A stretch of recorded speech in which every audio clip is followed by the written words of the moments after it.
Was it just then? Welcome back. Did I please tell me I just fucking caught that shit? Oh, dude, I swear to fucking God, as I was getting into the shower, I was like, what if the fucking record skips though? Did I pick a record that skips? And I was wigging out, scrubbing myself. Record speed. Welcome back, old friend. We've missed you. I haven't even turned my camera on yet. I look like a drowned fucking rat. And then I come out and I was listening down the hallway like, no, it sounds good. It sounds good. Ah, yes. And then it skips. Smell of proper devotion. What are the odds? Welcome back, old friend. We've missed you. What are the fucking odds? Thanks for the subs, you sick cunts. I'm just gonna grab a cup of tea, alright? I'm not technically here yet. Just hold on a second. Stabilizing prevention.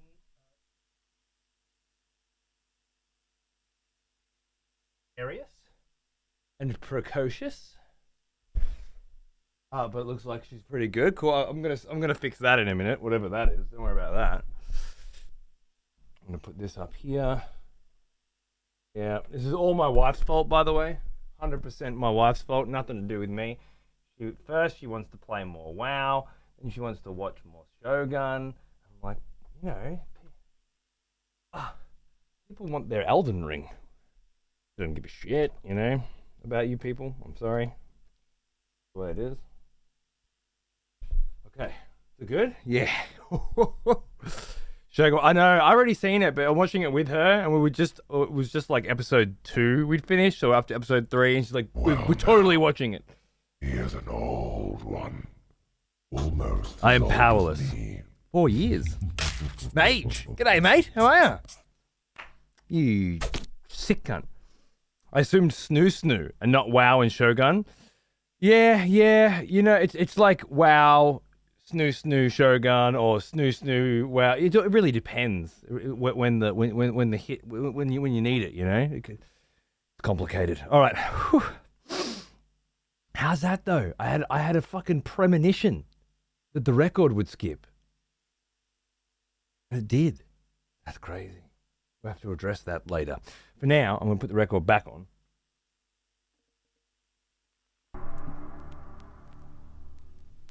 Hopefully.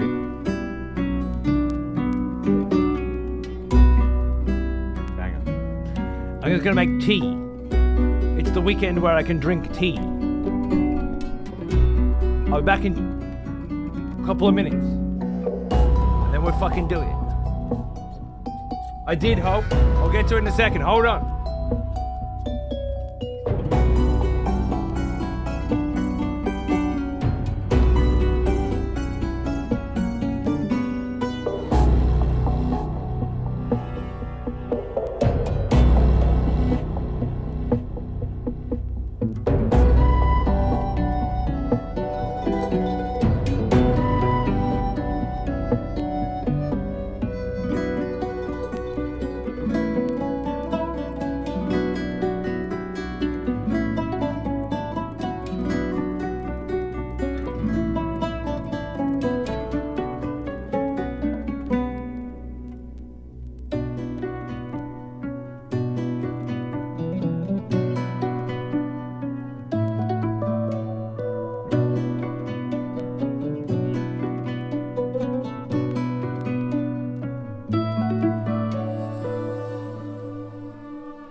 Fucking dog.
fucking right, cunts. I'm here. I'm doing it. Let's go.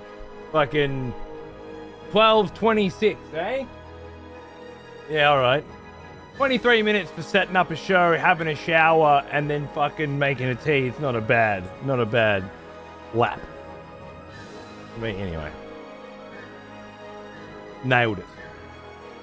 Hi. Hello. How you going? What's cracking? Let me catch up on the chat. Fellow expletives. And the sub. For one of our executioners is returned. Take up arms, warrior. The battle rages. What about bro of the broshin? Does it have to be Breviathan, you know? As much as I love it. It's just inconvenient. For me. When your name doesn't fit my scrolls, you know? I'll keep asking. One of these days, you'll come up with some solution to solve my problem. I'm sure of it. Thank you, my friend. Executioner, 68 months, fucking legend. Good to see ya. Hope you're having a good weekend, mate. It's my duty to break your shit, my lord. And you do it so well. Why would you ever stop? That's what I say.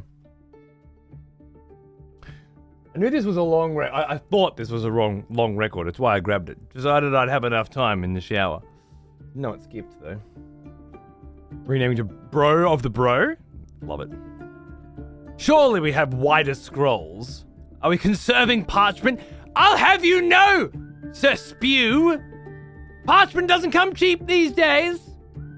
You know, I get it. You're an artiste. You're an illustrator. For you, parchment is neither here nor there. You're like a chef, right? Just throwing fucking food away all day, every day in service of your art. Okay, I get it.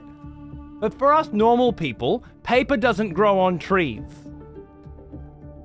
Okay, paper definitely grows on trees, but you know what I mean, right? It's not just laying around to be wasted. Scrolls of light, I love it. The coffers run dry? We don't talk about that. Great to see you, man. Thank you so much for that beautiful drawing that you did of me as an executioner at the big when we raided your last show. It was fantastic, and I think you're incredible, and I absolutely love raiding you and lurking in your show. It's always a treat. I don't always pipe up, but Someone has bestowed the blade. The birthday stream. Of the court. It was like a week ago, wasn't it? Delicious. Look at that shit. I added some outline to this. I'm not digging the outline. I'm not into it. Breviathan of the Broshin, whose name fits perfectly on the wider parchment that we have implemented recently, apparently. Gifting a sub. And not just any sub, I'll add. An executioner sub. To the glorious Lord Spew. Happy hunting, my friend. You know, get in there, take some fucking heads. It feels good. Doesn't really matter who. The first time, just. He is an old. I say pick someone at random. Almost as old as me. Thank you, bro. It's very generous of you. Cheers, mate. Much appreciated. Welcome to the fucking executioners. Hey, Kara. Thanks for 70 months as well. What's going on, dude? How are ya? Good to see ya. Yeah, exactly. All right, let me see if I missed anybody coming in. Dysonberg for 75 with some fucking Divinity. You know it, baby. You know it. What a beautiful soundtrack. I'm very much looking forward to the Baldur's Gate 3 soundtrack finally coming in. There's a very nice edition of that, which I absolutely spent far too much money on, and I can't wait to see it. And First Night, thank you for 9 months. Good to see you, mate. How you doing? Just in time, Nick, you made it. I was actually thinking of cancelling tonight's show. I was this close because the wife wanted to watch another Shogun. And then I was thinking, well, if I do another Shogun, then it's going to be like 1 a.m. I can't start a show then. Maybe I could just play more Signy for the late. And then I come in and I saw your tweet. And I was like, fuck. He stayed awake specifically for this show. Now I have to do it. You piece of shit. Neo, thank you for 44 months. Cheers, mate. What's going on? Good to see you. And Mage Sky for 4 years. I did grab that one. Thank you again, my friend. Happy anniversary. That's very generous of you. Very generous of you. I'm afraid that Disney's going for a second season of Shogun. Yeah, they're going off book on that one. Could be great, could be terrible. Like everything else, I guess. Holt, I did get your message, which was regarding the jumper being too big, and it's not the jumper's fault, it's your fault because you have a weird shaped body. Was that the gist? I feel like that was the gist. For a normal person, it'd be a non-issue. Oh, and then some other shit. Okay, yeah, no, that's fair. Other than that, I love it and have worn it out about 3 to 4 times since receiving it. Yeah, that's a very unique problem to have, but I'm glad you enjoy it, my friend. Thank you very much for picking one up. Cheers, brother. Let me flip this record, find my fucking center, sip some tea, get this party started, huh?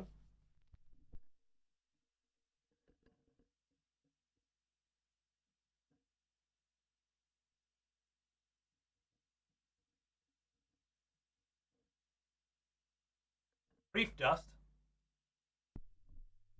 Here we go, lovely. All right, I'll try not to do the typical long fucking intro today so that we can actually get some Elden Ring in.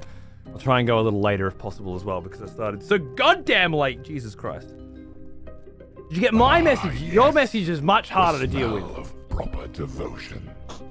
Welcome back, old friend. We've missed you. Hey, Steve. How are you, mate? What's going on, sir? Good to see you. 35 months. Thank you, my friend. Lovely to see you. Hope you're having a good one.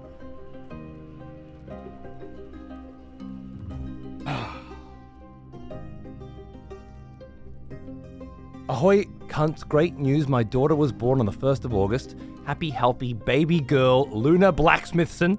I'll be lurking even more now as I adjust to dad life. But what a trip. The past week has been awesome and stressful. Congratulations. If you're still there, my friend, you might have had to duck away. Having an infant in the house, requiring almost constant attention. I know exactly what you're going through. Congratulations. Fucking amazing. I'm loving the feeling of so many of you guys having kids as well.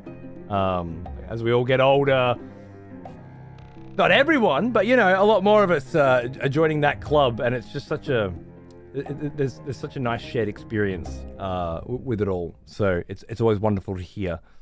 I hope everything goes well over the next few months, man. Good luck. Good luck. Learning to live without ever sleeping for more than 5 minutes at a time. It's fantastic. Pretend you're in the military or something. Great. She's asleep and I'm playing Sekiro as my wife rests. Nice. Nice. Yeah, that's fair. That's fair. First week. You know what? You're on the luckier side of things. I hope it holds, dude. I hope it holds. Good stuff. Amazing record. Besides the skip, the music is perfect. Yes. Yes. I don't know what was up with the skip, but it is a banging fucking record, isn't it? Love the soundtrack from this game so much. Me too, man. Me too. Beautiful. Let's have a 3 or 4 chin wag, 3 or 4 hour chin wag, and call it a night. Yeah. Look, I'm gonna just get into the game in a minute, all right? Ish. Okay. We won't fuck around too much. Let me just quickly drink this cup of tea. Which is such a rare privilege lately. To drink tea in front of you all. Heavy Metal, your message. We spoke of you creating high quality audio cables, and when you say that, I imagine some crazy British cunt in his fucking garage with a bunch of wires and fucking utensils, stripping things and soldering things together to create very, very specific and very awesome cables just for me. Oh, you can't. I packed up and went to bed since I thought you were flunking on us. I can't invade you now. Oh, dude. I'm sorry. I tweeted. Maybe I should have done a story as well. Did anyone actually see that one time I did a fucking story on Twitch to say, hey, I'm going to be late? Did anyone actually fucking benefit from that? I wasn't sure. But I'm thinking these days, using something like that's probably more beneficial than using Twitter, right? Then again, these days with the Twitch app being what it is, people not being into it, you can do that. Yeah, we kind of. Yeah, you can do a story. I think I just did like a black screen canvas, And then I just put some text on it. Oi, cunts, running late, you know, that sort of thing. So the wife pulled rank. She fucking totally did pull rank. She was just all over me. What are you gonna do? The Saturday night shows were always kind of maybes, you know, and because it depends on what she's up to. But since Elden Ring, it's kind of been, no, I'm doing Saturday night shows. You never seen a story on Twitch? Yeah, look, I don't look at them either. I was just wondering if any of you guys do. It was probably a terrible idea to even consider that you cunts would use any of Twitch's new and innovative, creative, amazing features. Whatever. Oh, tea's good. Lovely. Now, heavy metal and cables, bro. If you had a crazy fucking British cunt wanting to make you high quality audio cables, what would you need? That's the question. You get your shorts pop up on my recommended today. That was pretty sick. Oh, sick. Are you subscribed to my YouTube channel? By any chance? You don't have to subscribe to it. I'm just wondering if it popped up because you were a subscriber or if it just popped up because of your interests. You are? Okay, cool. Well, I mean, yay! YouTube is showing my content to the subscribers that I have. Sick. I'm so glad that's working. Yes, the smell of proper devotion. Welcome back, old friend. Right, We've Lance? missed you. G'day, Rev. How are you, mate? What's going on, dude? Thanks for 25 months. Cheers, brother. I did get some of your shorts before subscribing to YouTube, 1 or 2, yeah? Just before subscribing on YouTube, cool. I don't know why. Maybe you watch a lot of Elden Ring content or something. I don't know. Often, I'm notified by you just logging into Elden Ring on Steam. Okay, that's not a bad way. To be fair, generally most people I'm subscribed to, I don't see their content unless they go out of the way to check it on the channel. I feel exactly the same way, to be honest with you. It's like, as long as I'm regularly watching the shit that they put out, then I kind of seem to see it. But if I skip a few videos of theirs, whoever they are, I never see any of their shit again until I scroll down the list and click on, you know, their name. Horrible shit. If it's just a custom length XLR cable, that's all good. Well, if we're talking about one cable, last time when you made the request, I said a 3.5 millimeter cable, right? An audio cable. Rejoice, fellow expletives, for one of our executioners is returned. Take up arms, warrior. The battle rages. Big dick on this man. I'm telling you, huge. Monstrous cock on this cunt. Thank you, my friend. The big fucking 80. Good to see you. I hope you're having a good weekend. Doing whatever it is you fucking do these days. I just did Zaralek Cavern in World of Warcraft this evening, and the raid and the quests in that zone for the most part, and I was unthrilled. My condolences. I didn't enjoy much of it. It just the raid was all right. We actually didn't do the fourth part, just the first 3 with Neltharion at the end, which was pretty fun. I got to argue with a bunch of try-hard fucking cocksuckers that were just spamming waypoints. They're like, "You didn't stand here. You didn't stand here." Guys, if there are specific mechanics that need to be adhered to in this LFR fucking raid experience, please bring them up before the ready check that you didn't fucking run. You're supposed to already know how to do it. But, well, I don't know how to do it. Well, you need to watch the video. Okay, fine. All of you 24 cunts, sit the fuck there and shut the fuck up while I watch the fucking video on how to do the fucking fight. And then in fucking 25 minutes when I come back, we can begin. Or you can tell me 3 things. Like, if If you get the red circle, stay away to people. If you get the fucking purple circle, go near the rocks. Done. GG. Thanks. So fucking challenging you. Whingy cunts every fucking time.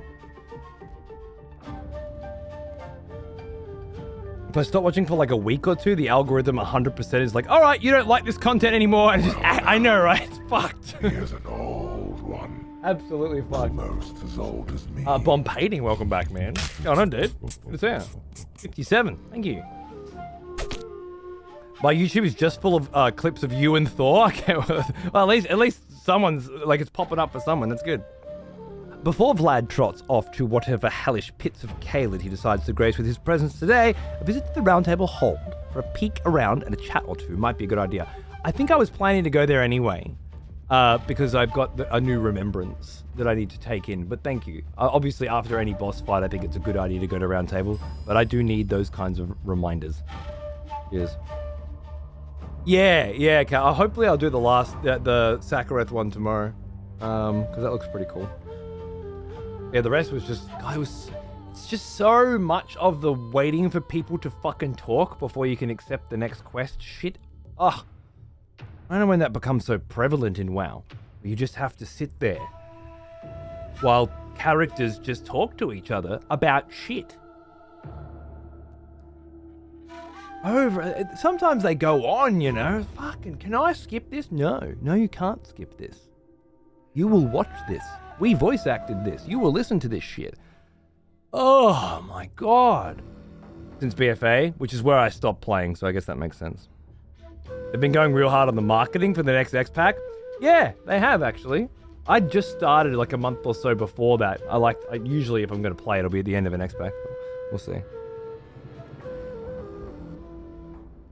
And the boss I really liked was Aberus. Oh, in Aberus was Rashok. I fought him today as well, but honestly, I didn't even know what was going on. I blinked and he was dead. I'm playing a healer or a priest, so I just cast a few spells on him. Everybody got healed automatically, and everything was fine. Right, mage, yeah. Fucking Christ, that is one of the main reasons I ditched WoW during BFA. Fucking douche canoes. We took something as casual as LFR system way too seriously. Like, all they need to do. Sometimes you get into good ones and they're like, hey, just make sure you do this and this. And me and my wife are just like, okay, cool, great. And just two little simple commands, you know? Like, the one we did the night before was, we've done it before, but I couldn't really get a read on it, you know? It's the first primal lightning bitch, Razagath or some shit like that. And basically she puts these big puts these rings around you, and that puts big pools of lightning on the ground that obviously if you stand in them you die, which is totally normal. However, then she does this big gust of fucking wind with her wings, right? And it pushes you off the edge unless you're standing in or in front of one of those pools of lightning.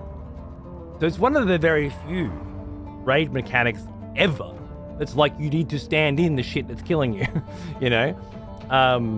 Especially for WoW anyway. And then heal through it. But it didn't click for a lot of us. So a lot of new players who had just come back in, we're just figuring it out, just getting blown off the edge. And I've done it twice, and one time, they just whinged and moaned the whole time. And we wiped 3 times before we finally got it, and then everybody left angrily. And then the other night when I did it with my wife, they just very simply explained the mechanics in 20 words beforehand, right? Very basic. Drop the pools on the edge, stand in front of them or you'll get blown off. Done. And then straight away we just went in with that thought. Okay, cool. Just make sure we're standing in front of them. And everyone survived. We did it first try and it was beautiful. My point is these whiny little fucking cunts just want to be angry about shit, right? Rather than get through this shit easier. And their stupid perspective that everybody should always come to every single LFR prepared with the knowledge, armed with the knowledge of how to deal with every single fight, even though for the most part they just wipe through everything anyway. You don't even know what the fuck's going on. Everything just dies before the mechanics are relevant. It's just so stupid.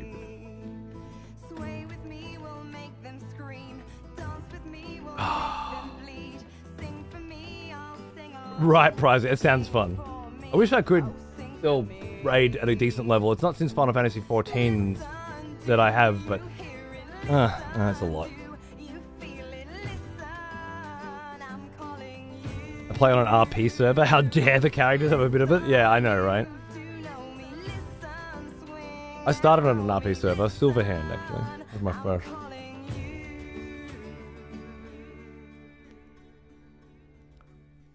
It's fine, Zero. You know me, I'm an argumentative cunt anyway, so as soon as they start to arc up, I just stop healing and start fucking hammering away at the keyboard with my long, profanity-laced diatribes, you know? And honestly, that's more fun than the raids.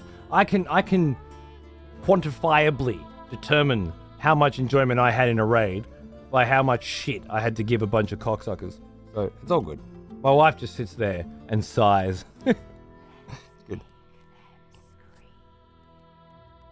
Ignore all mechanics as a demon hunter? Yeah, that sounds about right.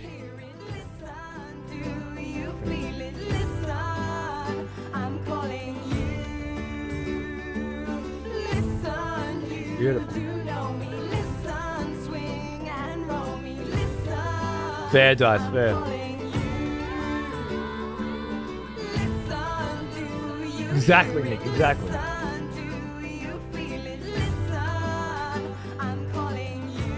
14's players are worse than WoW's by far. Catty little pussies, yeah? I don't know, I've always had a group with 14, right? I mean, there have been times where I've had to pug progression.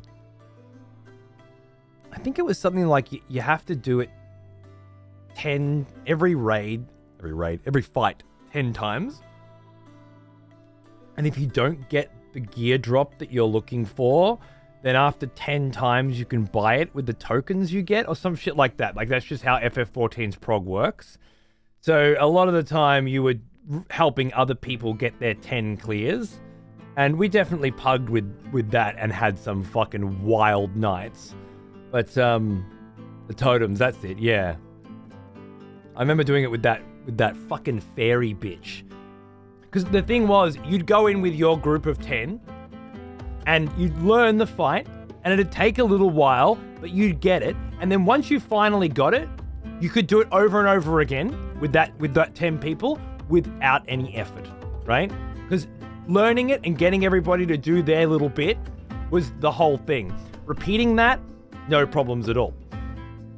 But then you've done it like 4 times with your crew, but you got to go do it the other 6 with randoms or with some randoms, you know? And it's just so different. It's just a fucking mess and you wipe repeatedly. And it's the worst because you know just how easy this can be if everybody just plays their part. Then you have Greg in your group and it turns into another 50. God, the Kefka Savage and X-Death Savage fights. That was some of the best raiding in my life. Classic Nax. And Kefka X-Death. My favorites, I think. Have a quick wank, be right back. Enjoy. That's nice. Healthy. My doctor told me. You're my doctor. This season of WoW added bullions where you just buy your best gear. Is that right? Oh, is that the fucking Great Vault shit?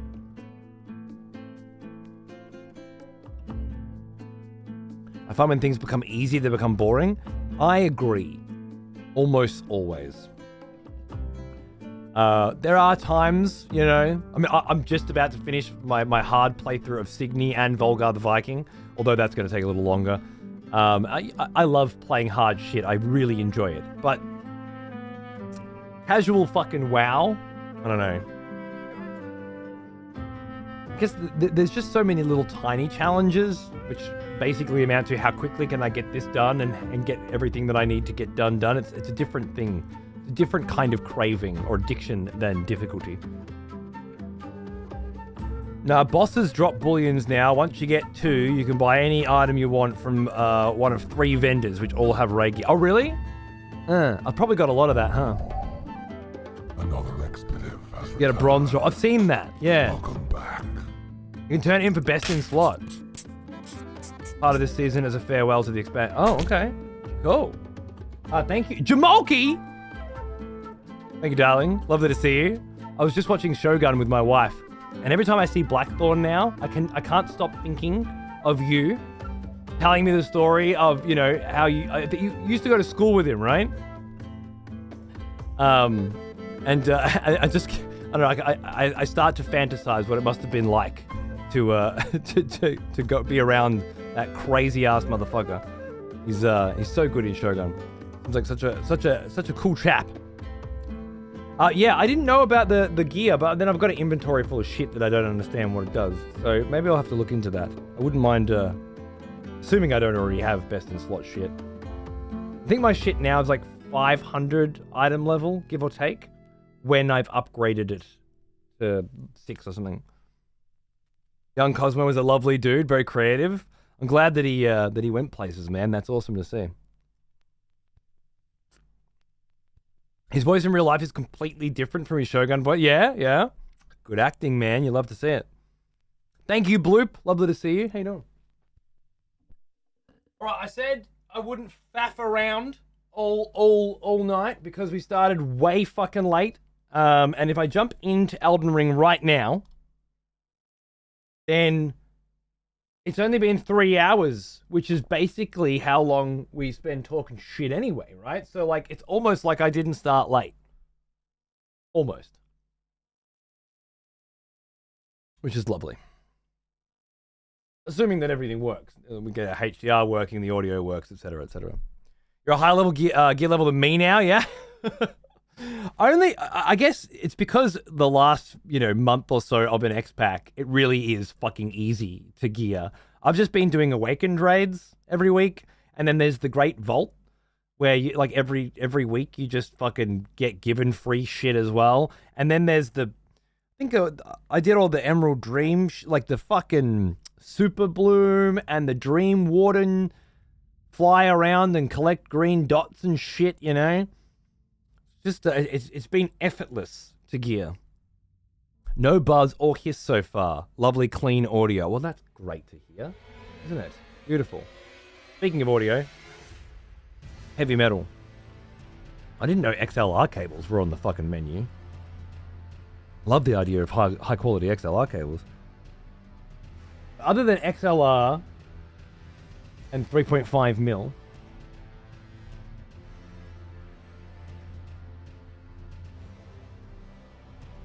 Can't think of anything else. I think the ones that are coming out of the vinyl player are pretty good already, so that'd be about it, and that'd be very generous of you. You want some pics of the hoodie for posting or whatever? If you do streamers with people, I don't really have social media, so you can send it. Sure, I don't really do posting of things. Honest to God, I find all of those people that do all of that shit so goddamn tacky and awkward that it makes me sick to my stomach. But if for whatever reason I decide to start playing ball, although at this point in my career I don't think it's gonna happen. There's a people, there's a class of people that tweet a photo of themselves every single time they're going live, and it's just too close to them, yeah? Can't do it. Not for me. But hey, send it through. At the very least, I get to look at your beautiful face.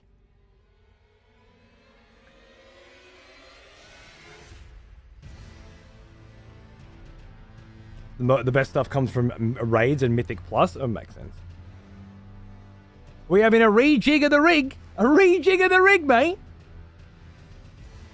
Heavy Metal, he's an audio engineer, and I was talking about my shit cables providing buzz, and he was like, I'll just fucking make you some fucking sick fucking cables if you want, bro. And I was like, well, how the fuck am I supposed to say no to that, I'm using crappy fucking dollar store shit, I think. Certainly, probably just Amazon shit, But having an audio engineer specifically make cables for you sounds fucking great, yeah. Fair enough, Howard. Send me exact details. What would be an example of exact details? Just so I know. Like length, I guess? I just feel like as a personality, I'm as far away from exact details as you can quite literally get. You know? Girth? You want cable girth? Length, connector type, male or female. Right. Male's the dicks, right? Yes. And female the smell holes. of proper devotion. Just Welcome to confirm. back, old friend. We've missed you. Thank you, Pricey, darling. How are you? Good to see you. 33 months. Fucking champion. It'd be funny replacing my Warriors 535 eye level with greens. If you haven't done that 50 times by now. Hunt. Begin. I don't know what to tell you. Oh, a bit of a hunty hunt, is it? Too bad, so sad. I don't think you're allowed to invade me in here now that I've completed the boss. I think, anyway. I'm just trying to think, like... Oh, shit. How do I think it's male. So, 2 meter male to male RCA, is that right? 3.5 mil RCA? Christ almighty.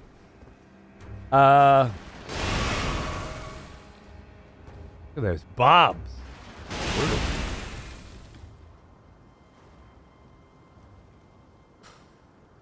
And 2 male to female. Female. Female to female XLRs. One would have to be 4 meters at least.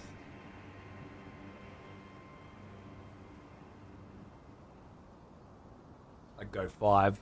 And the other can be 1. Fine, it's just the mixer to the... Let's say 2. 2 and a 5. There you go. If I tell you now, then I don't forget, right? If you ask me to do things later, then I just forget to do them and then I get done.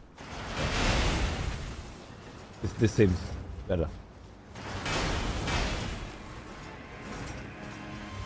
Anyway, it's been real. I just got back from a wedding and I'm fucking wrecked, so bedtime. No wuckers, bro. Thanks for hanging. Always a pleasure. Dropping your fat dick subs around the house and shit. And have a nice rest of the weekend. See you soon. Look at these cunts. These are banished knights, right? Banished knights.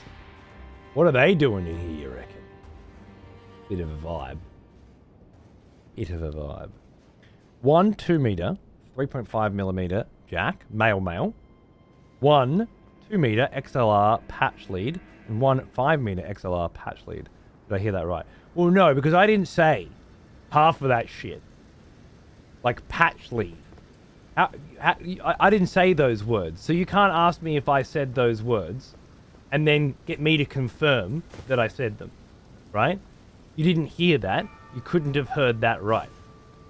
You've done some translation into the necessary jargon, which is obviously the way you should do it. But you can't ask me to confirm because I don't fucking know the jargon, obviously. Why do I need to explain these things? Absurd. Isn't it? A male to female would be a patch lead. Alright, good. Well then, yeah.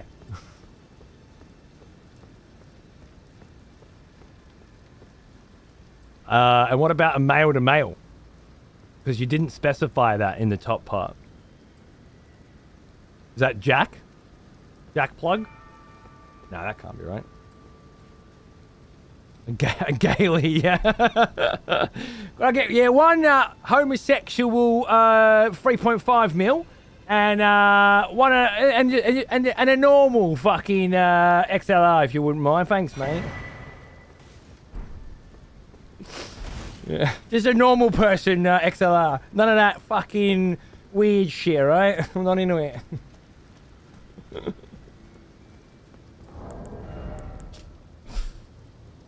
Ooh, a Bolt Drake talisman. That's interesting find in this particular location, is it not?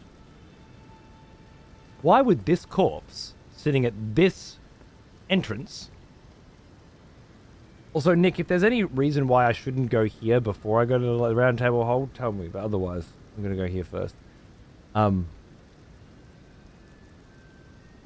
Yeah, I'm on. I love it. No reason? Okay, good. Jack plug means same on both ends. Okay, cool. So a jack, one jack, two patches. Thick cunt. Talisman depicting a yellow ancient dragon.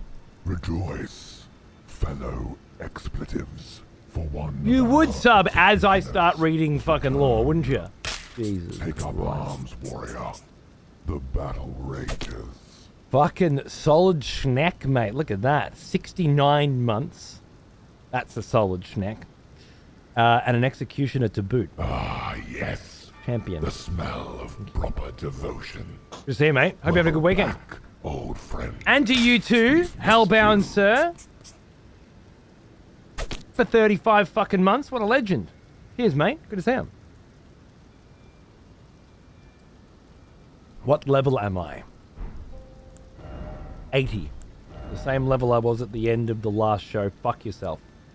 The ancient dragons who ruled in the prehistoric era before the Erdtree. Ah!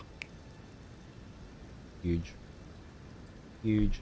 The sort of thing that doesn't ring to you, but when you're actually starting consciously try and map out a timeline of when things happened. Remember, there was a time at the beginning of this playthrough where I was of the impression, based on information that I had gleaned, that there was no time before the Erdtree. And then we absolutely found information that proved that incorrect. And now we find that not only was the Eternal City, Noxtella, the Astrologians, and the Dragon Kin all pre-Erdtree, but absolutely dragonkind. Perhaps, a la Dark Souls 1, they were the beginning. It does specifically say prehistoric.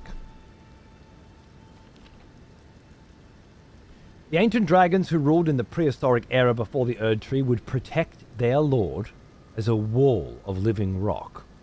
And so it is the shape of the dragon that has become symbolic of all manner of protections. Now that doesn't say explicitly that they protected their lord during a prehistoric era, although ambiguity could lead you to believe so. I think it's suggesting that the dragons were from a prehistoric era, and then in the age of the Erdtree later, they were, once the accord had been struck, they would then protect their lords. I think their lord specifically may refer to the relationship between Godfrey and his dragon friend. Would be my guess. I learnt more about the lore of this world from this stream than I did playing the game. Look, it's all there. It's just very difficult to pass it when you're just pushing through. That's what I've always said. Like when I play these sorts of games by myself, I miss most of it too. But when I'm specifically paying attention to it and I have you guys to bounce off, it all just comes out a lot more interestingly, especially on a second playthrough. And it's why our second time around runs are always way more focused on this kind of thing. But is it not the perfect complement to your own playthrough? Where when you're playing yourself, you can focus, you know, on smacking shit down, exploration, discovery, whatever. And then when you're watching this, you can all break things down a little better. I think it's perfect. Godwin. Lord is an interesting choice of words, given the title of Elden Lord. True. And Godwin was never Elden Lord, like his father was. Why do you think Godwin in this particular situation? Rather than Godfrey? Dragons ruled in the prehistoric area. Interesting word, prehistoric, in this context. Era before the Erdtree. Godwin was the guy chummy with dragons, not Godfrey. Interesting.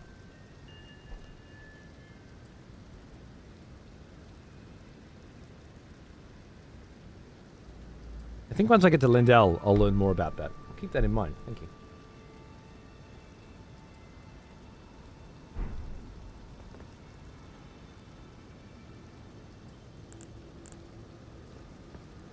Right, so we've taken out our first Lord and received our first Great Rune.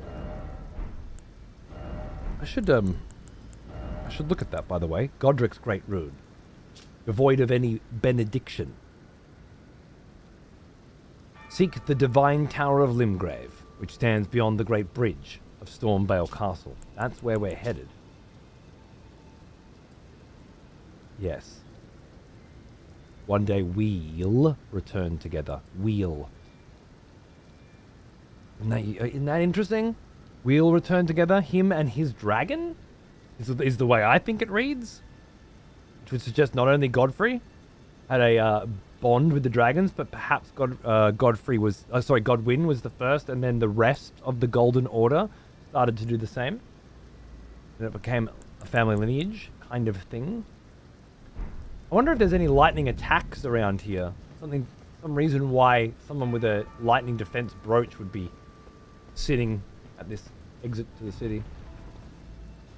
They're not lightning, no, they're flame. Yeah, Darian, it certainly makes it more complicated, doesn't it?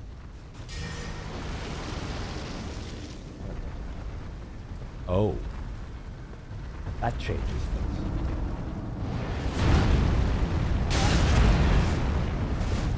You gotta be shooting me back there? I think so. He missed. You missed as well. Dude, I think I just got pretty lucky. Oops. Forgot to change my weapon.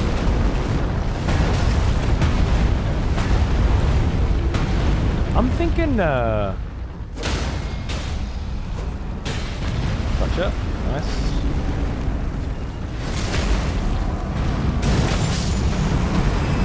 Well, that took care of you. Did you take care of you? Did you just kill your mate? Because that fucking metal as mate.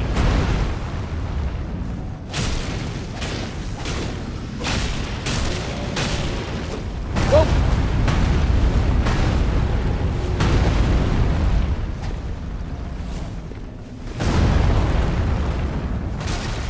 I did forget about that. Ow. Let's play. You want to dance properly? Let's dance properly. Okay.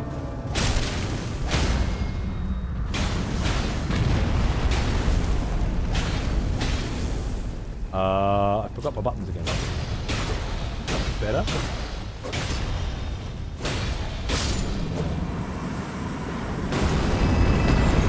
That's two of the bitches down. That is a big fucking arrow, isn't it? Go. Oh shit! Don't forget Godefroy. I remember Godefroy. I do. It wasn't Godefroy in a jail outside Lendell. Wait. I'm pretty sure he was. The architecture of these towers is really curious, from what I can tell. The side that is facing the Erdtree looks rugged and jagged, as if it's been assailed by radiation or something. I was reading Brandon Sanderson's The Way of Kings when I first started playing this game, and or at least I had recently, and it reminded me so much of the way architecture is built in that world, because there's always a storm that comes, and it's always facing. All the buildings are always designed with the strength side facing this storm, and it reminded me a lot of that. And I wonder if there's some kind of interesting correlation there. Godefroy the Grafted.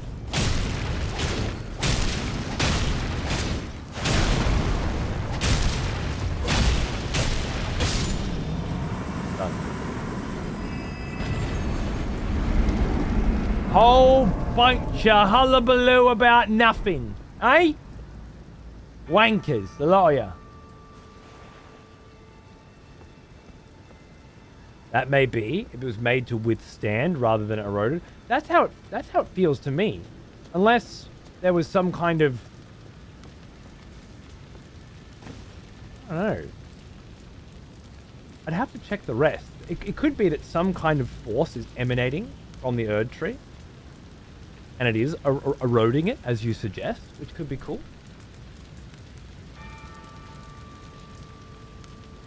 Or it was designed that way for a reason. You reckon they were here long before the Erdtree? Curious.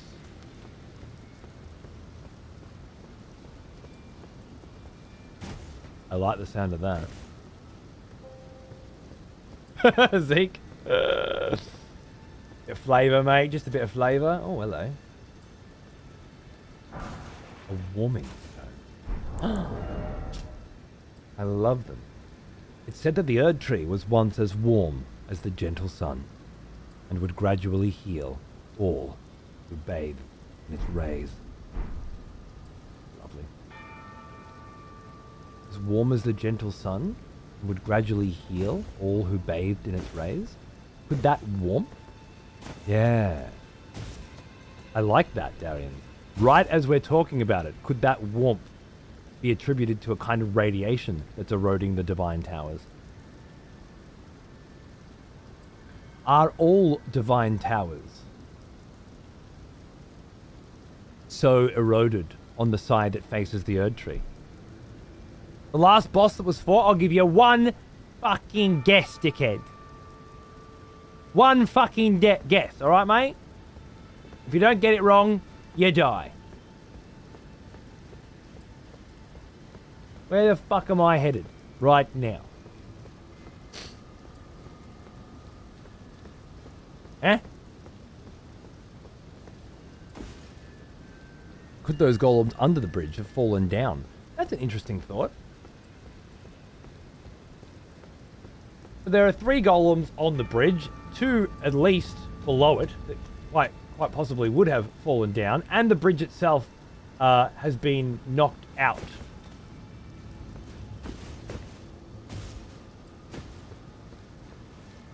And some kind of Rylacarian magic has been used to bridge the gap, now reconnecting the previously disconnected previously disconnected oh, that's nice, bridge to the divine tower. A grey scarab worn directly on the head. These scarabs roll clumps of ashes of war during their labours. The grey ones do. Nice. Slightly reduces the mana cost of skills, but increases damage taken. Pretty rad, actually. Given how many of my skills use mana.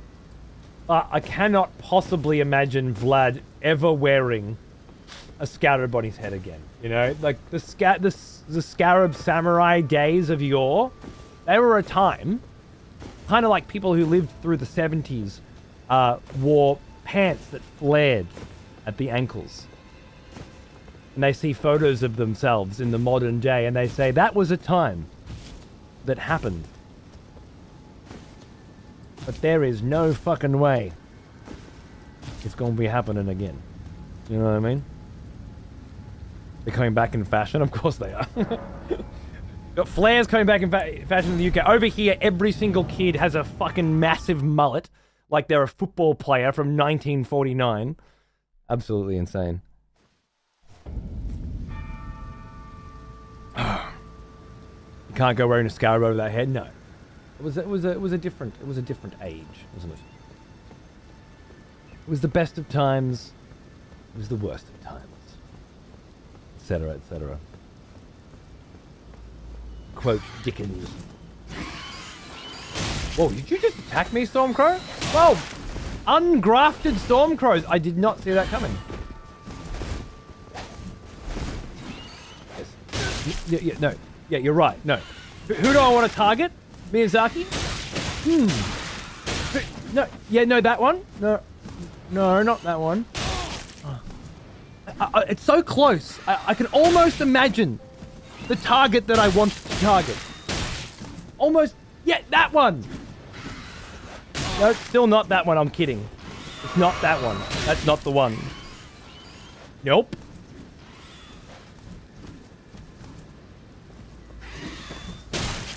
Hey! Fucking winner, winner!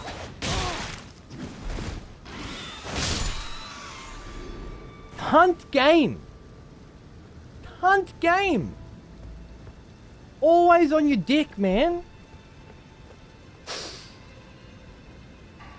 What was the last boss fought? Choose your answer. 1. Godwin the Golden. 2. Godfrey the First Elden Lord. 3. Godfrey the Grafted. 4. Bob. I'm going with Bob. Alright, so way more ruined sentinels up on this bridge. Oh, shit. Okay. Okay. No. Never them. Never them. Always the giant one attacking me. Never the passive tiny ones off in the distance. How is that a rule that isn't always true? I don't understand. Fucking game. We finally found the immediate threat, right? From soft targeting systems, dude. I tell ya. Item discovery drop rate increase. You reckon this cunt was trying to farm these cunts? So that he could get their giant fucking weapon drop? But they killed each other. So he didn't get shit. And that was the time that it actually did drop as well. That's my head canon. I'm going with that. G'day, Dave. How are you, mate? Doing good. Doing good. Started a little late tonight on account of World of Warcraft and Shogun. And my wife desperately needing both. But we're here a little late instead. We're fanging it. It's all happening, you know. Farming the farm, increasing item. I'm not sure if they drop the farm, if they drop that. Maybe. Okay, so let's say that this tower was built when this castle was built, which predates the Order. It was the time of the Storm King. I don't know enough about who that was, or why they would have built a castle here, or why that they would have built a bridge from that castle leading to a divine tower, or why they would have built a divine tower.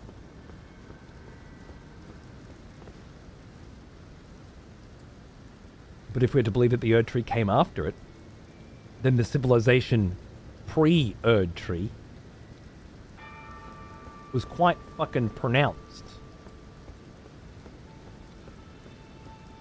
And I'm just not sure if we have enough evidence to suggest where on the Erdtree's birth it fell.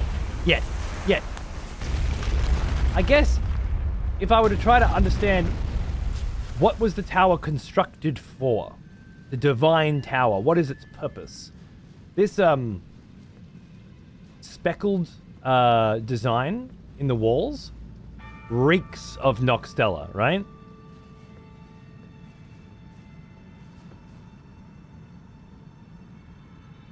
This black essence that's pouring down from it asks us a couple of fucking questions as well. Is that a meteorite above the window? Could be. I don't know what it is. It could be meteorite inlaid into the wall. What would that be? Understanding so much of what happened in this world is predicated on understanding the timeline, I think. And I never got a good grasp of it during the first playthrough. I only hope we can get there this time.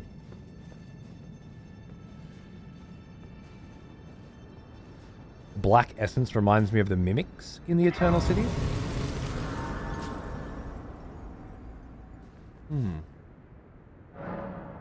The lift has the same sort of iconography as the underground lifts as well.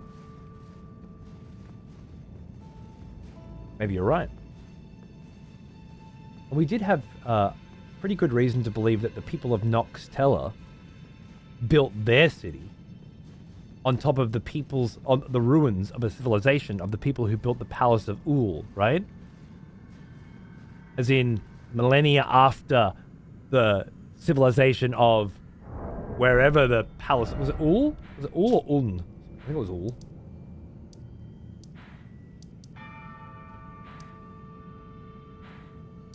It was Ul, yeah. Which has a very particular kind of architecture. There are these sort of thorny roots wrapped around what appear to be some kind of wizard or sage. We certainly found remains of ruins of that up around here as well, I think. Quite a lot of it, actually. Not here, but here. Strewn throughout here. Which to me says that there was a civilization predating the Noxtellan civilization with that kind of architecture. Could that then be the same kind of architecture that the lifts use? And if so, the same type of architecture as the Divine Towers? Ul is below? Yes, Ul is below. Except that above Ul is a fucking absolute massive shitload of the exact same ruins that are down below in Ul. And so one must conclude, as above, so below. Right? Do we then say that perhaps there was no above and below back then? And that pieces fell in, sunk? We know that Leonia did sink, right? That's the fucking tower! Holy shit, it's the first time I've actually seen it this time. That's the tower I couldn't get to. My theory was that Millennia's Great Rune could be activated at this tower or something. And I could not, for the fucking life of me, find a way there. And I looked. That's one of the big mysteries of this playthrough. What the fuck is that place? Can you get there? It's just such a big game that by the end of it, you're like, okay, there's a few mysteries that I just can't solve right now, you know? That is certainly one of them. Assuming that's true, why does the Golden Order keep the towers, where the rest is buried, ignored, or forgotten?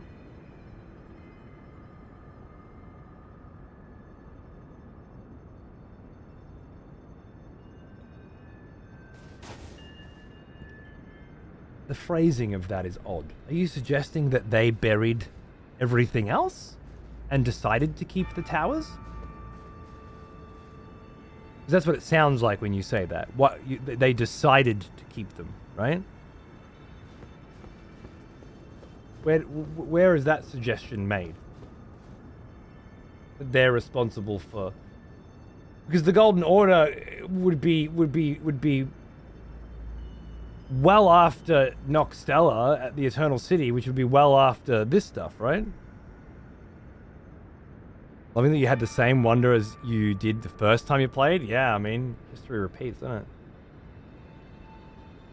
That'd be Radahn's tower, presumably. More that they decided to keep the towers as points of importance and nothing else. Did they decide to?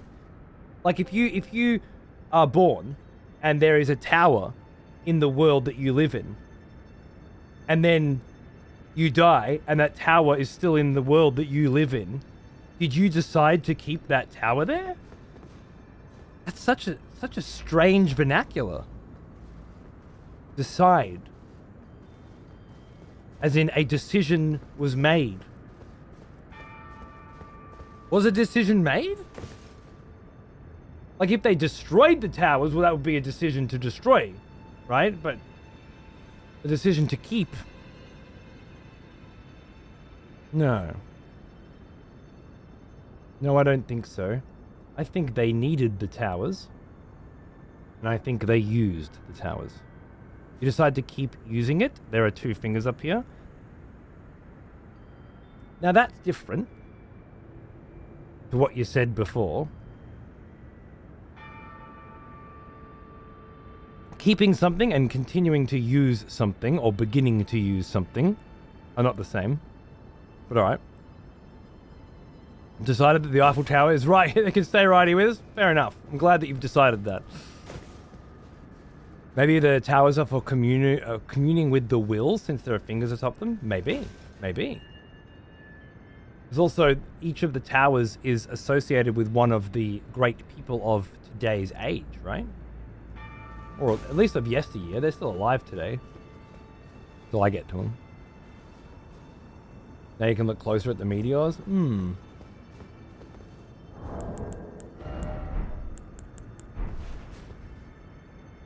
It does look exactly like the same rock, doesn't it?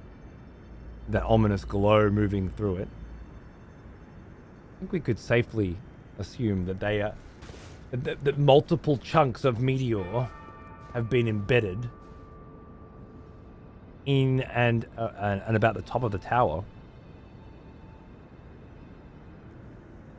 That seems weird to me. Okay, so there's a question now in terms of timeline. Did the meteors, amber shower, come before or after the Erdtree?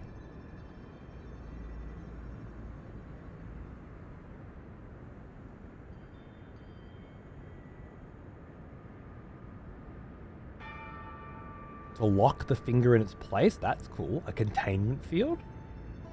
I like that. What I'm curious about is, why are all the 2 fingers you find atop the towers dead? Indeed.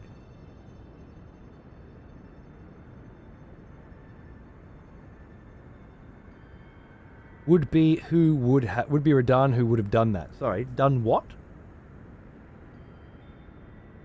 Placed the meteors? Are you saying? Try to be specific, because there's always going to be multiple conversations happening at the same time. And the pronouns just fucking annihilate any chance of comprehension.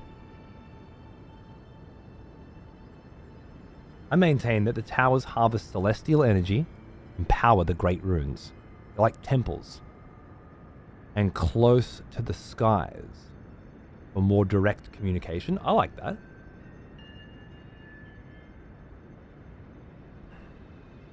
Wish these were boss rooms where you could refight the boss whose great rune is here. That's a mechanical thing, sure.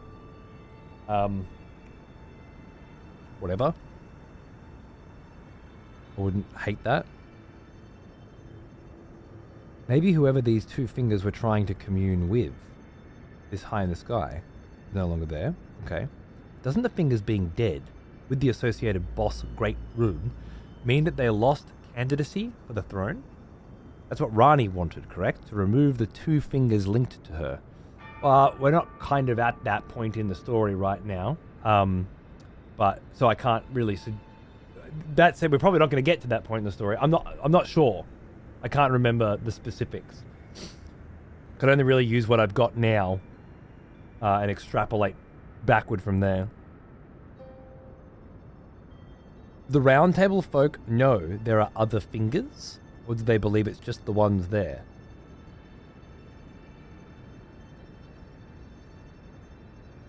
I have to assume that they're aware of what's up here. I really doubt Godric was ever a candidate for the throne, and his rune is up here. Why wouldn't he be a candidate for the throne? With Marika gone, Godfrey dead. Marika gone, Radagon, Elden Lord, gone, Godfrey, previous Elden Lord, gone. Is there anyone else that of the bloodline that could be considered a candidate? Not chosen by the fingers, but certainly of the golden lineage, no? I really don't dare speculate with you all, as I don't know how much you've discovered and want to discover yourself. Well, look, it is a tricky one, Avian, which is where Ed Boy's struggling, and I know the complication is I have played through the game once, but now I'm trying to limit the speculation and hypothesis to what we've discovered this time around. However, you are free to make reference to other parts of the game. There's just always a chance that it's a part that I never found the first time around, and that would suck. But you wouldn't be executed for it. But I guess there's a level of tact required, and perhaps vague ambiguity, where we can insinuate certain things. Like when Huthor said that it was actually Godwyn, not Godfrey, that has the connection with the dragons. It's like, okay, cool. We can put a pin in that. Obviously, I knew that before. I've forgotten that now. Got my G's confused. It happens. We'll come back to that. We'll have a conversation about that later. We're probably going to have many opportunities to have a conversation about this as well. It seems pretty paramount to the overall story, but well, it is a big one. So if there are things that you know that you think would help frame this better, but wouldn't, it's tough. You won't be executed, but I will personally become a bit sadder every time it happens. It's fine. It's fine. Nick will get a bit sadder. I won't get a bit sadder. You have clearance from me. Because I can't be expected to... It's really hard. Either it's blind, we don't talk about shit. Which is kind of how... We already did that. Doing it again... I don't think it's in the best interests of providing the most entertaining and thought-provoking experience, which is the job. Soft blind? Exactly.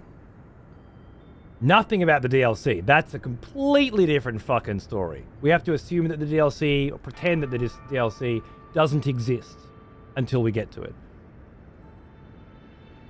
Absolutely steer clear of that for now. But I am taking notes, so we can reframe all of this later. This is not the only time we'll have this conversation.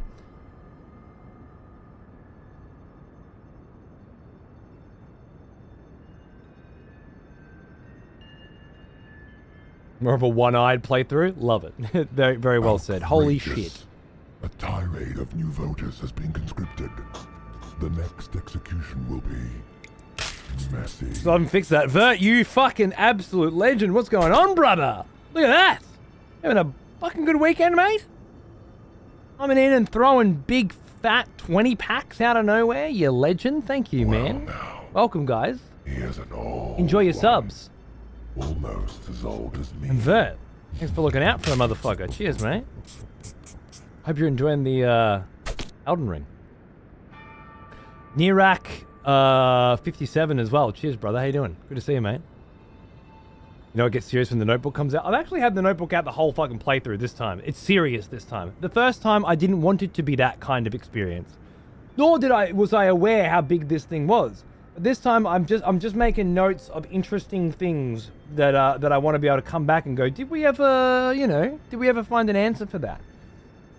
I think it's a nice way of doing it. I wish I was you, to be honest, Vulpin. Rejoice, or Lord Spew. fellow And I could just draw for one of our all of my thoughts out.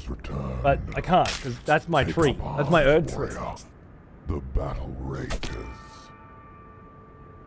You know? So I have to write it instead. Lumina. Hello there, Vlad the Impaler. Hope you're having a good stroll around the Erdtree. Around the Divine Tower of Stormvale. Yeah, I guess it is around the Erdtree. Everything's around the Erdtree, isn't it? I am. Thank you. You're incredible. Much appreciated. Cheers. Before we mend the rune, can we have a look at the inventory, at it in the inventory one more time, just in case the lore on it changes when we mend it? Sure.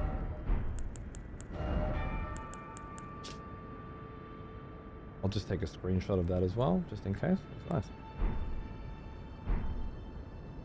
We all know that the second time around always end up the better ones. It has for us. There's no time that a first playthrough was as good as a second playthrough on this show. Every single time. Well, maybe Death Stranding's first playthrough was better than the second, but that was a different thing. That is a very enjoyable way of playing a game. I think so, Enstav.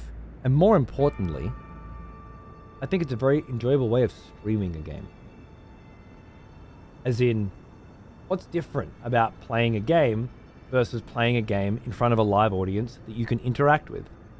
We can have these kinds of conversations in real time. And over months and months, painstakingly at times, go through each and every individual piece of this game and put together as much as we can. Because it's not knowing the answers to these questions that is enjoyable. For people like us, it is discovering those answers and interpreting that act, that process, right? Oh. Yeah, sure. Teleporting onto the bridge must have done it. Given that the fingers are dead up here, do you think it's some sort of function of the tower or lingering power within the fingers that allows you to use the Great Runes? I forget what the Great Rune says before it's usable. Devoid of benediction. That's exactly what it says. Well, I guess the first question is, Zach, who built them and why? Who built the towers? Why did they build them? The second question is, did they build them before the meteors landed on this planet?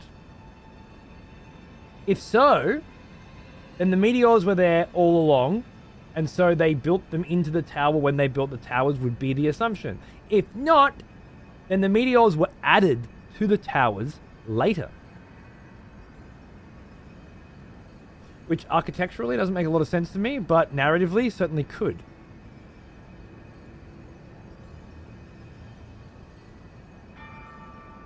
Once we know who built the towers and when they built them, and why there are pieces of meteor on them, then I guess we can start to understand why, what function they have in the modern world, if you will. I just started my first playthrough not too long ago, still in the base game, but it's been an amazing adventure so far. Nice, Kinslayer! I just beat Godfrey in mine, although I have already been into Leonia and done Rhylicaria. I think that's Rhylicaria. Looks like Rhylicaria. Good on you, mate. Enjoy your run.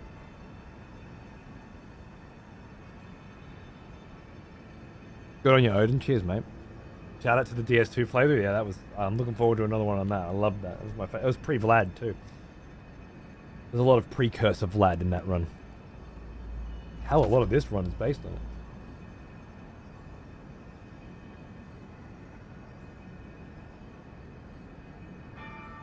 Can anyone think of anything that suggests if the amber stars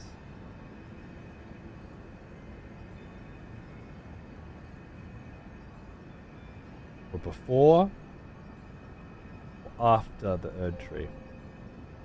Because if you can't, then I'm saying that the amber stars are the Erdtree. Not before, not after, but are. I personally think that the meteors were available to them prior to building the towers, as the towers' designs really look like they were made with them in mind. I agree. Alright, coroner time, chat. What killed the fingers?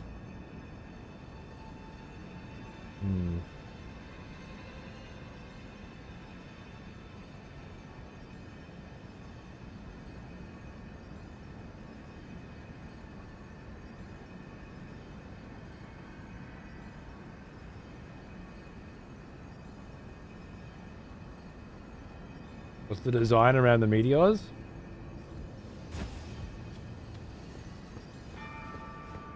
Sometimes I see beast faces in there, but I'm not sure. It seems very generic.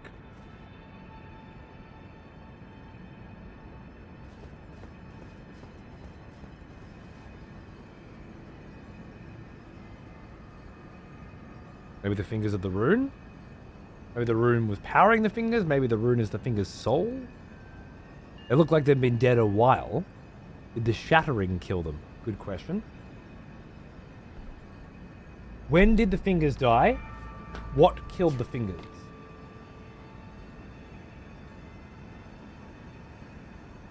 When did the fingers die? What killed the fingers?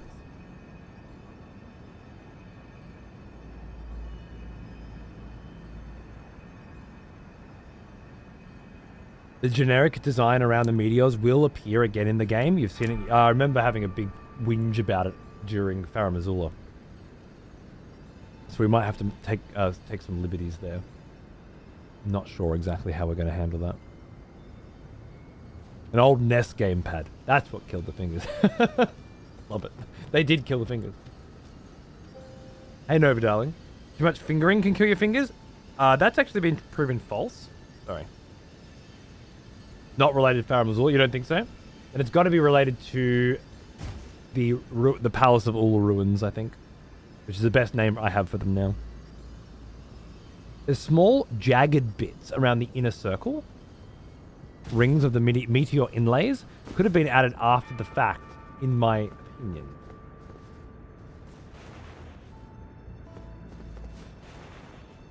I keep trying to do that.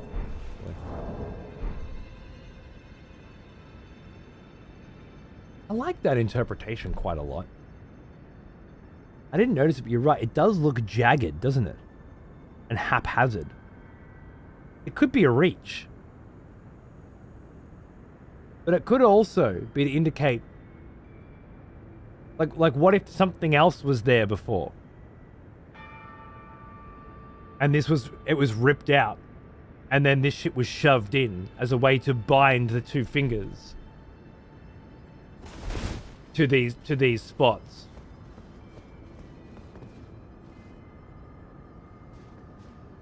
Maybe it burned itself out and this is the ember left? Could be, but there is so many other instances of those meteors at the bottom of mines, right? And it's the same material. Huge, big chunks of it. The fact that it's amber in color as well, I think... It all points to... That's why I like the idea that the Erdtree came with the meteor. And that the Erdtree, the Elden Beast and the Erdtree are one and the same thing. There's a lot of stuff came to this world with the meteor, right? Potentially the Onyx Lords, all of Glintstone itself as an entity, but also Glintstone, all the magics that came out afterwards. It was like meteors were this technological gold mine that landed here. It brought with it potentially the Erdtree, the Order, everything. Although we did have differing opinions on that. I think there's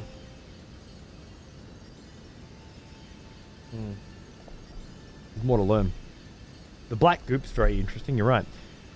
Do you think the black goop we saw dripping below is related to these meteors? If so, then maybe the tower was built with the meteors in mind. I don't know. My first guess would be the black goop is related to the fact that there's a dead fucking demigod on the roof. If that's indeed what the two fingers are. Which is another question too that really should be answered first.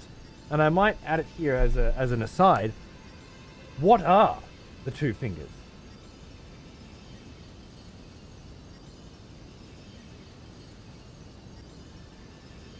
Physically. Because we've got the greater will as an elder god concept, or an outer god, I should say. But then we've got the two fingers that Round Table hold, active and alive. Does that take place? Is the Round Table hold within time and space in the same way that the rest of the world is? It doesn't feel that way to me. And then you've got these two fingers on the roof of this tower dead, and I think other towers have them as well.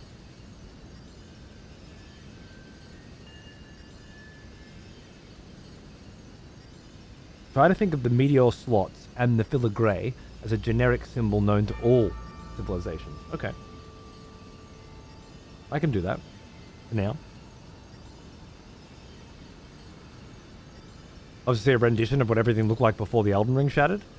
Just before the Elden Ring shattered, when the Elden Ring, when the Order were at the height of their power, when Radagon had married Renala, things were working together. That's right, Ed Boy. Two very different events. Burn themselves out trying to commune with the greater will? What if they died when the ring was shattered and the meteors were placed around the top of the tower to protect this piece? You think the meteors were farmed and taken here after the shattering? I don't feel like a lot has happened between the shattering and now, personally.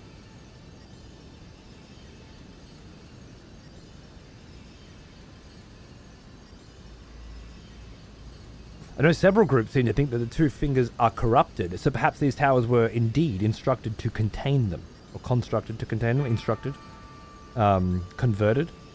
Maybe not in a reverential manner, but out of fear. The round table's weird. It's like a reflection, separated from the world, but still affected by it. Agreed. The fact that there is a physical location in the world that looks like the round table holds entry hall, though, fucks with my head. And were the 2 and 3 fingers enemies of each other? That's an interesting question. Yeah, Zach, that's what when they talked about the Elden Ring TV show, yeah. Which is in production, apparently. What story would they tell? Love to see the story of the shattering. If the Erdtree was created by such meteors, ones sent by the greater will, then it seems to me that the Erdtree is a form of sprouting, spreading corruption of the world. It's an interesting way to view it. Where does the Elden Beast fit into that viewpoint? How can it not have taken ages from the shattering until now? The fingers are turning into dust, for fuck's sake. Oh, okay. And are you saying that the decomposition rates of demigod beings on this planet with this gravity and this atmosphere is something that you can use to determine the gap of time? Do you understand how decomposition works? Do you understand how corpses are mummified, even on our Earth? Akare, do you have any knowledge of such things? Because you seem pretty convinced that you can create a timeline using this level of decomposition. I wouldn't feel confident, personally, in making that claim.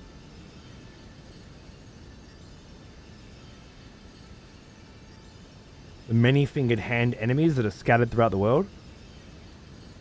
I don't remember those. No, I imagine you're not talking about the ones in Karian Manor. The intro cinematic claims that Marika's offspring, demigods all, claimed the shards of the Elden Ring. Are the great runes shards of the Elden Ring? That feels right, doesn't it? But if they claimed them, and then went off to do their things,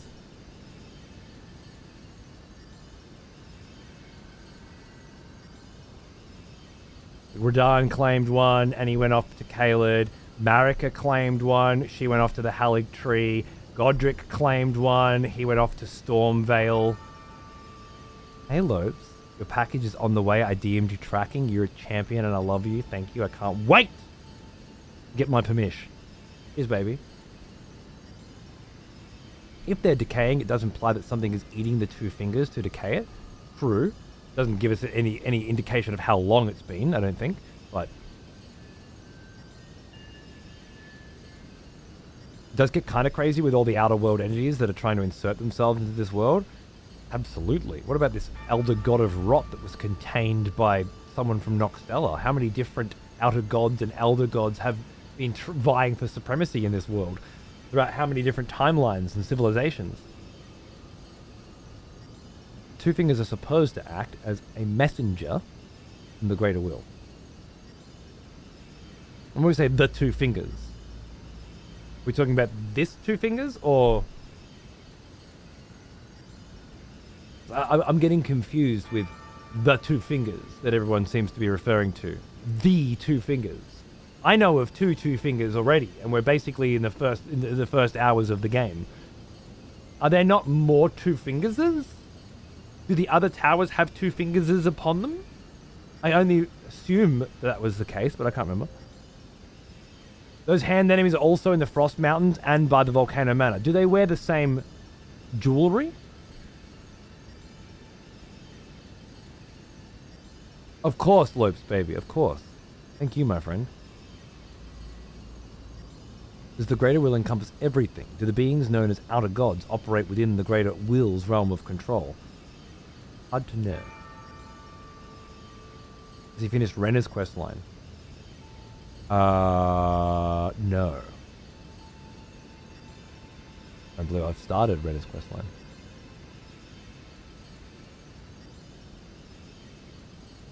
But I can't remember. Okay, so for now, Elden Ring is shattered. Pieces of the shattered ring are collected by the demigods, offspring of Marika. That juicy spear, I got it off one of the Carian, or it was either Carian or Rylacarian knights, mounted knights, wandering the outskirts of Rylacaria's academy. That's Rani, and no. That's, well, the Blue Witch Lady? Oh, yeah, that's not Renna. That's Rani, right? Although, that's just her image. The puppet that was made for her in the image of her teacher. Was her teacher's name Renna? Right, not what? Yeah, okay, fair enough. I'm not sure if it matters right now anyway. We'll get to that. So it's anchors to the parts of the... Oh, okay. The pieces were claimed, but they were devoid of any benediction. Does it mean that the demigods were barred access to the divine towers and couldn't mend them? It is a good question. I'm not interested in your opinions. So.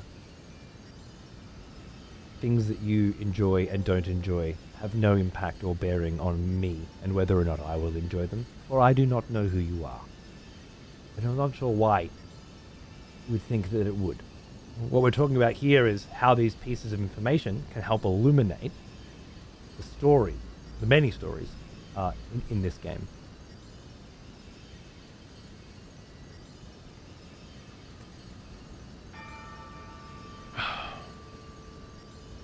I once heard a theory on YouTube that they were like alien organisms that took the form of fingers. And it was something the human mind, as it was something the human mind could comprehend, maybe like Alien in The Thing. Right, it was trying to look like them. But then we are saying that there are multiple fingers, right?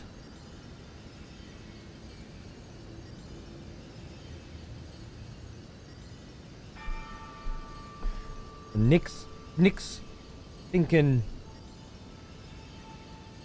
void of benediction.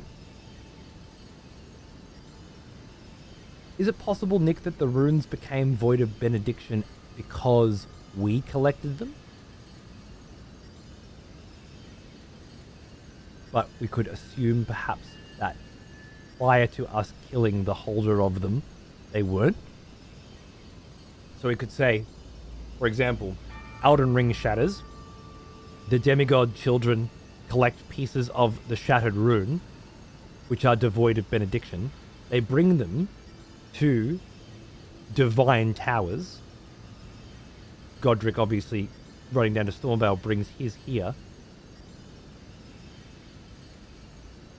Reactivates it here. And thus now has the power of it. Power that he uses for grafting, for example, because they feel like they're empowered by these runes, not like they're devoid of it. And that's why these towers are that's why this is Godric's. Because Godric has used his piece of the Elden Ring here. And so it is now here that we need to repower it. Something like that. I'm not being very eloquent, but makes sense. If we could say that that is true, tentatively, then we could say that the reason these towers exist, or the way in which these towers are currently used, is as a conduit to provide energy to the Elden Ring. And if we could say that that is true, then we could also potentially say that these towers, whether they were built for the purpose or not, is irrelevant. They were either built for that purpose or repurposed for it. Potentially using this the meteorites to contain pieces of the two fingers and sap them of their energy, funneling that energy into the Elden Ring. So there's a world, there's an Erdtree, there's an order, everybody's doing their thing. It's an age of great peace and war. It's, you know, like turmoil and, I guess, the order rampaging across the land. The font of their power is that they have repurposed these towers to redirect energy. And it feels to me very much like the Elden Beast is controlling all of this, right? Like, we spoke a few weeks ago about the idea that the Order was associated with the Erdtree, and the Order used the Erdtree as its emblem, and it used the magic of the Erdtree, which we call faith magic, to symbolize its faith, right? But that actually wasn't how the Erdtree was perceived by all, and that there are more ancient peoples, like the ancestor peoples, the animal lovers, that believe different things of the Erdtree, of more of its primordial nature, its primordial crucible, and so on and so forth. So if we were to suggest that, then perhaps Elden Beast, using Erdtree as its image, using Marika as its puppet, creates the Order with the goal of spreading its faith across the land, so that it could take these divine towers, which were at the time a piece of the two fingers, a piece of the greater will, perhaps a piece of some other theology, and bend it to their will. I know this is starting to sound a little bit wild, and there's not it's mostly just conjecture. I'm just trying to think, why did they stomp across the land, you know? Why were they spreading? If they were, what I would sacrifice to get a clear answer of what the Crucible is, the best interpretation is that it is the personification of evolution. The process of rebirth and recycling. You could say recycling souls if you wanted to get a little more Buddhism. Or you could say recycling atoms if you wanted to get a little more Carl Sagan. The idea being that whether it's atoms or souls, nature, through the process of decomposition, takes all of the materials that it used to create you after you die and repurposes those materials again. When you die, you will likely be buried in the earth or at sea or cremated and spread upon the winds. And regardless of which way in which you are put to ground, put to dust, the atoms that make up the composition of your body will be recycled. Whether they become grass or trees or cows, they will continue to be repurposed and reused for as long as the planet's here. And even then, every atom that this planet was built from came from somewhere else in some other solar system. Just pieces of stars What did Carl Sagan say? We are stardust, quite literally. We are, an amalgamation of stars that exploded in other galaxies, in other systems. If this is some kind of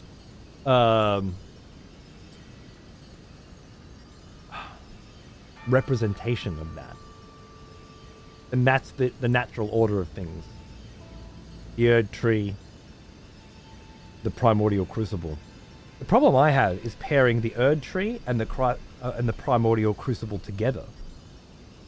If the Erdtree didn't rock up until quite a bit after, we know that the Erdtree came after Dragonkind, after the Eternal City, after Astrologians, and after the Dragonkin. Erdtree, because there were times before the Erdtree. That doesn't necessarily mean there were times before the Crucible, right? The primordial Crucible.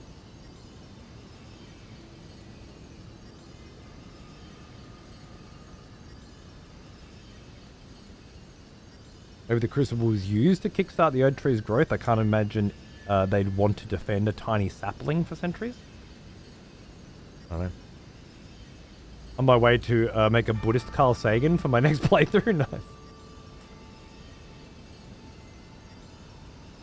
Why did a post on Morgenstern's Discord bring me here? Metal, brother. I'm starting not to care, considering your talk of the Erdtree. It's ERD. And all one word. My Boston-born son. Also, I've never heard of Morgenstern. But if there's a post in Morgenstern's Discord, it's led you here, then I'm going to have to say it's a pretty cool place with some pretty cool people and some very, very cool recommendations. I will say this, though. I don't know if you're being positive or negative. Oh, it's a German streamer? I did live in Germany for a couple of years.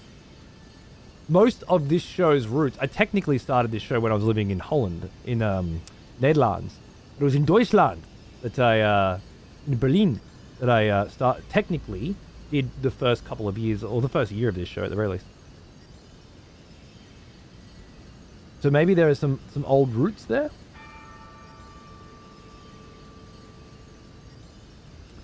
Smoke some Erdtree right now. Get it in you, mate. So, could we say, I love the idea of using the word so incorrectly, but in a sentence about sowing life, literally through the Erdtree. It's a typo, I'm sure, Harm, but it's fucking fantastic.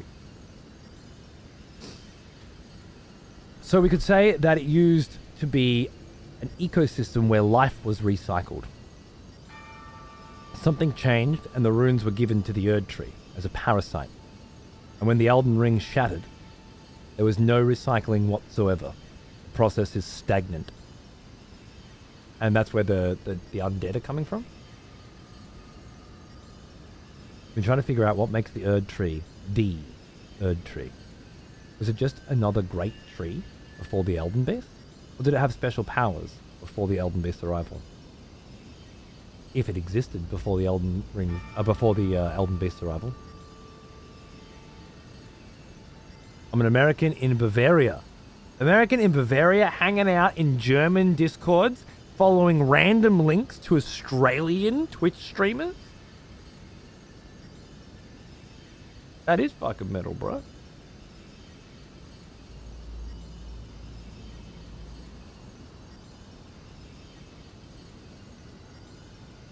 I love, Harm, how you think was typing Dinglish added clarity rather than took it away. Just so you're aware, it didn't. Saying things like that can only serve to make me more confused, not less. Can't we all be cunts after all? I wish. I really do. Life would be a lot fucking easier without all these delicate sensibilities everywhere. English is Dutch English, is it? Alright, I'll take it. I love how only the Dutch have their own version of English. Brilliant. I assumed that since one of the primordial definitions is existing at or from the beginning of time, that the Crucible came before anything else. Right. But the Crucible came before anything else. But the Erdtree is not the Crucible. I'm going to put this here. Crucible.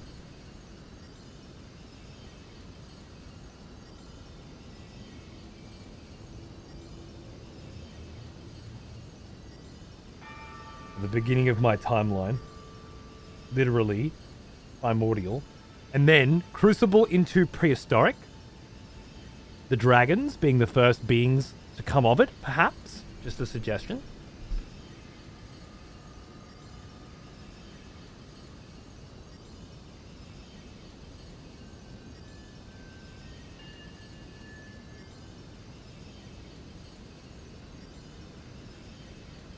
Yeah, righteous, nice. That was like the old essence of this show. Keep your opinions to yourself and we're going to get along just fine. That was the beginning. But that was when I created the show. I was a different person then. Obviously, it's a little different now. In fact, we encourage opinions these days for a variety of different reasons. Not just because we want to kill people. Although, you know, it is mostly. That fits well. I think so. I think so. Exactly, Maester. We've come so far. Okay, all right, okay. Well, I'm starting to come up with a theory, thanks to a lot of your perspectives and opinions. Thank you. But I guess briefly, for whatever reason, the Order is created. Marika spreads it across the land using the divine towers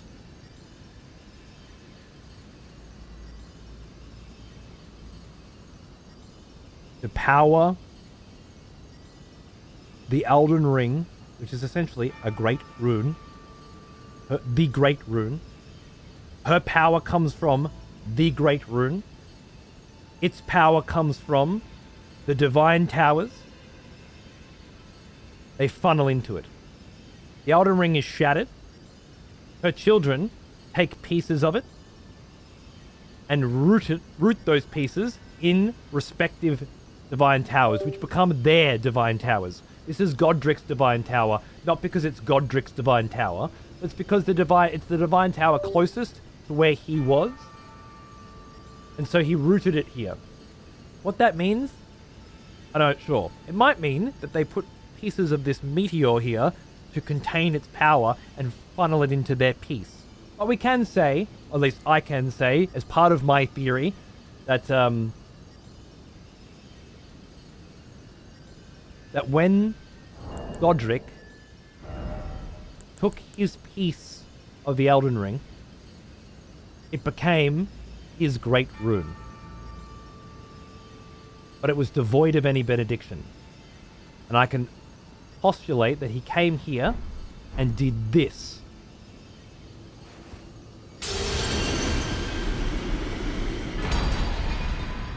To power it. And then he used that power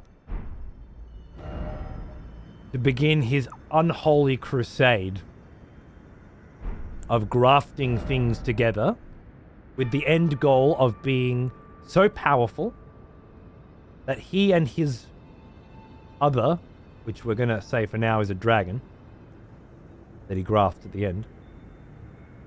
Perhaps his whole purpose of grafting was to try and bring that dragon back to life. But his goal was to be powerful enough that he could go back to where he came from, back to Lendel, and take control of it, right? With him and his dragon. A great rune of the shard bearer Godric. Its blessing raises all attributes. This great rune is known as the Anchor Ring, found in the center of the Elden Ring. The first demigods were the Elden Lord Godfrey and his offspring, the Golden Lineage. Well now, He is an old one. Almost as old as me.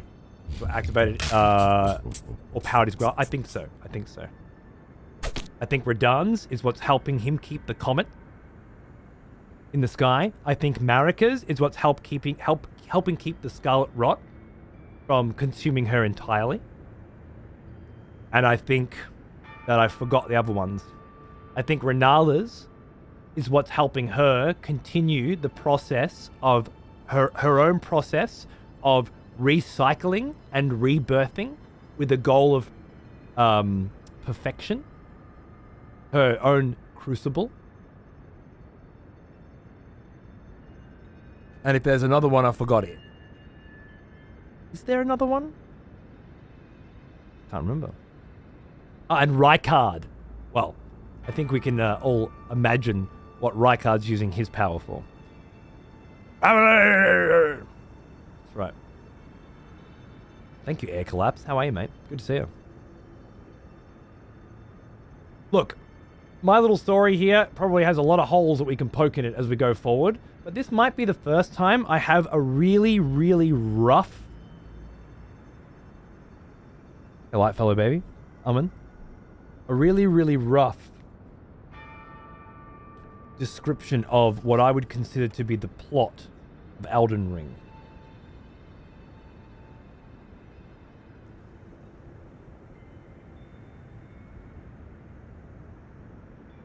I really like.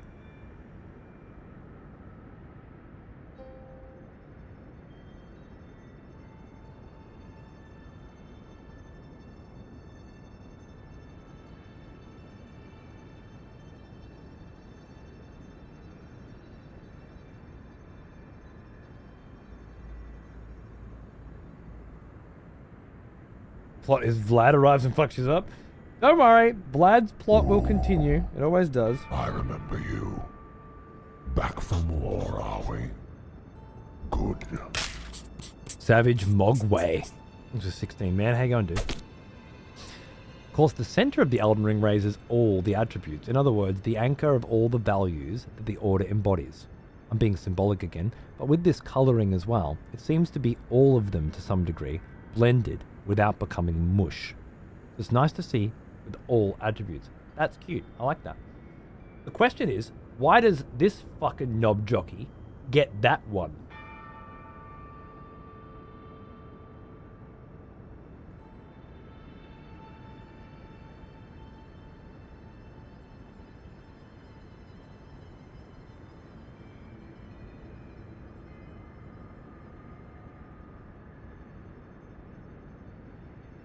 Inherited or stolen from his lineage.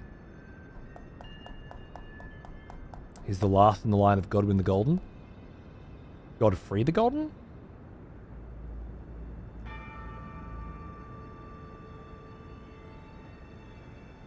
The first Elden Lord? Or is Godwin also Godwin the Golden?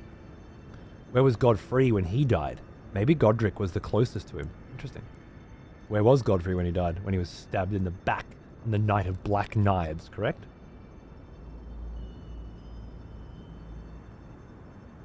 Ah, I like that, Zio. I like it, dude. I very much like the symbolism approach that you provide. Thank you. Okay. All right. Cool.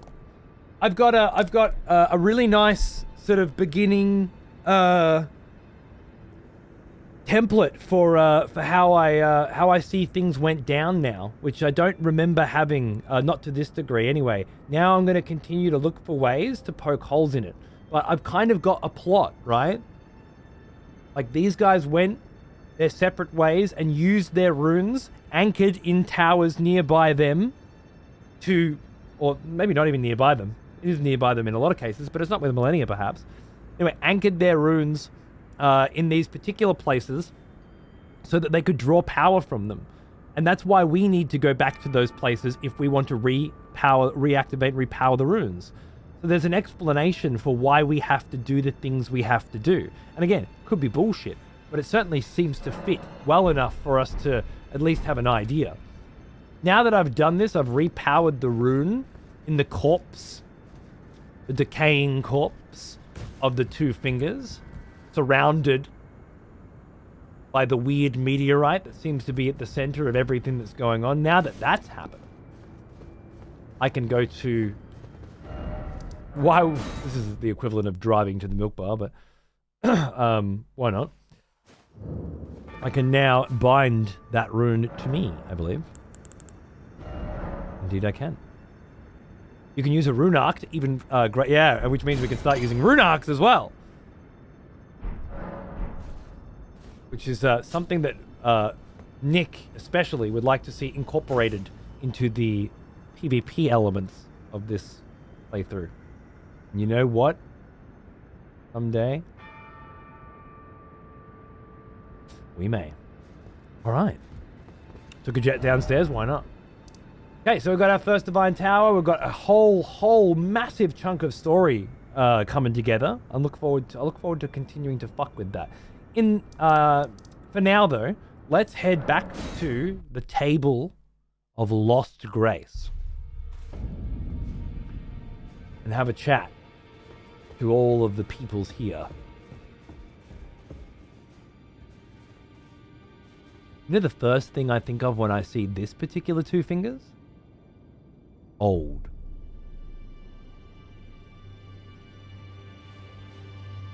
I think it looks old. I think the hair looks wizened and withered.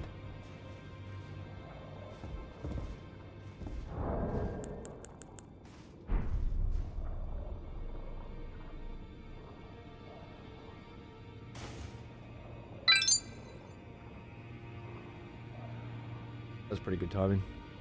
Thanks, Dave. Keep up the amazing lore runs and streams, my man. Such an inspiration. Thanks, brother. Love you, man. Cheers. I've no intention of stopping. It said that Godric is a runt, distant relative. It's also said that the Great Runes were only received by Marika's children. Does it say received? After the shattering. I'm assuming Godwyn. No, Godwyn died. That's what caused the shattering. Godric and Godefroy. Oh, I'm assuming Godwyn, Godric, and Godefroy were children of Marika and Godfrey. Makes sense. Rani was a child of Radagon and Renala. And Radagon was part of the Golden Order, or did he marry into the Golden Order? That gets confusing, doesn't it? Perhaps Godric had a smear campaign run against him because he wasn't a child of Marika and Radagon. Godric actually stole his Great Rune when he fled Lendel. Did he? I mean, that makes sense. But it was also owed to him because he was of the Golden lineage.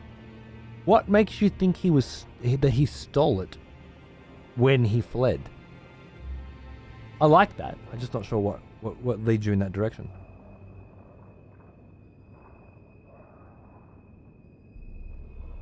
It rather looks like this Two Fingers is also decaying, just not as far gone as the one atop the tower. I agree.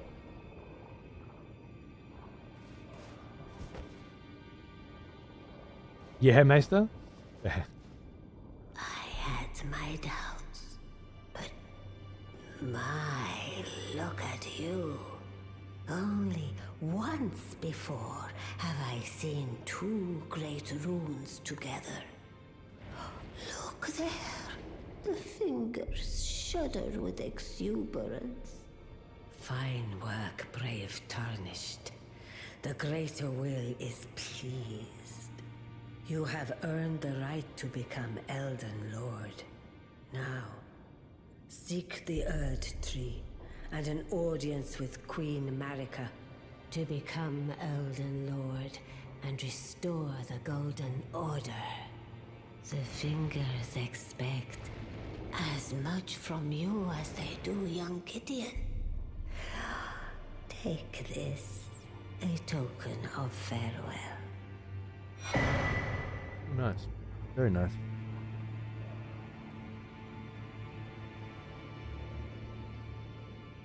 True. Young Gideon? Gideon the all-knowing, huh? They expect as much from me as they do young Gideon. They want me to become Elden Lord. They want me to restore the order.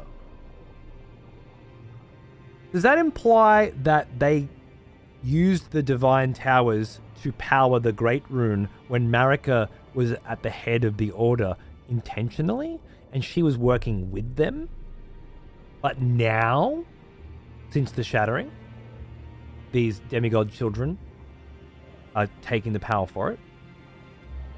Did someone say Godric stole the rune when he fled? Maybe. Did Vare say it? I don't know. It's possible. We could check if we need to. Damn, now Vlad is stronger. Oh yeah, Vlad's trying to keep up with you fuckers.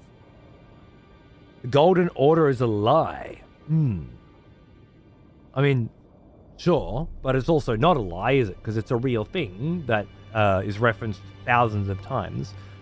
I know what you mean, but it doesn't really help with the current conversation, I don't think.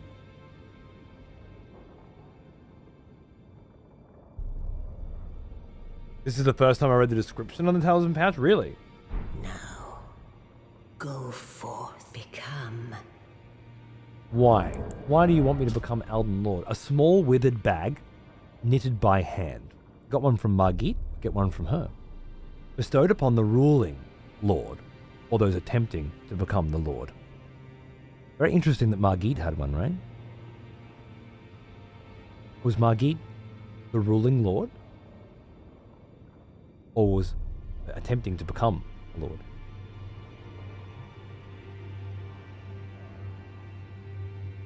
As the voices of the two fingers, as the finger readers are said to live lives eternal, and one is even supposed to have served as a wet nurse to royalty.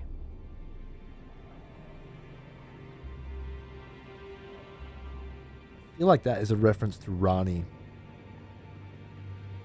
It could be more than, it could be anything. They also said it was a farewell gift, as if they don't expect you to return. I wonder if it's because they expect you to die.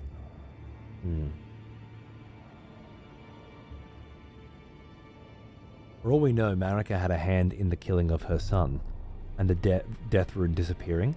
Maybe she was just tired of being trapped by the Golden Order or the Greater Will, maybe.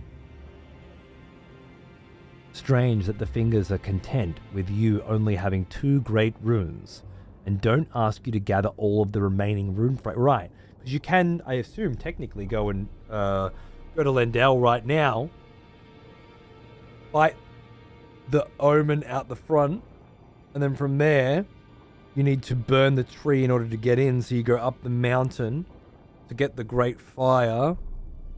And that leads you into Farum Azula, where you fight Malekith, then you come back from that vision, I guess, and the Erdtree's in flames, you can walk in and finish the game. That's the whole process, right? Don't need to go to Volcano Manor, don't need to fight Moog, don't need to do the DLC, obviously, don't need to do Caelid, don't need to do Marika. So Erdtree, Volcano Manor, and Caelid are the other 3 runes, and none of them are required. Hello, Pawns. How are you, mate? Good to see you, dude. What's going on? We're having long, deep discussions about 2 fingers today. And divine towers and great runes and elden rings, and it's just been delicious. The emblem on it looks kind of like a dragon, but it could also be a tree.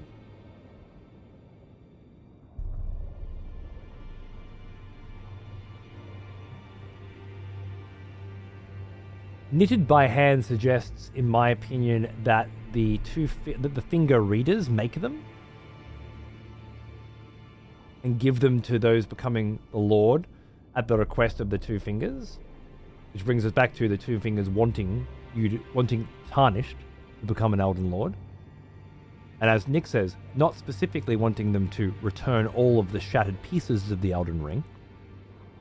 Not really interested in that. Just enough that you can go to the tree and become the Elden Lord. What is meant by become the Elden Lord? Well now, he is an old one. Almost as old as me. Thank you, Rorgdor. 55, mate. Cheers, dude. Sort of as an aside, you find the Mimic Veil in Godric's castle. I've always assumed he used that to escape the capital. I like that. loving the lore speculation. Sometimes you just got to run with what you got, don't you? It's good fun in the moment. I'd be more interested in the material used for the pouch. Seems to glow. Meteorite fibers. No doubt. What do I want on here? The blue feathered branch sword, which raises defense when HP is low. Or the Prince of Death's pustule. Ooh, I remember you. Seems more thematic somehow. Back from war, are we? Good. We have both. The heart sings when one draws close to death, and thus does one cling so tenaciously to life, to render up a death worth offering. Once used in ancient death rituals, that sounds good to me. Florentino, hey man, how you going, dude? I feel like it's been a minute. Hope you're doing well. Hope you're having a good weekend. Cheers, mate. Brings up the question, what purpose the Elden Lord serves?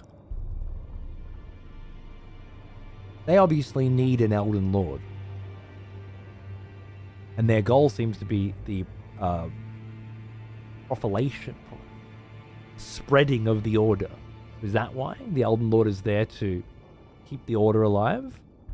Keep its theology alive? Hey, thank you, Sheps. Cheers, man. No, I like them too. The great Kenneth Height does say that Godric hid himself amongst womenfolk to escape the Citadel. True, nice. But not that he stole the rune, specifically. Marika has been pulling a lot of strings for a long time. So many that some of those things conflict with each other. For example, the Tarnished that are touched by grace. You, the player character, have nothing in common with another Tarnished named Dung Eater. He doesn't even fulfill the purpose Marika wants for the Tarnished. Right. I'm sorry, I'm not able to follow any of that.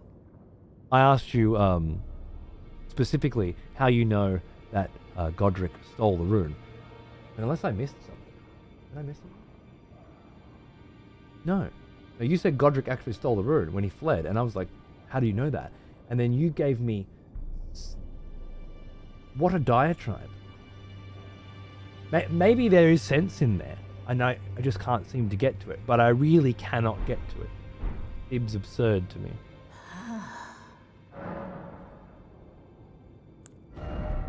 Oh. Just Renala's stuff? Nothing from Godric. Interesting. Queen Marika is the vessel of the Elden Ring, carrier of its vision. A god in truth. But after the Elden Ring Another shattering, expletive has returned. she was imprisoned. Welcome back. Thanks, Pensive. How are you, mate? Erdtree, a grim punishment for shattering Right, the Fly. Order, despite her godhood. The fingers speak. Marika's trespass demanded a heavy sentence. But even in shackles, she remains a god and a vision's vessel. Trespass? Confer great runes to become Elden Lord and join Queen Marika as her consort. Like Radagon is now. Fingers have willed it so. So kill Radagon. You may go. So there was Marika, Queen, God. Representation of the Order. She's with Godfrey, first Elden Lord. They fall out. She's with Radagon, leaves Renala, goes with her. Is this the two fingers willing these things to happen? Saying, Godfrey, you are the Elden Lord. You have become the Elden Lord. You have led the Tarnished. You need to be with Marika. And then Radagon, and now us. It doesn't really give you the impression that Marika has much of a choice in who her consort is, right? But at some point, presumably when she hired someone to kill her son, when the Rune of Death was stolen, the shattering of the Elden Ring was her way of being free of this cycle, perhaps, being free of the will, of the greater will. will of the greater will? If so, she went inside the tree to keep herself protected? It's just that they specifically say that she trespassed, right?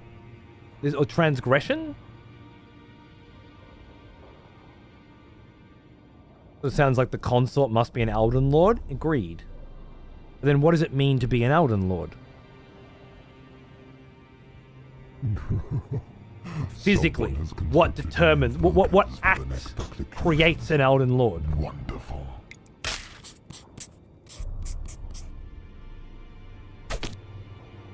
Interesting. I like that, Zoft. Nova, thanks for gifting a sub to Tor. Lovely. Someone has conscripted new voters for the next execution. Wonderful. And Ransom. Thank you very much. Welcome back, Ransom, baby. Cheers, mate. That's for 4 years, by the way. Good to see you. Happy fucking anniversary. I hope you're doing well, man. Thank you, Nova. Tor, that's 27 months. Cheers, mate.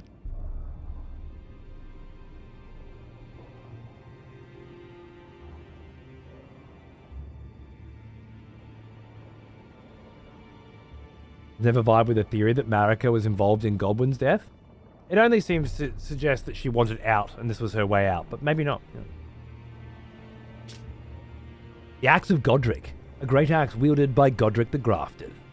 This golden battle axe is emblazoned with the figure of a beast, representing the strength of Godfrey, first Elden Lord and Patriarch of the Golden Lineage. I command thee, kneel. For I am the Lord of all that is golden. Repeatedly smash the axe of Godric into the ground, unleashing 2 earth-shaking shockwaves. Follow up for a third. I quite like the idea that this is... like it's representing the strength. I don't think so. It feels very much that this is... like a Godfrey axe and another thing that Godric has just taken. Have you had any thoughts upon looking at the status of Marika in her... you mean statues? Statues of Marika in her churches? The way she's pinned up, same as she is in the tree?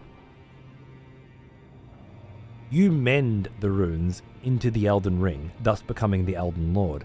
That's a really interesting perspective, but that is only for us. How did Godfrey, sorry. Yeah, I was thinking Godwin. How did Godfrey become an Elden Lord? How did Radagon become an Elden Lord? If it was just mending the runes, well then that's a new Elden Lord, right? The new process by which one becomes. So far, to be accepted by the 2 fingers to try as Elden Lord, you had to get 2 great rune shards. To get 2, your power comes from runes, so maybe having a ton of runes? It doesn't seem... I just don't understand how the previous 2 did it then. No, it's alright, I get ya.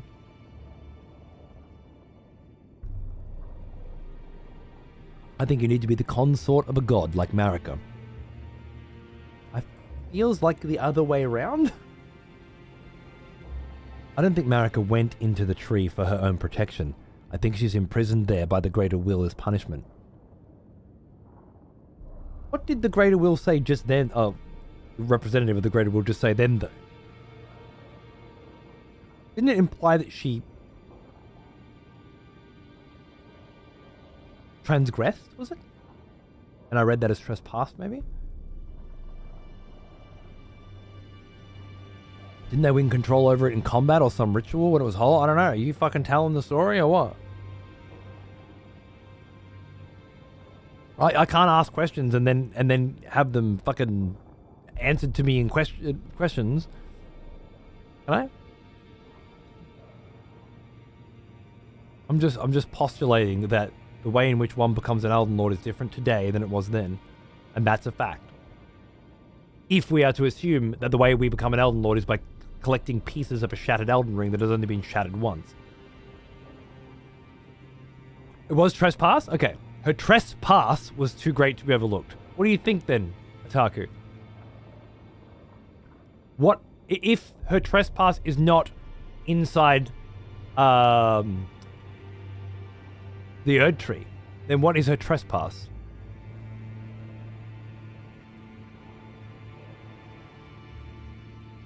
Maybe Shadow, but the wording doesn't seem right to me. Maybe Radagon forced her inside the tree to destroy the Elden Ring?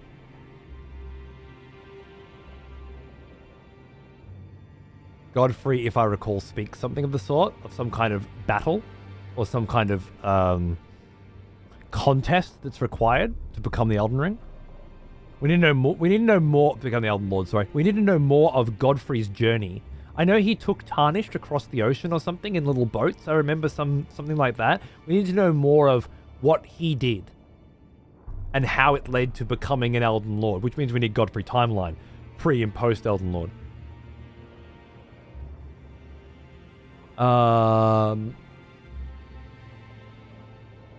NES dialogue says that she only seen 2 great runes together once before.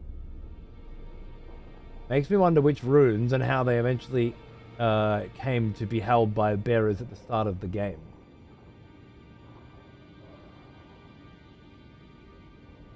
Only seen 2 together once before. True. She did just say that then, didn't she?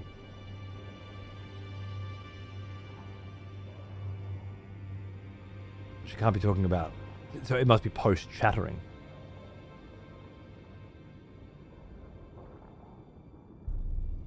Marika coming to Godric? They would have both possessed them? That's an interesting piece of information. Queen Marika is the vessel of the Elden Ring, carrier of its vision. A god in truth. But after the Elden Ring shattering, she was imprisoned in the Erdtree. Was imprisoned, right? A grim punishment for shattering the Order, despite her godhood. So she was imprisoned there for shattering the Order. Is her trespass the shattering then? And this then implies that she was the architect of the shattering? Yeah, fair enough, Cactus. That makes sense. Marika's trespass demanded a heavy sentence. The sentence being that she's... Yeah, okay, that's good. Even in shackles, she's still a god. And the Vision's vessel. Confer great runes to become Elden Lord. Join her. Yeah, I think trespass was the shattering. But it does then say that she is responsible for the shattering. Was it Huthor saying that he doesn't vibe with that? The embodiment of the power that still remained in the dragon's head that was grafted to Godric's arm. The wielder's arm will take the form of a small dragon, sprouting sharp dragon fangs at the fist. The weapon cannot be two-handed.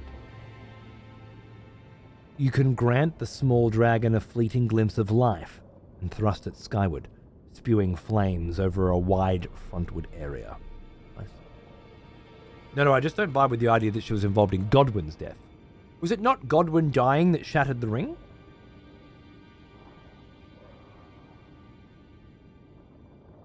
Or were they different events?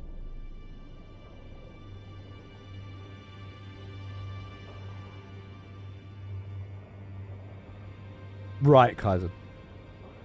I personally think his death was the straw that broke the camel's back, as it were. So she picked the nuclear option.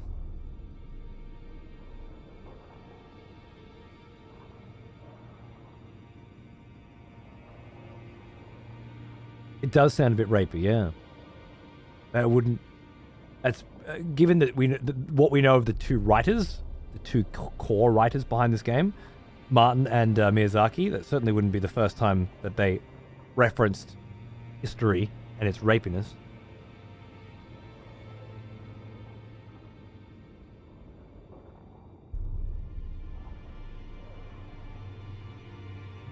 She set events in motion without expecting Godwyn's death, you think? Godwyn died and Marika shattered the ring. Okay. How did she shatter the ring? Do we know that?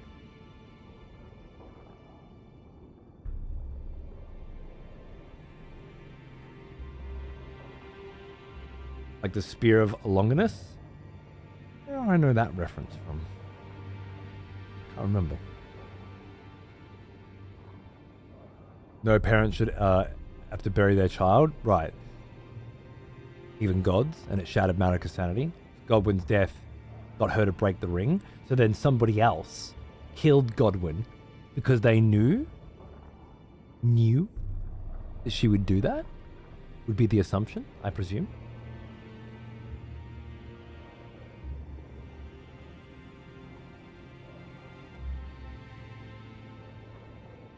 The opening cinematic is Marika shattering the ring with Radagon's hammer, is it?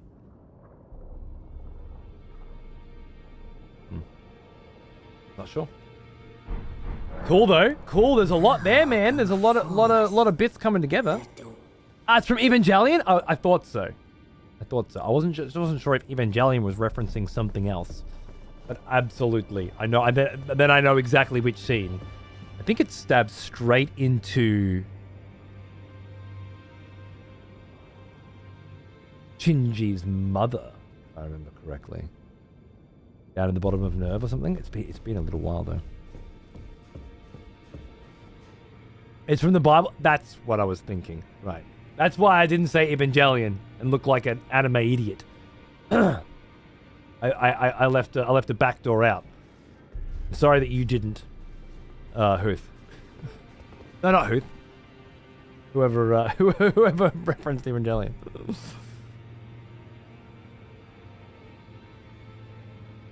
I've always seen Marika as a character having much more agency than a pawn being manipulated into insanity. Interesting. She certainly seems to have come from a long way away from where she ended up. Current theory going around here is that she's from Noxtella. There's a depiction of the shattering in the CG trailer that isn't in the game. Is that right? I still have never seen that. Longinus was a Roman soldier who pierced the side of Christ to stop his suffering. You know what I'm thinking of as well? I'm thinking of fucking Constantine. That's the spear, right? They need to get the blood of Christ to create the fucking Antichrist or something. I tried to get Cody to watch that cinematic a fair few times. I know, you're right. I'm sorry. There will be a perfect time though, won't there? Seriously great. Is there any time better than now? I'd have to exit the game though. Okay, fine. It'll only take 2 seconds.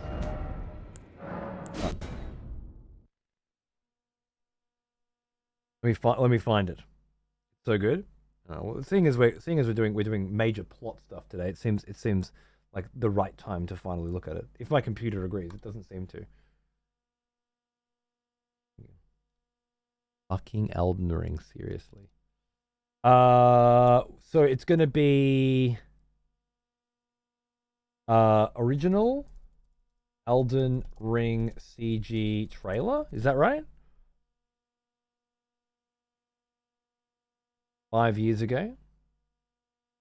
Which one are we looking at? Very keen, nice. That one? The red one? Okay.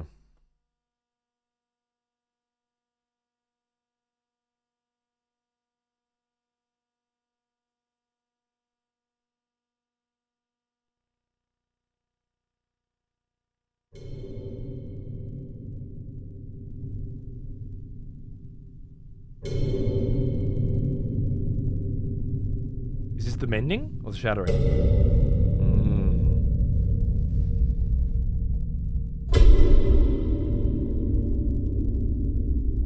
This isn't it?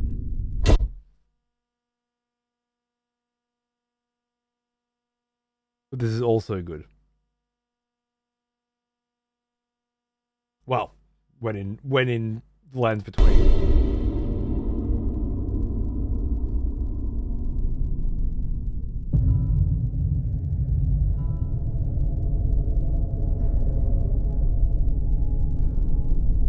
I doubt you could even imagine it.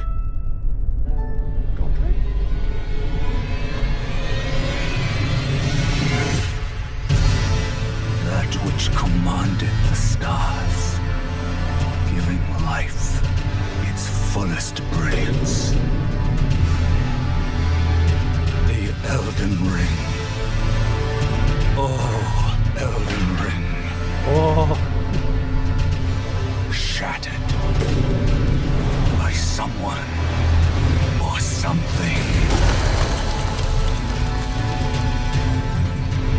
tell me you don't see it. Look up at the sky. It burns.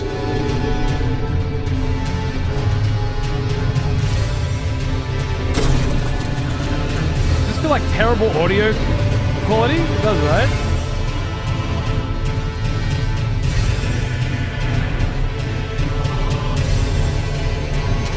Interesting point.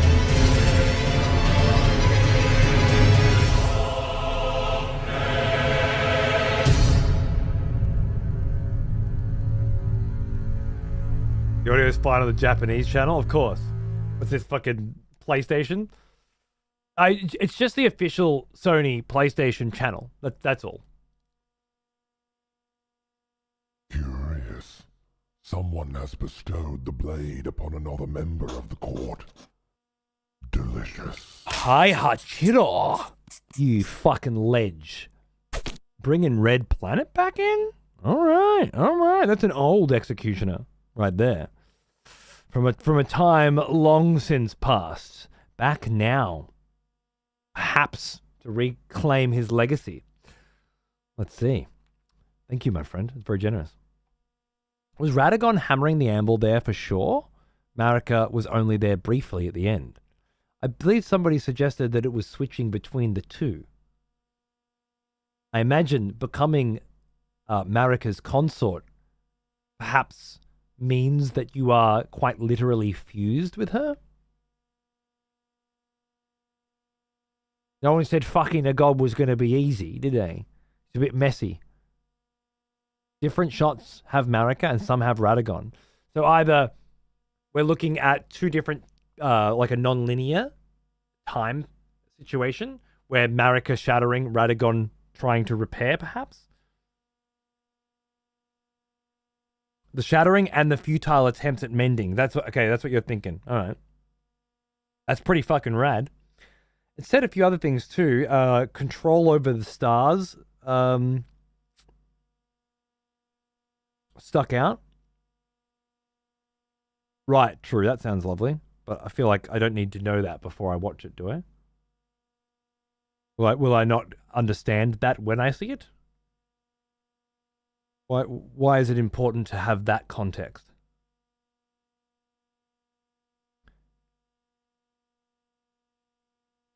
The fingers want to jump at any chance to get the great runes back to her, even if it means they need more tarnished other than you. I don't know.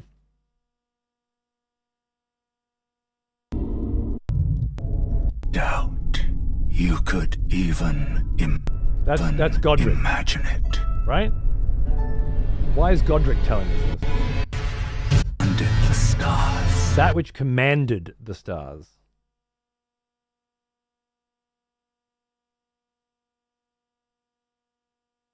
Who is speaking? I think it's Godric. I really do.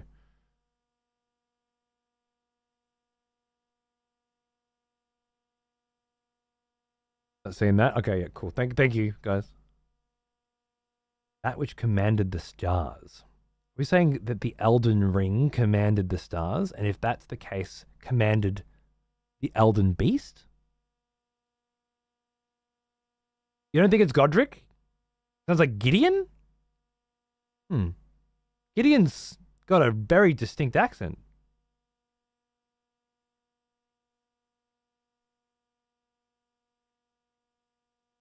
The same narrative for the opening cutscene of the game. Okay. Well, this is a picture of Godric, though, right?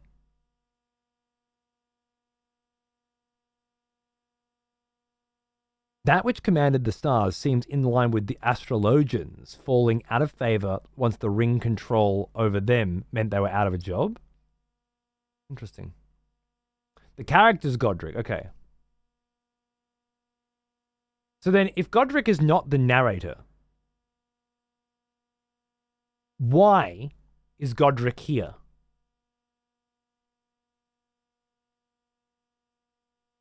I doubt you could even imagine it.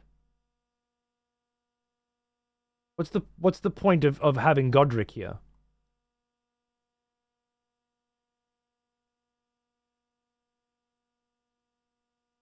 We're just showing off different people. Could be. Just showing off the rune holders. They show the 3 ring bearers plus Marika and Radagon.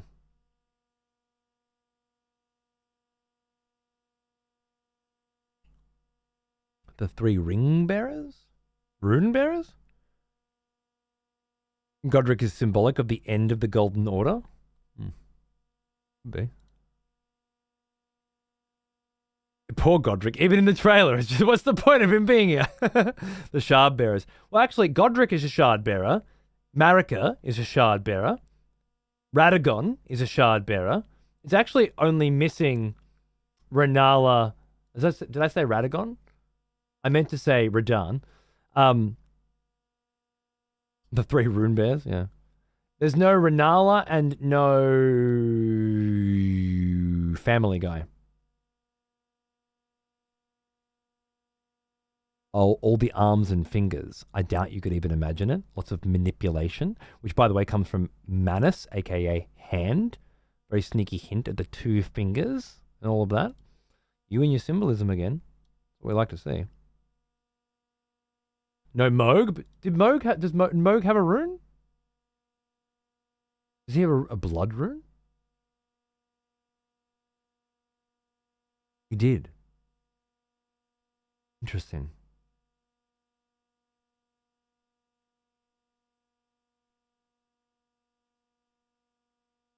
And I guess there was a rune of death as well. Renala, Rykard, Morgott, Moog all have great runes. Are you saying that Millennia and Radan do not? Oh, Millennia, Radan, and Godric do not?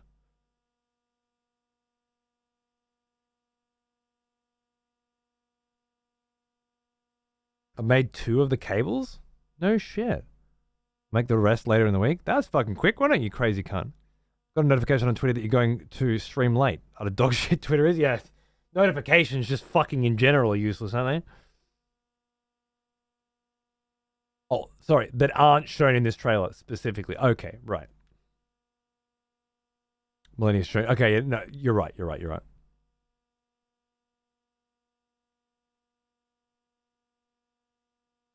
You have some heavy static when you watch the Godric part. I don't hear that when I watch the video myself. I thought it's the bad audio, but it's only coming through your stream. Really? Let me try again.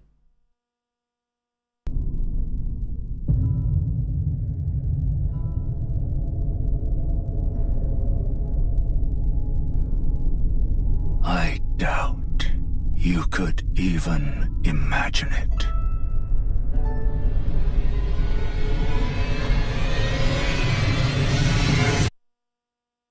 You heard it then too? It's weird because I muted the mic. So it's not coming through the mic. Let's try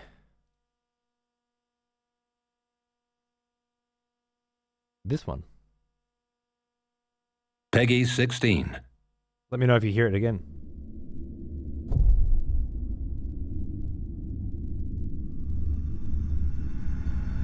It happened. Yeah?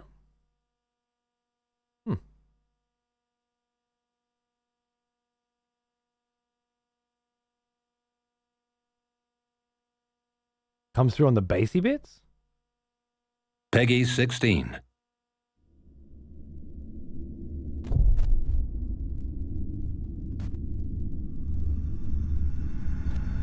It happened an age ago.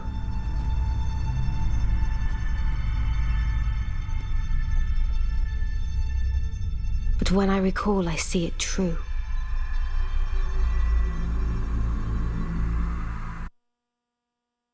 I assume you could still hear it then? Nothing changed?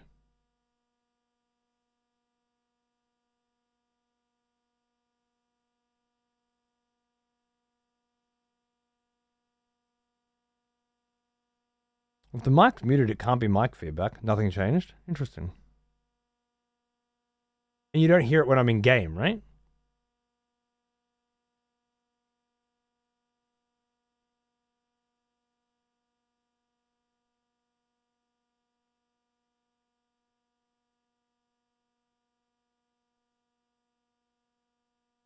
What could cause...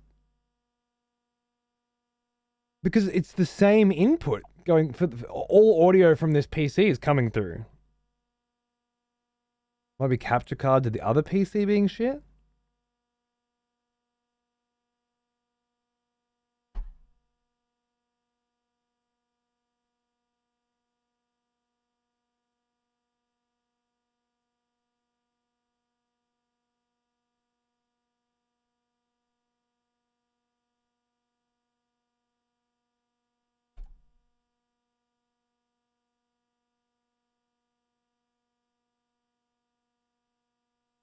Peggy 16.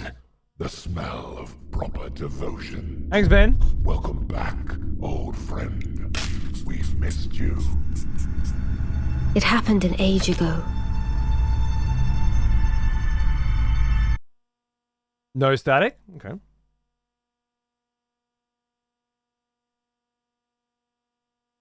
I'm not using it. No, Shooky.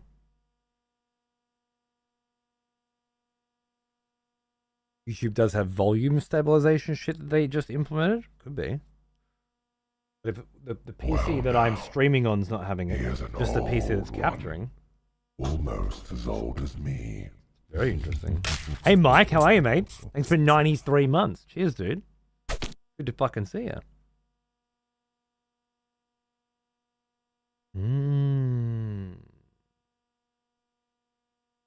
Well now.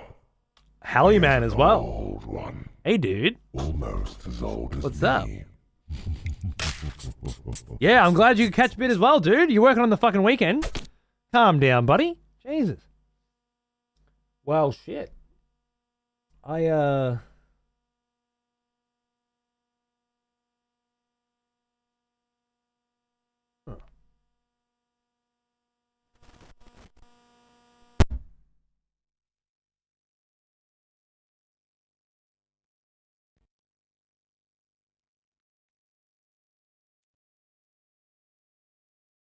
My best bet is this fucking cheap as shit audio cable.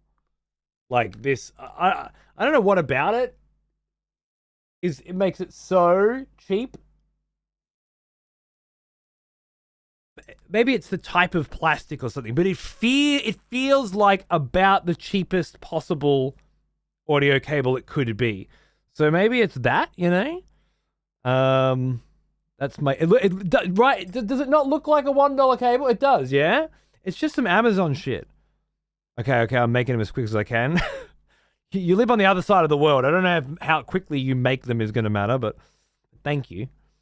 But it could just be that it needs a good wiggle and a good jiggle. It's okay, Fly. I can just bring it back up. Don't stress. Oh, you typed it out, but it was too long. Oh, right. Okay, I understand. Yeah, never mind. Cool.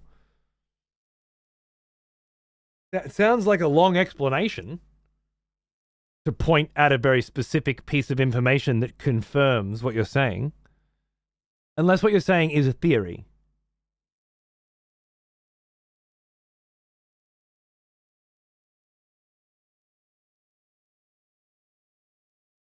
I don't know what it means, heavy metal, but it sounds right. Yes.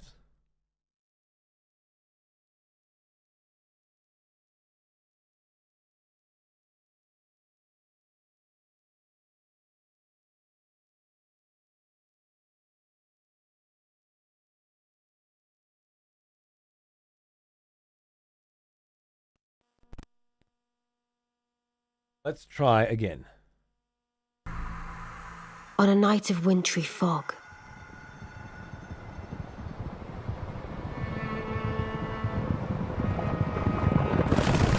the rune of death was stolen.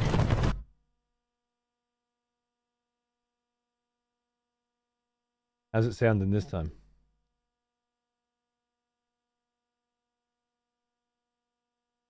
Still the same? Fine, smooth. That part was good. What do you mean that part? Either it was there or it wasn't. It was the same fucking part that twice before you said that there was a fucking noise. Is the noise still there or is it gone? You know what? I might have made that a little more It's not the same. It's the same video. What are you talking about?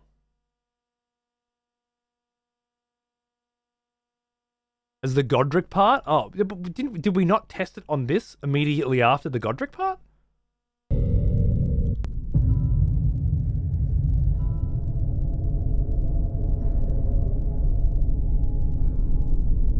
I doubt you could even imagine it. Wait, so it is there now? But not here? Peggy 16.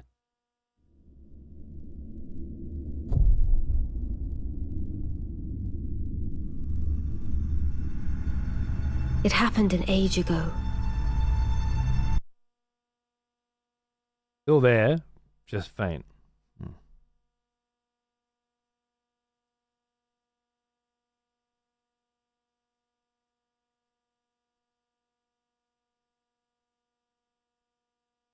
From the base parts?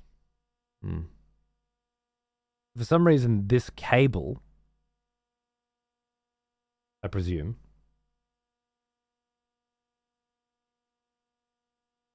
so I think someone said earlier that my physical subwoofer, which I'm telling you right now, is making this room rumble. Could be physically rumbling the cable, causing the static, and you know what? That's not necessarily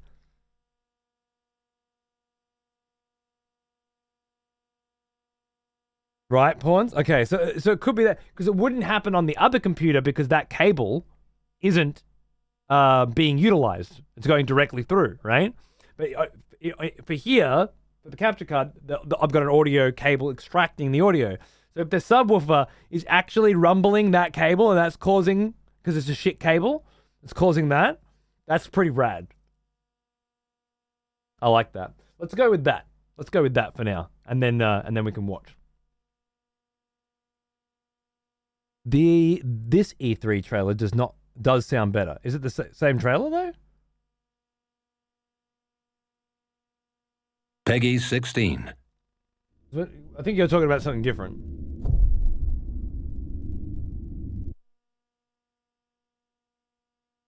Let's get it up to 2K, mate. It happened an age ago. An age ago. There's your timeline. AK. But when I recall, I see it true. Shut off the woofer. It's not that easy, mate. On a night of wintry fog. It's a huge fucking subwoofer. On a night of wintry fog, eh? Look at that. The rune of death was stolen. I think I've seen this one. And the demigods began to fall. Starting with Godwyn the Golden. Godwyn the Golden indeed.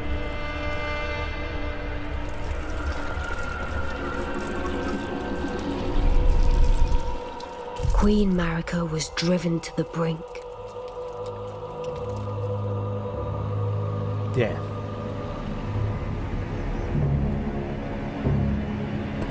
Okay. That looks a lot like that shit dripping from the Divine Tower. Me? Which I think represents death. A kind of death. Let's say undeath. Which didn't exist until that moment. And is now also pouring out of the Divine Tower. Those parasites? I'm not sure if parasite is the best descriptor, but I know what you mean. This is about as Nazgul as can be, agreed. So more or less 1,000 years ago. Wait, are we saying that an age is 1,000 years? I believe that's a millennium.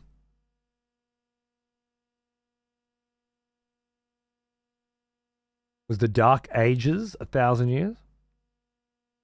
I feel like there was 100 or two. What about the Bronze Age? How long? How? Pawns? History man.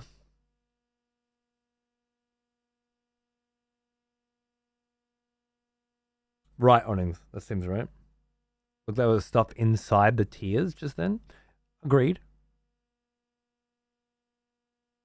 Sure, sec. Ill-defined and depends on the part of the world and who you ask. Right. According to Google, it's 2,000 years. Google never knows.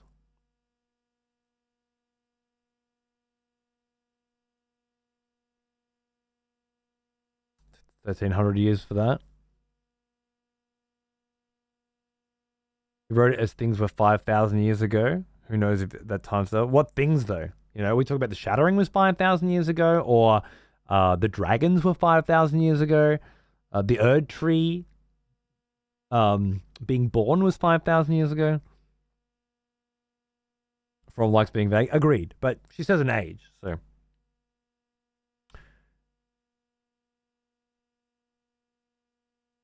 It's a theory, only because Godric is the only one not directly related to Marika or Radagon that has a great rune. Okay. It's just when you first presented it, you didn't present it as a theory, you presented it as fact. You simply said Godric stole the rune when he fled Lendel, which is a statement of fact.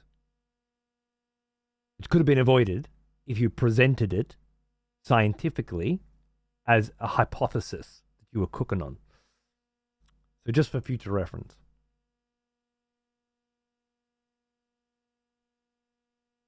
With the exception of Malekith and Renala, who were given their runes before the Shattering, when it shattered each... Were they? Interesting. Rune of Death and Rune of Life. You're right, the Amber Egg, yep. When it shattered, each demigod claimed their rune, but each rune, something, something, something. The anchor runes are to be claimed by those of the golden lineage. Okay. I don't feel like any of that helped explain how Godric stole the rune.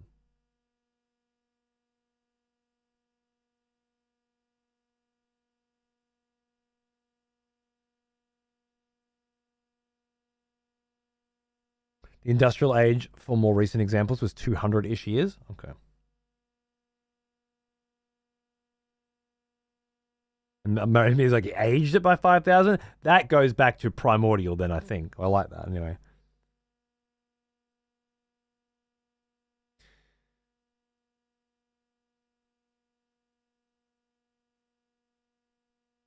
Right, pawns. I think he meant all the main characters 5,000 years ago. The Golden Order was thriving. Then the ring was shattered around 5,000 years ago. Possible. The Godric, Millennia, and all those legendary fingers just chilled around for thousands of years after the Shattering. That doesn't seem right to me. Things happened after the Shattering, for sure. We know that Millennia marched from the Erdtree to Stormvale, cowed Godric, which means Godric was there after he'd fled Lendel, after the Shattering. Makes sense. And then went on to battle Radahn. That all happened, right? What other things happened after the Shattering?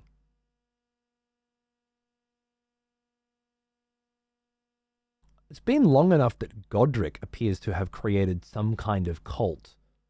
Cult might be the wrong word. Some kind of theology that suggests that if you come to him and are tarnished, he will rid you of that curse by turning you into a chrysalis and grafting you into a scion. And that theology, if you will, for lack of a better word, at the very least, has spread beyond the reach of the lands between. And that suggests a quite long time as well, right? And if Aker is correct, then the decrepit aging of the two fingers on top of the Divine Tower could be the depreciation or decaying of those two fingers could be an indication as well. But it does, certainly, maybe not 5,000 years, but it does seem like, to me, over 100 years since Godric fled Lendel, let's say. Perhaps. Yeah, exactly. A good point. You would think that Godric should really be Godwyn's rune, since he has a direct relative to Marika, but Godwyn is dead, so he could not claim it.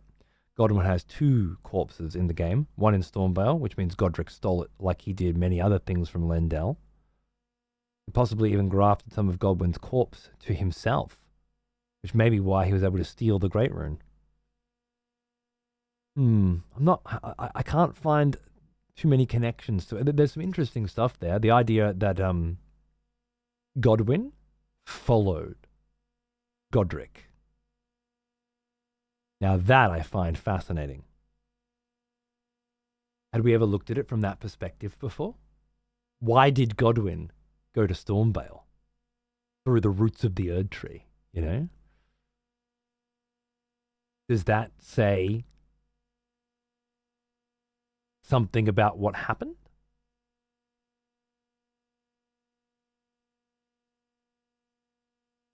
What if someone hired Godric to set in motion the events of the Night of Black Knives, which is why he was rewarded with the Great Rune that increases all attributes, the Center Rune, the Anchor Rune? What if he was given that as compensation for some horrible shit that he did that led to Godwin's death right before he fled, something like that? That could then give me reason to believe, rather than he stole the rune, he did something else worthy of it.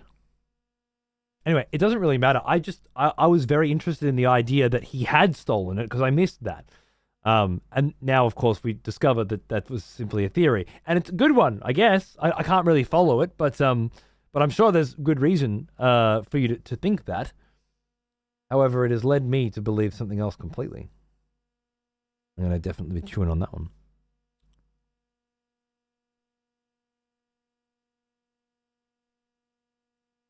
Potentially, Zach. Yeah, I don't know. Anyway, where were we? Godwin, beautiful. What did it say there? Marika was driven to the That's brink. it. That's what I wanted to talk about. We spoke earlier of Marika being driven to the brink of madness by the death of her immortal son. Which led to her shattering the ring.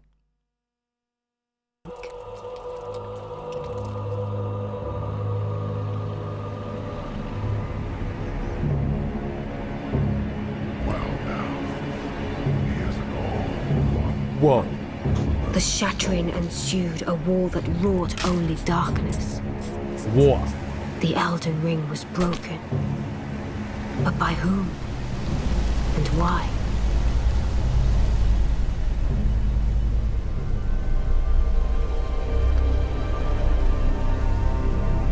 I believe, Yarrick, that he used the power of the rune to graft. Here's a cool shot of Morgott, especially with the Elden Ring was broken, but by whom and why, and it's Morgott.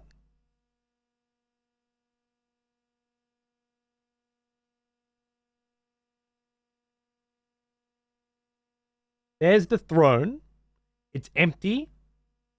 And Marika's crown, I presume, is on it. So this Marika has shattered the ring, or the ring has been shattered, and she's given up her throne, right?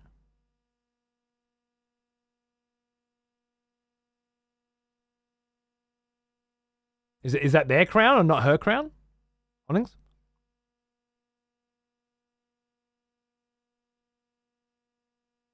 Narrator might be unreliable.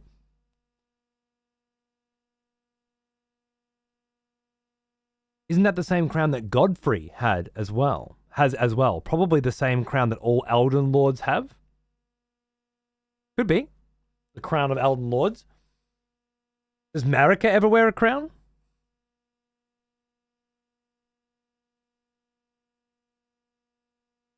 You're thinking that Morgott would be asking those questions. Because his main thing is seeking grace. Something like he loved the Erdtree despite not being loved in return. Okay. I can't remember his thing, so that's interesting. I can see Marika's descent to madness. Godwin was the only offspring of Marika that was born without any defect. Interesting.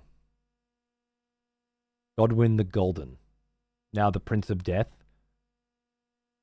reaching through the roots of the Erdtree all the way to Stormvale and infecting Stormvale Castle, the seat of his brother. That's got to mean something, right? That fucking rot permeating throughout the entirety of the castle. There's a seething hate. A vile pestilence about that action, about that act. Isn't it like a mushroom thing?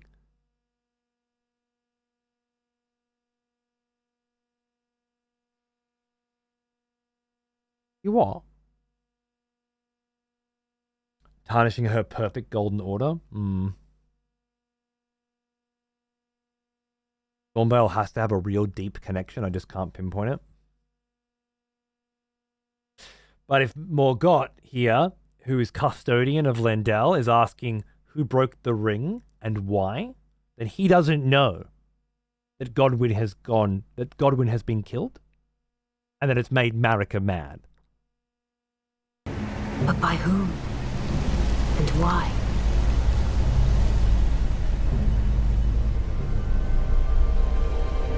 Marika wears a tiara in the opening cinematic, very different to the crown that Morgott puts down. Okay, so then the crown is Radagon's crown at this time, can we say?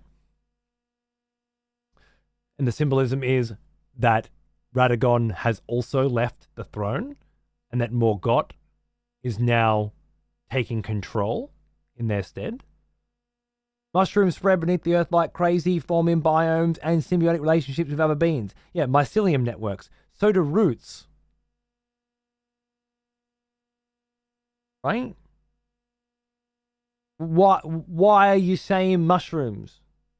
I understand what mushrooms are and how they work. Why are you saying mushrooms? Are you saying that Godwyn is a mushroom? I'm saying that Godwyn died and became the Prince of Death, and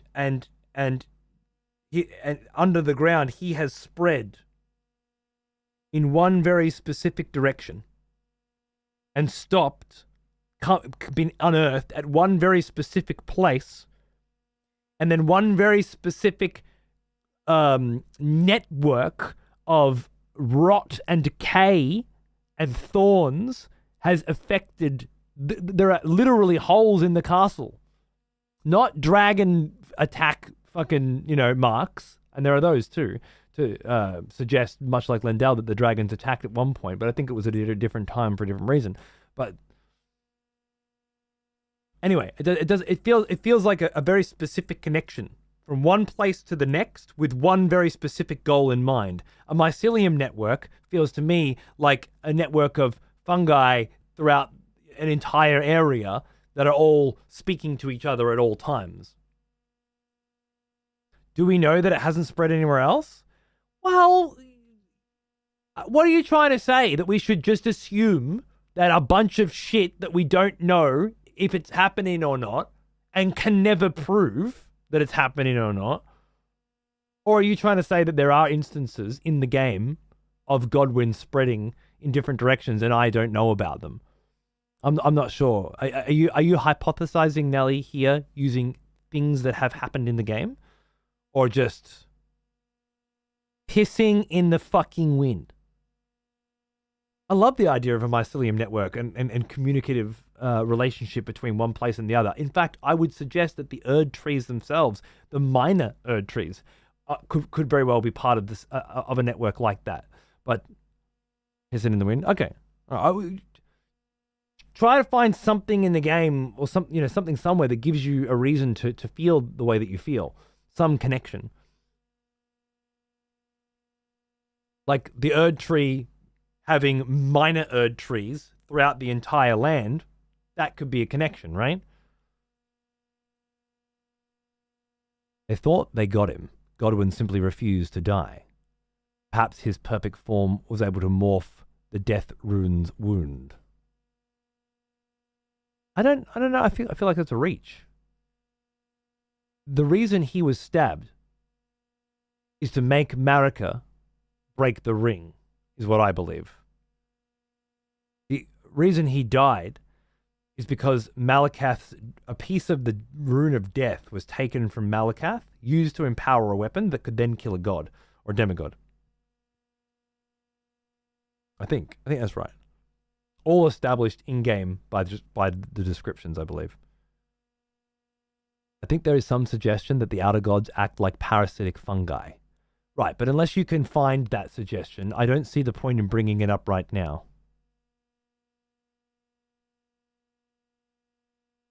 The Godwin face looks more like a weird slug thing, which kind of begs the question what the children of Marika actually look like in true form. Does it?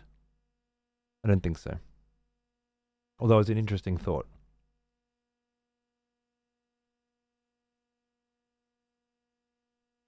Are you talking about the Deku tree here on the screen? That's interesting.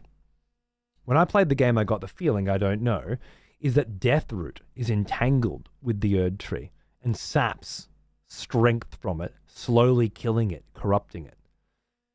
A nice thought, but I think prevents it from doing its job, which is to take in corpses, souls, grace, spirits, whatever, and churn them back out. Like Amir Drasil, like the tree of life, quite literally. In this case, they have catacombs specifically placed on the root structures of this tree where the corpses are buried. And there's really good theories to suggest that corpses that aren't buried in those catacombs don't go into the Erdtree, for example. And then, of course, we find at least 2 catacombs that have had the guardians of said catacombs murdered, being replaced by knights of assassins wielding those same black knives and guarding chests of Deathroot at those ruins, which is super crazy as well.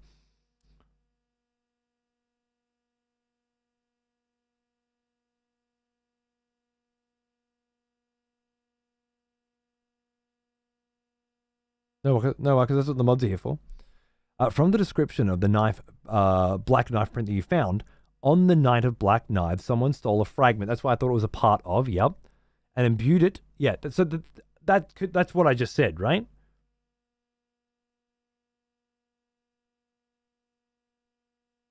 We don't know who stole. Well, I think it was Rani, I can't remember why. She's connected to this somehow. Yeah, confirming. Okay, cool. Thank you. Yeah, so someone stole a fragment of death from Malakath, imbued multiple assassins, weapons with it. They killed Godwin, which they couldn't have done had they not stolen the rune. They needed the rune to empower the weapons, to allow the death of an unkillable immortal being. With that dead, for some reason, I always thought it was Marika, like it was the act of killing him that shattered the ring, but it wasn't. It was the act of killing him that made Marika shatter the ring. Also, these trailers seem to confirm quite outright.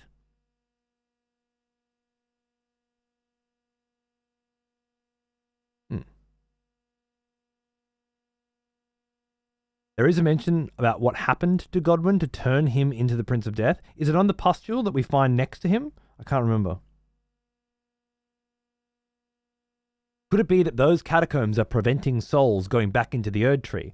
That they send souls into Godwin's body, which in turn deforms it even more as time goes on?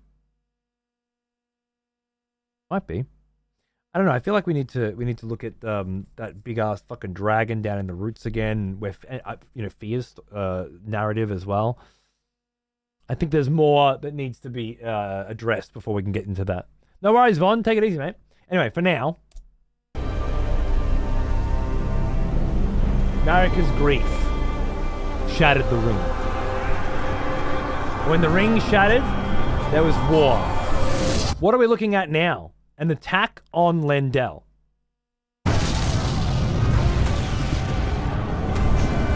What could the demigods ever hope to win by warring?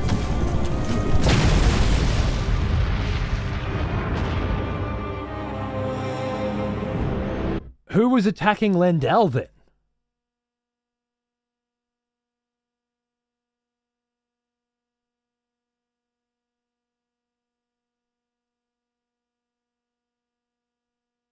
You think that's Radahn attacking the demigods? You think Radahn's attacking Morgott, and then Radahn gets pushed back, and then Millennia chases?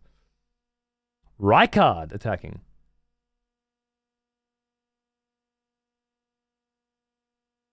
I don't think Godric soldiers are remnants of Lendel soldiers.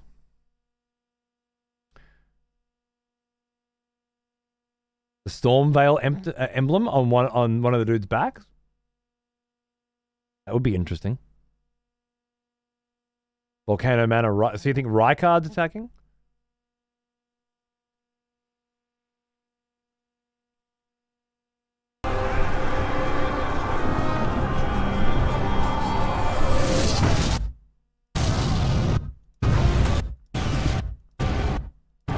There are trolls. What could the demigods ever hope to win? Rylakaria. Maybe? Is that Rylakaria? Feel like that's the Rylakaria colors. The like Leonian, so Carian or Rylakarian.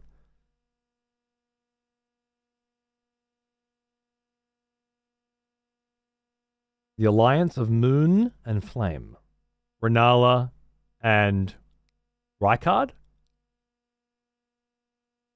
Trolls were pals with Renala? Well, it was Marika who brought them over. Rylakaria on the back there? I thought so.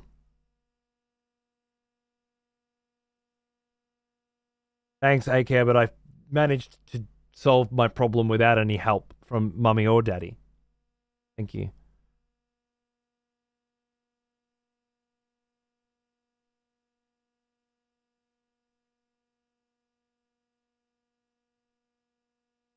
Redmane armor? You thinking Redmane Radahn? I did wear that as well. It might be why I'm recognizing it. Oh, yeah, Radahn, right. So it could be Radahn. Could be Rylakaria. Lendel helm on the left. Lendel attacking Lendel. Didn't Rylakaria only have a handful of knights? Rylakaria fielded an entire army and gave it free reign to attack whoever it wanted. And at one point, it attacked the Carian Manor. Those are facts that I'm aware of. Radahn versus Millennia. That takes place in... Do you think that there was a Radahn versus Millennia fight here and in Caelid, are you saying?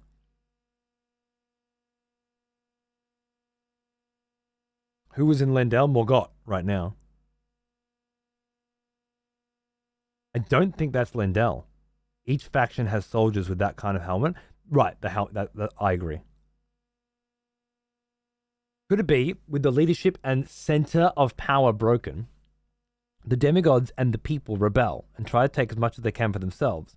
So what we're seeing is a mishmash of many armies versus the core of Lendel? It's possible. Carians had few knights in number, more elite, I think, speaking of knights. Perhaps.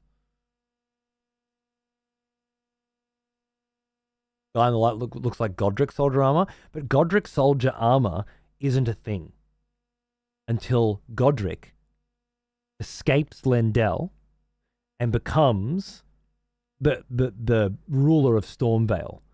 And all of Godric's army are a ragtag group of bits and bobs, right? Some of them are people from Lendel that came down with. Others are people that were banished, misbegottens, exiles. It's a ragtag group of fuckboys. But at this point in time, I don't think Godric has an army. At least that's my current understanding.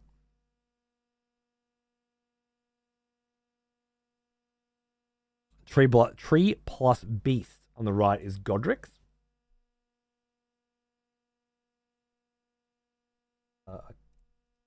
What?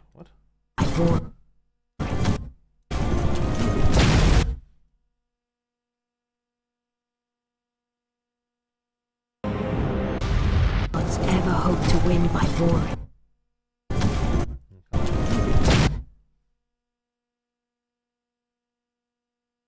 Looks exactly the same as the Cuckoo Surcoat on the right. That's what I'm seeing as well. I feel like Godric was a non-factor during this war. It seems so. Yeah, this is the point of him fleeing. I agree, which means it's well before the point of him establishing his ragtag group of soldiers. It's the Godric soldier armor. What could the demigods ever hope to win by? You think this is a Godric soldier knight and not a Rylakar, not a cuckoo? The cuckoo has a cuckoo on it, not a lion. Right, okay, fair enough. What about Radans? Do Radans not have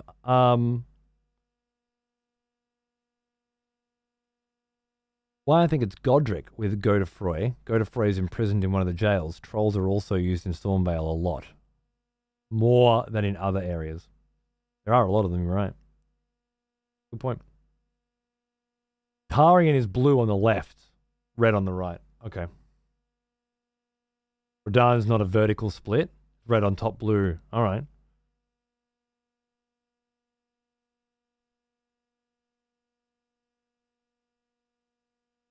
Nelly, it's time for you to shut the fuck up.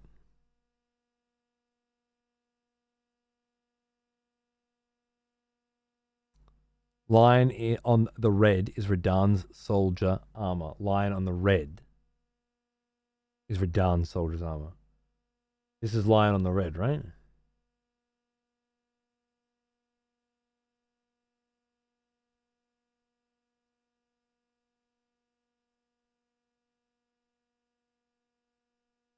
One single lion in center.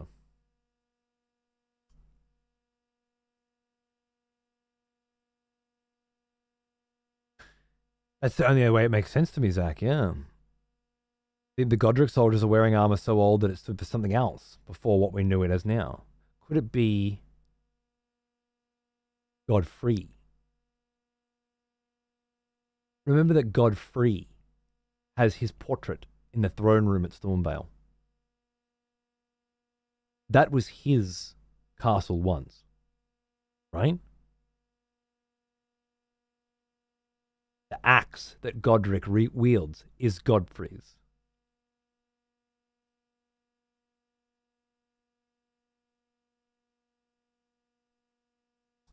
Indeed, Kev. So could we say that this is Godfrey's army attacking Lendel, which loses? Godric runs south, as do a lot of the leftovers of this army. And then now, an age later, that is known as Godric's, not Godfrey's anymore.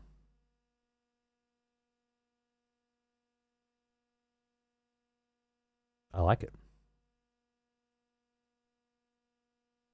The armor depicts a beast meeting a tree, which is iconic of Godfrey. Good call.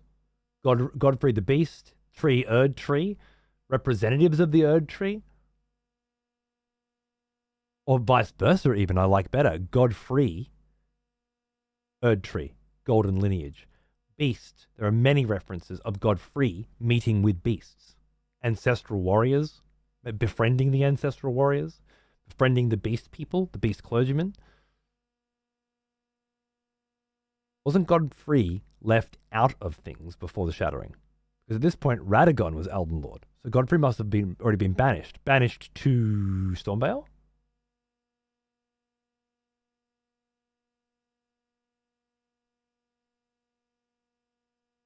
Indeed, Stearns. Tree and beast surcoat description. Armor worn by the soldiers loyal to Godric the Grafted. Very specific wording. The surcoat depicts a distant Erdtree and the beast region, an emblem of the golden lineage. Both are symbols of glory now past. Yep. Okay, cool. Banished from the lands between.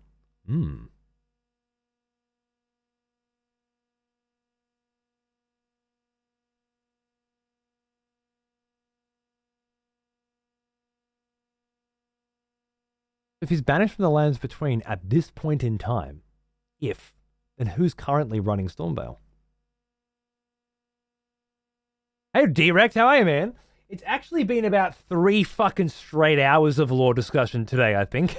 We haven't really done anything. Everything just come together in our head, as it does every now and then. Godric likely? You think it has to be Godric? Interesting. So Godfrey takes up in Stormvale, has a massive army, but gets banished. Godric is put in charge because he's the next in line. But when the Elden Ring gets shattered, he takes that massive army, sends it north to Lendel, trying to get his piece of the ring, of the ring, his rune, right? Is this how he steals the ring?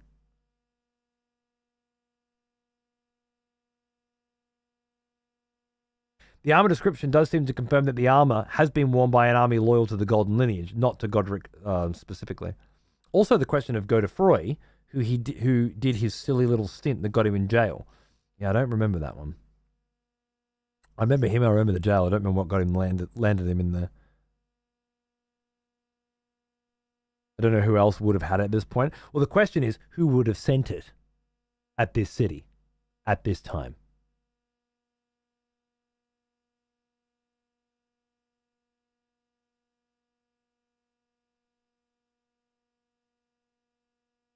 Wasn't it grafting? Wasn't what grafting, sorry. We're talking about who sent an army to Lendel. I don't think grafting sent an army to Lendel. Are you referring to something different? Oh, you're talking to Onnings. I understand. Saying that grafting got Godefroy in jail. Perhaps that's right.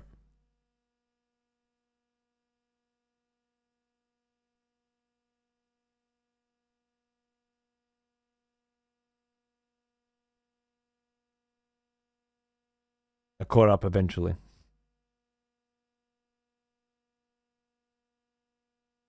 Though no one was able to, yeah? Is it confirmed that no one breached Lendel? Interesting. And if Godefroy was grafting beforehand, then he had power from that rune perhaps as well.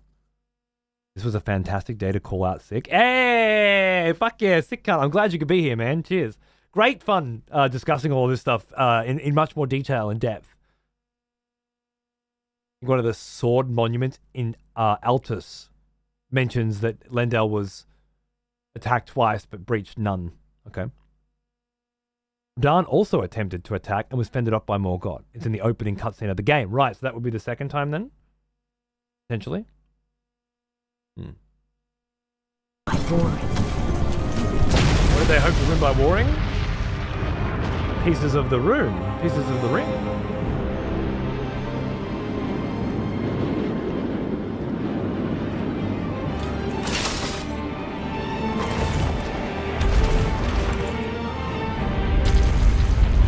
Conqueror of the stars, General Radar.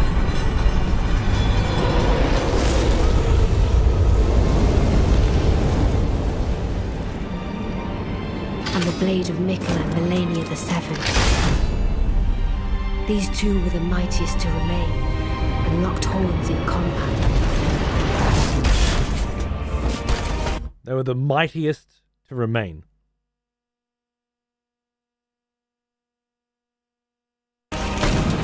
After the wars.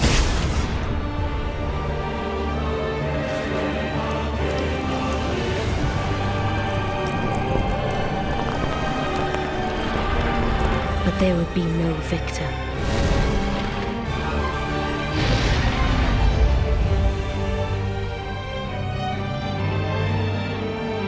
And so we inhabit a fractured world,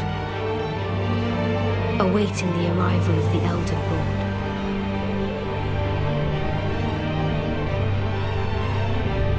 Unless, of course, thou shouldst take the crown. Crown of the Elden Lord. Interesting wording, though. We're waiting for the Elden Lord. Unless you should take it.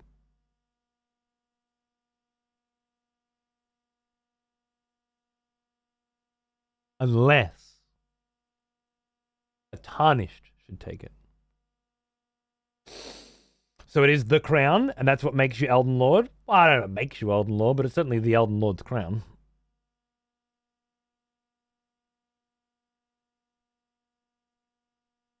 And then everyone says Marika and Radahn fought to a standstill when it's very clear that Radahn had the upper hand the whole fight until Millennia bloomed all over the place. Does seem that way. One of the sword monuments in the Altus Plateau says the first defense of Lendel, a sovereign alliance rots from within. Sovereign alliance, an alliance of the people of the golden lineage?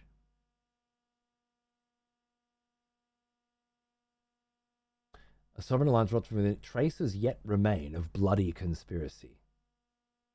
The first attack was an allied army of sorts, yeah, so quite possibly Radahn and Godric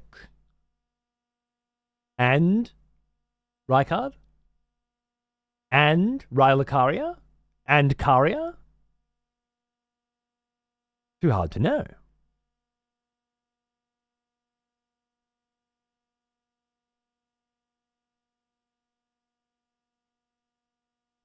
I love Bloodborne lore so much, but they went so deep with the politics in Elden Ring that I feel more deeply invested by comparison. Interesting.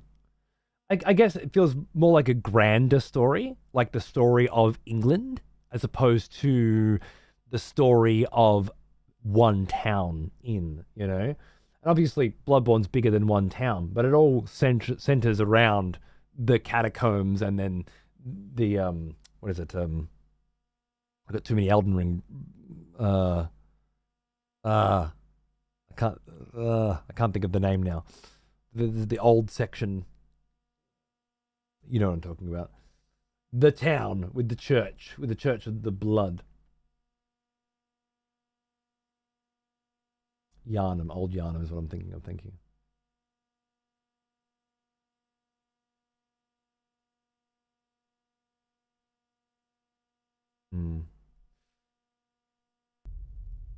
Interesting.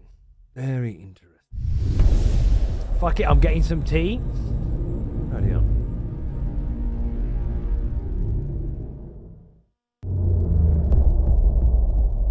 Yes, yes.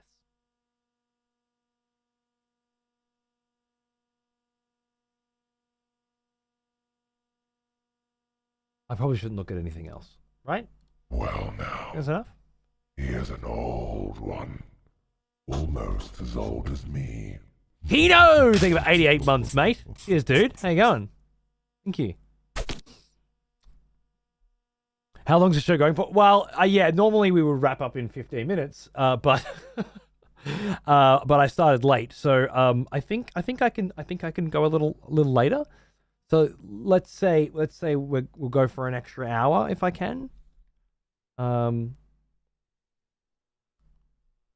We're going off to a map, but I reckon I can handle it. It's Saturday night, so it's not like I have to pick up the kid tomorrow, right? We can go later. And I did start earlier, that's only fair. I start later. Which I apologize for, but Saturday nights can sometimes just be... It depends, you know, like...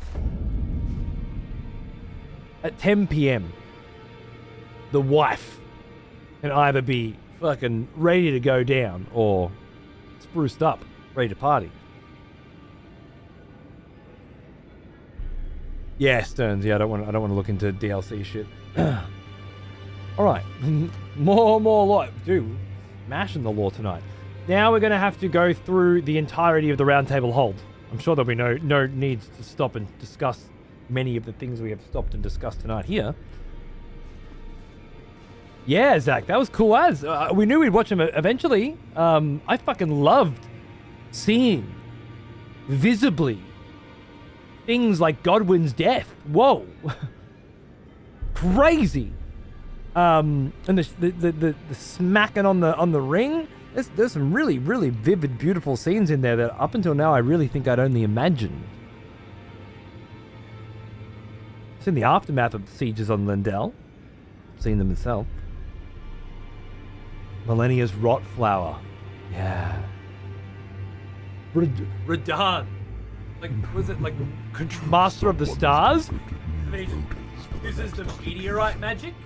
Wonderful. And there's that school of magic down in Caelid, right? That he comes from, where this old ancient meteorite magic has been practiced, and he just uses it to basically control telekinetically the world around him. Crazy. You look at him and you wouldn't say that's a mage from the Mage Town, right? Such a scrub mentality. I was winning until you did insert whatever here. The bloom is part of Millennia's power and resulted in a stalemate. Right. I see what you're saying.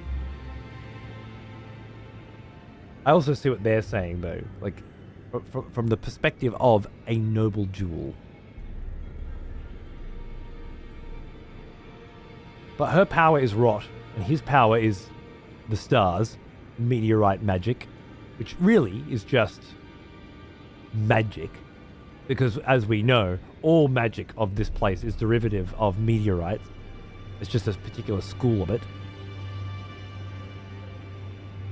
Yeah, that was creepy as Shepard did. It certainly gave me the same impression as the dripping from the Divine Towers, which means to me, now, the death of God. That's when I see that black ooze, I think the death of a god. The death of something that can't die.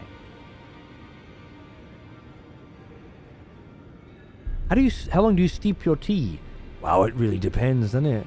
But yeah, you like, if you want nice, the recommended is 3+ minutes. But look, it really comes down to how strong do you want your tea and what tea. I've got tea out there that's extra strong, 5-star intensity. I use that when I need to steep tea on a break, you know, where I've only got a couple minutes to do it.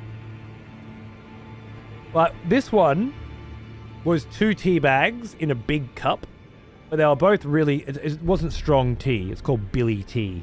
It's a campfire tea. Sort of stuff that you have at a billabong in Australia. You know what, it probably doesn't make any sense to anyone that isn't Australian. But it's the kind of tea you would have around a campfire in a little billy, as we call them. Anyway, I like the flavour of it. So it's not very strong, but it's very delicious. So 2 tea bags, big cup, 4 minutes.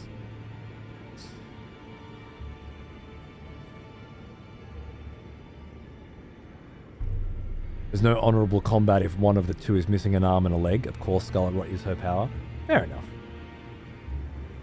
Ah, you appear to be doing well. Very good. Well then. Yeah, I'm good. Yeah. May the Golden Order shine through you. Roller hasn't woken up. Oh, I pre-ordered one of the Astrobot controllers today. A terrible idea, because I'm probably just going to throw it at a fucking wall anyway, but I did break a controller yesterday, and I saw that and was like, oh, you're only like, it's limit 1 per customer. So I was like, yeah, fuck it, I'll grab one. I'm sure the kid will like it. It's got the little Astrobot fucking eyes on it and shit.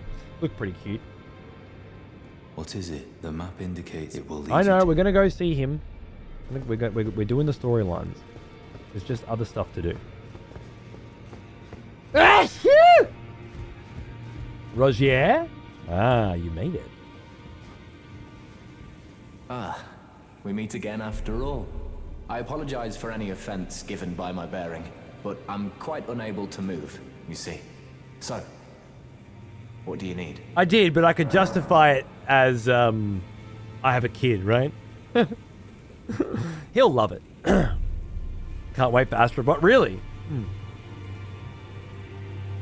You like Ratchet and Clank and shit. I feel like I have difficulty saying that I'm looking forward to Astrobot as a grown adult. You've never had that problem. But I can pass it off as I got a kid who's, you know, totally gonna love it. And then also enjoy it myself. But if I didn't have a kid, would I buy Astrobot? That feels like it would be weird. 'Cause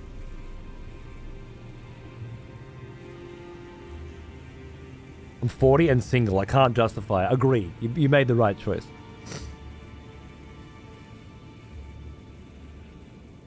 Playroom game people would play on Twitch just before chatting and occasional banging. It's also the first pure PlayStation platformer from PlayStation in how long? True.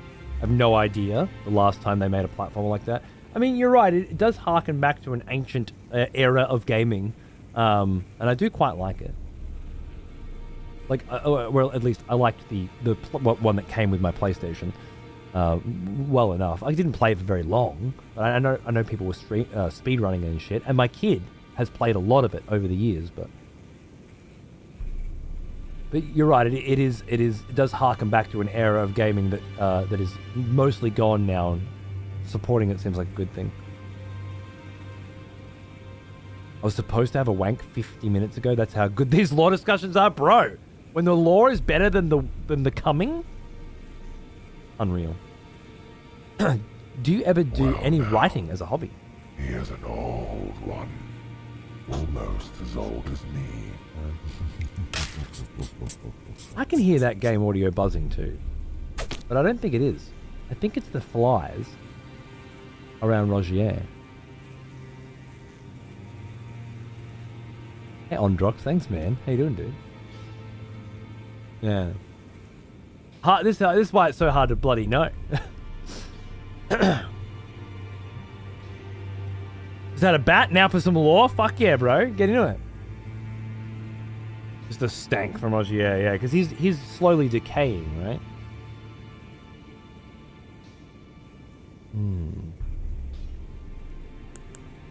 The misshapen corpse under Stormvale.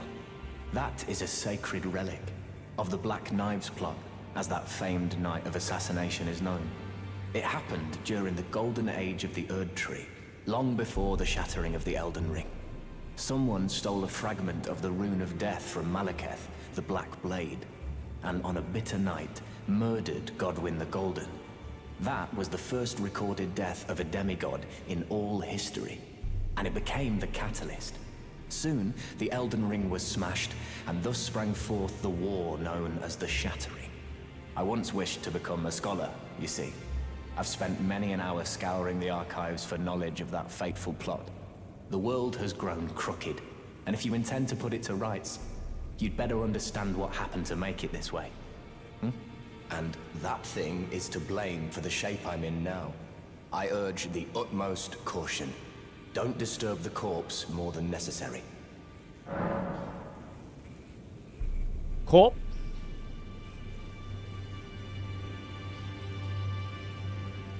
Okay, just to confirm, you guys heard the same shit as I did.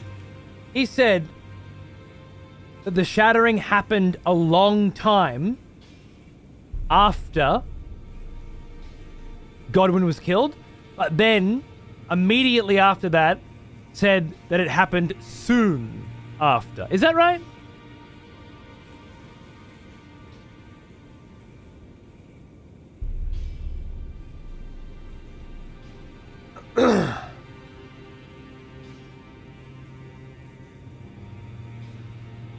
An elaborate D's nuts joke? I thought he's a reference to Vampire Hunter D? He did say that, aye. What the fuck are we supposed to make of that then? You're thinking the Rune of Death was stolen long before, but then the murder. I mean, you might be right. It doesn't, it's ambiguous, but any way to replay it? No, but I can reread it. Benefit to having these guidebooks. This is why I have them. For item descriptions and character dialogue.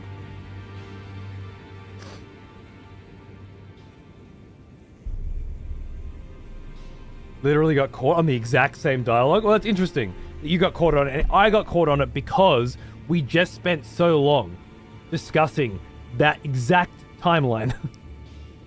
Oh, Nick's already got it. Why the fuck did I buy these big, fat, expensive fucking books for again? Doesn't even give me a chance to open them on occasion. Like, even when I'm half the fuck way through fucking opening them. He's like, no. You're not getting any fucking value out of that shit. I won't stand for it. Here, I've got my copy pasta from the internet fucking repository of fucking information. No vibe. No fucking... No. You know what? Fuck you. I'm gonna look it up anyway. I'm gonna read the exact same fucking words, and I'm gonna read them from here, not from there. You can fuck yourself.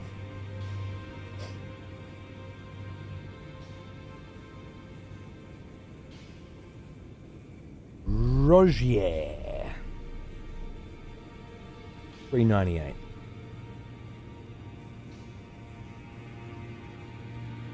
Can I buy Nick a guy? Why? So you can piss on it.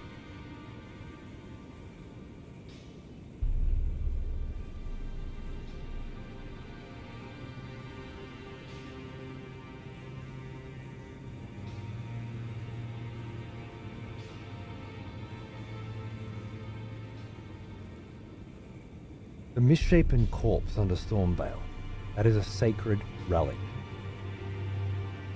of the Black Knives plot. As that famed night of assassination is known. It happened during the golden age of the Erdtree, long before the shattering of the Elden Ring. The assassination happened during the golden age of the Erdtree, long before the shattering. Pretty fucking specific.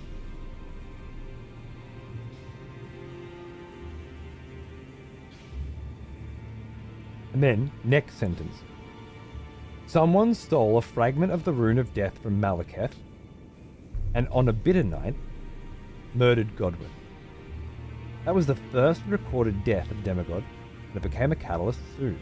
Soon, the Elden Ring was smashed, starting the shattering. Unless it's...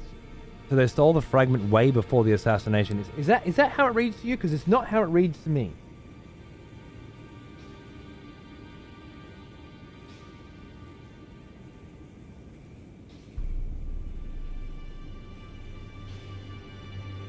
That is a sacred relic of the Black Knives plot, as that famed night of assassination is known. We're talking about the night of the assassination, correct? It, the night of the assassination, happened during the Golden Age, long before the shattering. Not it, the stealing, it, the night of assassination.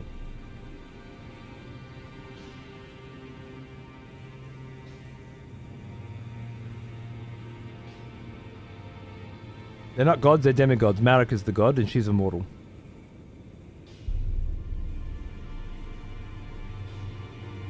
Just to clarify, a god and a demigod are not the same thing. Hercules and Zeus, not the same.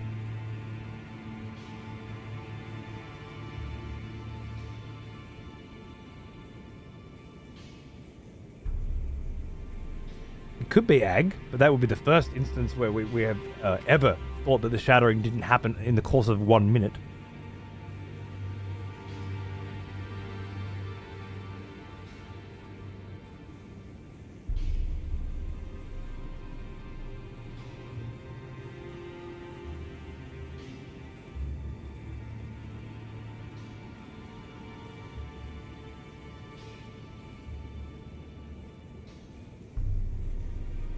And that thing is to blame for the shape I'm in now. I urge the utmost caution, don't disturb. Okay, so Rogier is dying, decaying, because he's been infected by Godwyn's corpse at the bottom of Stormvale. Also important. Damn unclear way to write it in English. The only thing I can suggest is that Nick actually does something fucking useful, rather than quote the shit that I'm already in the future about to quote back at me, and instead looks up the fucking Japanese translation, seeing that he lives in Japan and speaks and reads Japanese, and fucking tells me what the fuck it says in their fucking language. How about that, Nick? Have you considered that? Because that'd be really fucking useful. As opposed to this current shit of not letting me use my sick books.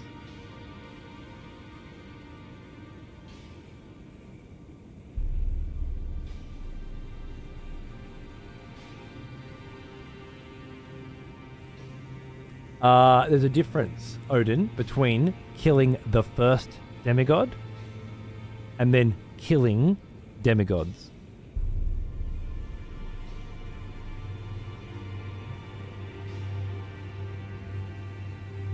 The top result was a Reddit post from this exact topic 2 years ago, really? Oh no. Hey, thanks for the raid, Buckney and Prue.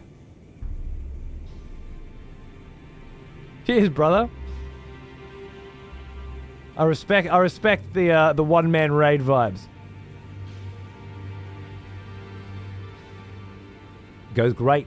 We're having a bit of a lore day. Posted in chat, among other things. You can suck my ass.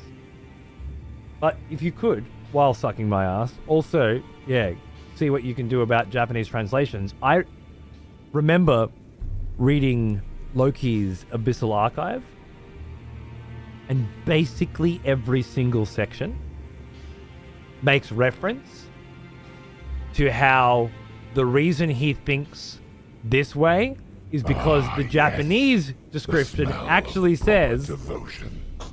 Welcome back, Kunstein. old friend.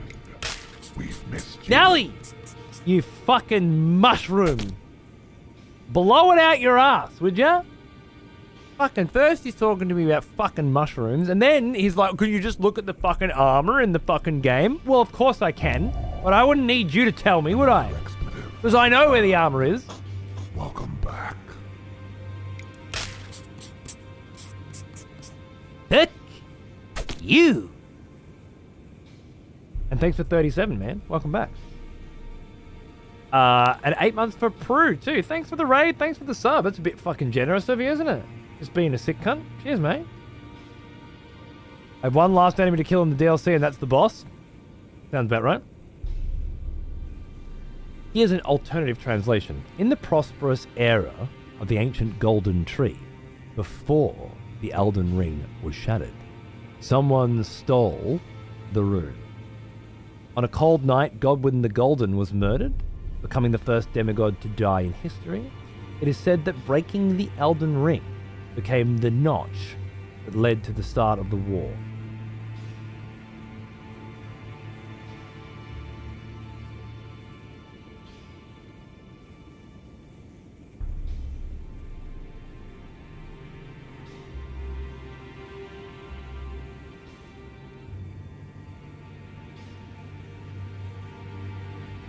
This is like a very literal translation, right?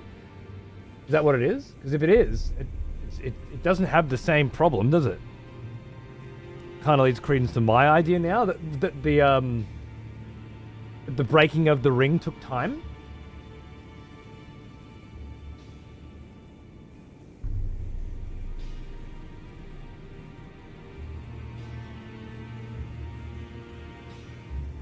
Does the same thing, but it doesn't say that it happened twice. Sorry. It doesn't say that it happened in two different time periods. Do you understand that in this version it says that the shattering of the Elden Ring took place a long time after the death of Godwin, and then says that the shattering of the Elden Ring took place soon after the death of Godwin? Are you saying that that also says that, Harm? Because that would be a problem. Because I just read it twice and it doesn't say that. It was translated by a guy who often says, I often translate the original texts from FromSoft games to get a better understanding of the lore, and I've managed to translate this from Rogier's Japanese dialogue. Okay. Well, that sounds interesting. At the very least, it doesn't have this problem, which Harm seems to have glazed over. Which is a pretty big glaze, Harm.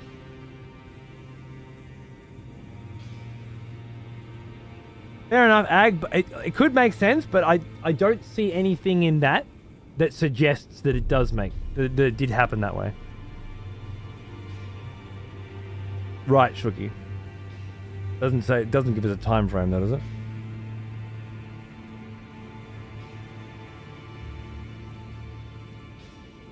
Always the way fly. But in this particular situation, we have a contradiction. They're rare, right? You're right, thank you. Contradictions are everything, right? Like, either they're errors or they're the answer to questions. It's huge. Someone has conscripted new voters for the next execution. Wonderful. Wes, fucking throwing out subs. What a champion. Thanks, mate. Really appreciate it. Quite a few of you being just outrageously generous tonight. And I love that. I love these lore discussions, and I hope you do too. Cheers. Welcome, guys. More playing devil's advocate to jog ideas. It's fine, Ag. It's fine. I don't see anything in there that would lead me to believe that it happened before the Elden Ring got shattered. It was prosperous. Someone stole a fragment. On a cold night, Goblin was murdered. So you're suggesting that because it's broken up, someone stole a fragment is attached to before the Elden Ring got shattered and during the prosperous era of the ancient Golden Tree, which is interesting. And then, full stop, next paragraph. On a cold night, Godwyn the Golden was murdered, becoming the first demigod to die. You're thinking that because they're kind of separated paragraph-wise, that the two events didn't happen immediately, one after the other? Interesting, Shook. That said, her son just died. Thanks, Wes, man. Cheers.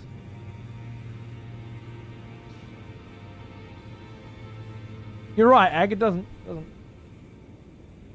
I feel like these different timelines would mean very different things. If it took a long time, it wasn't a sudden reaction to her son's death. Agreed. It's huge. It was a decision and presumably planned over time, as opposed to a reactionary moment of terrible grief. Changes everything. It also changes, in my opinion, something much bigger than that, which is if someone really is like you have. It seems very obvious to me that somebody killed Godwyn to elicit that reaction from Marika, to shatter the Elden Ring, so that the power could be split, so that the greater will could be destroyed, or their plans could be put aside, right? So they could change the order of things, which is super interesting, because if that person killed Godwyn with that intention, then they presumably had some idea of how Marika would react. And if that's the case, then this potential gap in time would be paramount to their understanding of what she would do. Like, would she react immediately because of her grief? Is she that kind of person? Or would she be sad and then start to build up a plan? Because in the one, I could say, I really do believe that they killed Godwyn for that reason. But in the other, maybe not. If it was more calculated, it took more time and she planned this out, that it might have been that they killed Godwyn for a different reason altogether, not to elicit a reaction from Marika to shatter the ring, which is huge implications too, right? So it's not just that, but there are greater impacts to consider because of that event, which is huge. I love it. Well said, thank you. Okay, I'm looking at the original text, and I don't see a soon in there. Only the mention of it happening during. So this is a translation error. New voters for the next execution. Wonderful. Thanks, Dark. And welcome back, Graceless Gold. Perhaps you were subbed once upon a time when we were originally playing Elden Ring, which would be wonderful to think of.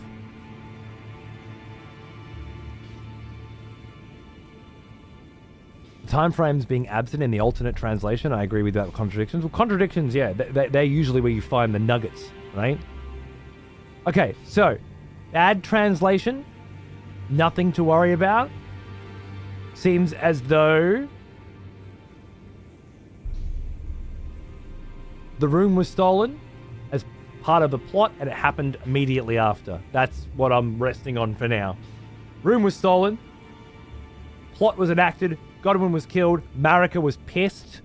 In her grief, which was stated in the trailer, in her grief, shattered the ring. Okay, good. Very interesting contradiction, though. I knew we'd find reasons to sit here and talk for half an hour again. All right, now, Rogier has been infected by Godwin. He was a scholar before, but he has a particular interest in it now because he's dying as a result. Became the catalyst. Exactly. And we know from the trailer that Marika's grief was the catalyst, right? This is a black knife print. Oh yeah. I can scarcely believe you managed to get your hands on this. You recall our conversation about the Night of the Black Knives? Yeah, it was a while ago. They say the assassins who carried out the deed were scions of the Eternal City. A group entirely of women, arrayed in armor of silver under cloaks which fooled the eye. The knives they wielded, though, were imparted with the power of the Rune of Death through sinister rite. Please, I beg of you, lend me the knife print for a time. I'd love nothing more than to tease out its secrets. Though only a fragment, a very specific ritual had to be performed to impart the power of the Rune of Death. Traces of the one who performed the rite are sure to remain in the imprint. Half my body has been suffused with death. I'm certain it will help me see.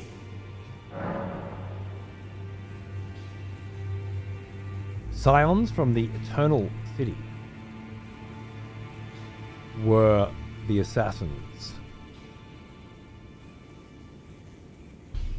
of the plot.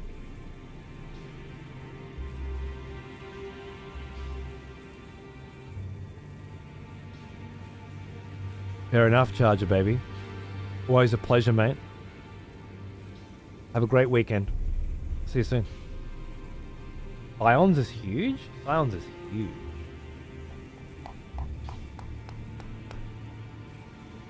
The parity between...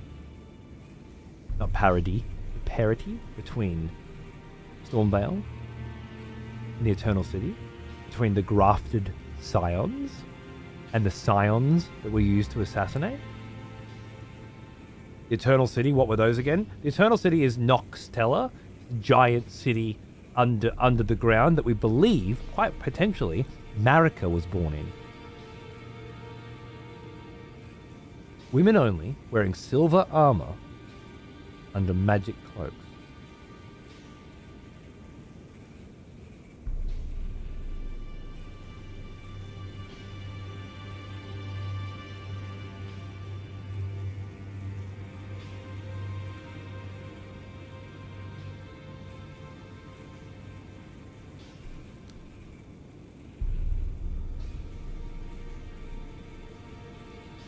Not the knife. I don't even have the knife. I just have two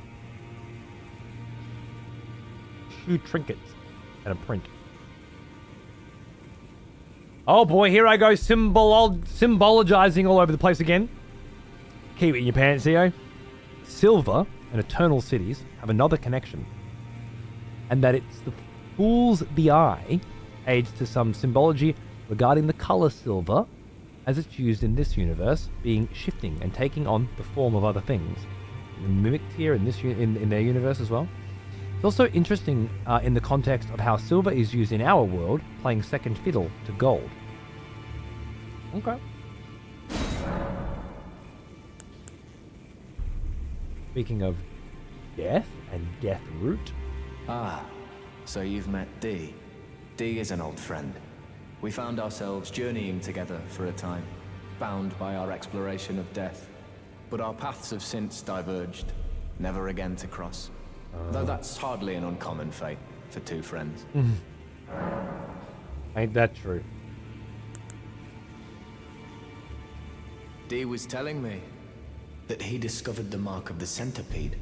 The centipede is an ancient symbol of the curse mark. As long as whoever finds and uses it is not nefarious by nature, then we may be able to form an alliance. If only I could speak to them in person. And if they were like you, all the better.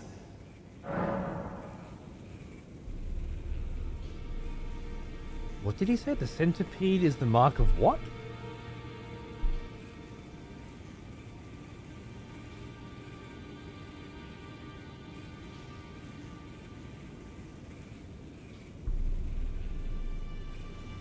The symbol of the curse mark.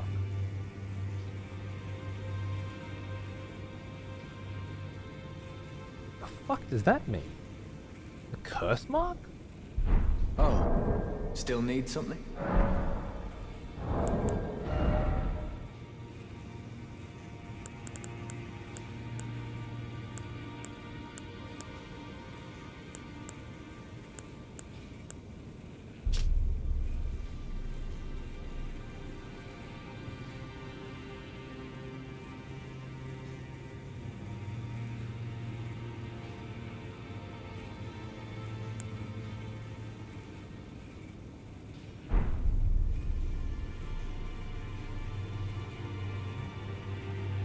The centipede is a symbol of the Golden Order. I remember that.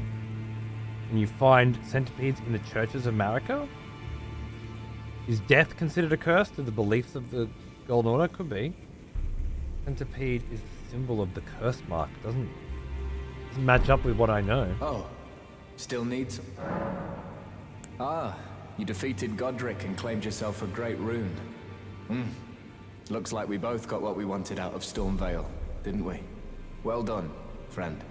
Something to mark the occasion. Go on, take it.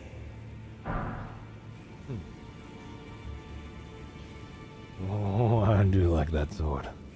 As you might have guessed, I still can't move. My fighting days are behind me. No need to be polite. I've no use for it anymore.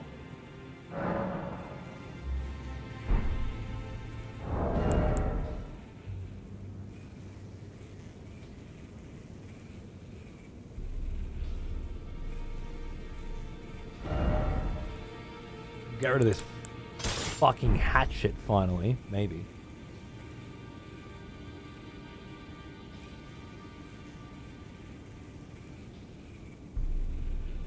A glib blade failing? Something interesting like that. Love it. The red gem and everything, it's just so beautiful. I guess we've only been yapping today, but I felt it was needed. It's gonna happen. Some days there's heaps of PvP and barely any yapping. I found it curious that D, Hunter of the Dead, can be summoned for the fight against the Black Knife Assassin who guards the Black Knife Print.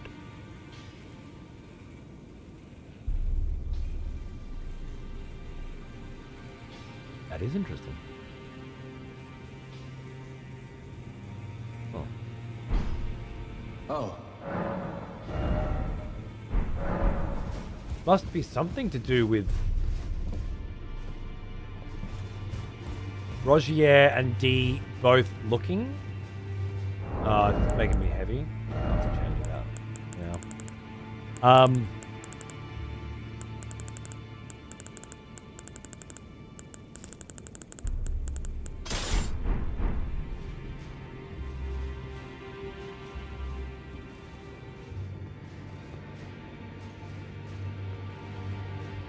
D and Rogier traveled together for a time as friends, but parted ways, clearly having a disagreement where Rogier, looking for death, had discovered an interest in it, whereas D, looking for death, was looking to destroy it. Both looking for the same thing for different reasons. Neither finding it. If you were to summon D at that particular point, are we saying that D found it? I'm not sure how to take that, to be honest. You again. I thought you'd receive a summons to the round table. Nefeli Lou. We met at Stormvale. Nefeli Lou. I'm glad to see you here. I have something for you. I found it in Godric's grafting grounds. You were the one to defeat him, I would hazard. Make good use of it. I don't intend to make a habit of scavenging corpses. Isn't that horror? Isn't that Godfrey?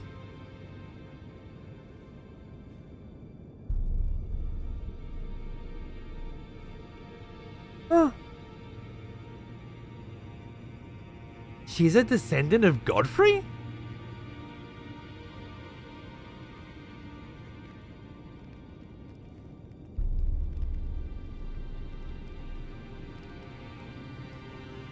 Why does she want to kill Godric?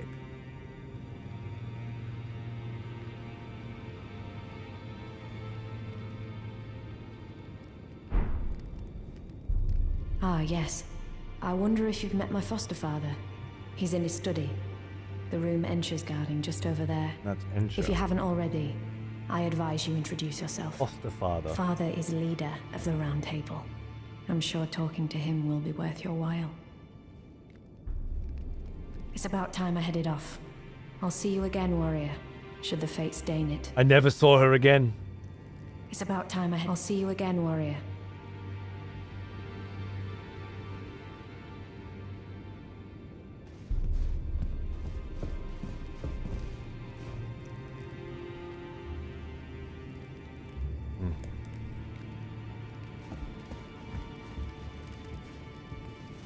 Didn't Margit call Godric a traitor? Perhaps? She's wearing the starting Heroes armor set champion, if you'd like the description. Sure. Just mine? I have a good feeling this time? Okay. Gosdock spell.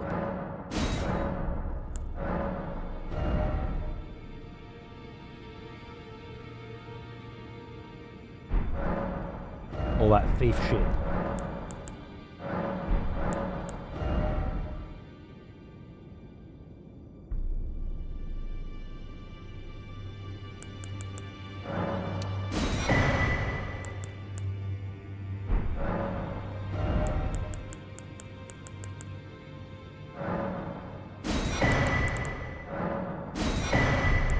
While I'm here with too much cash in my pocket, I might as well grab the bits and bobs.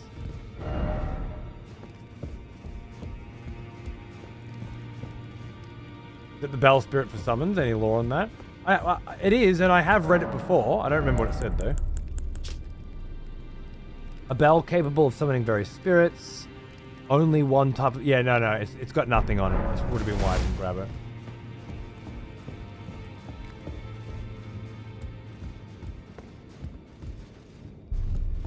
Well, I see you found another great room.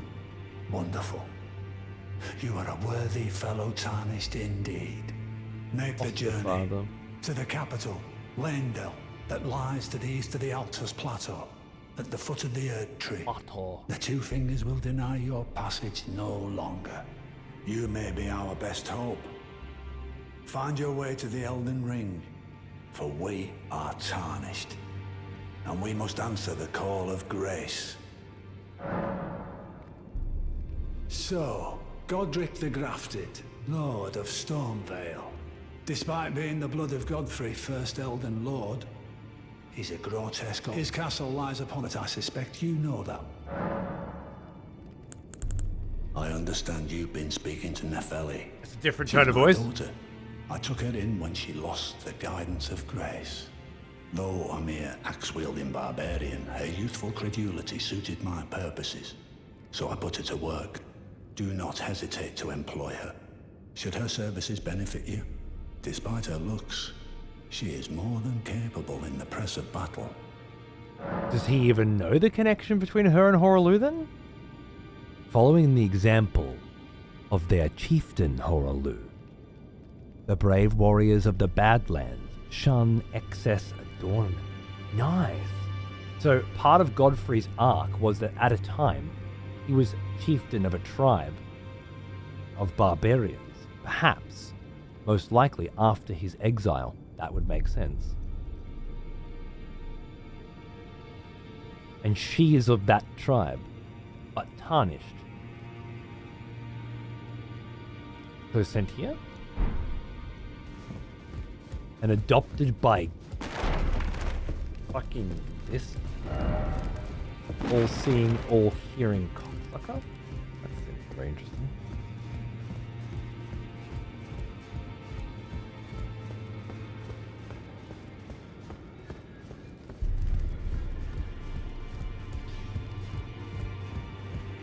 Greetings. Are you here for spirit? Never. Those are the challenger who's felled his mark. Fine and well.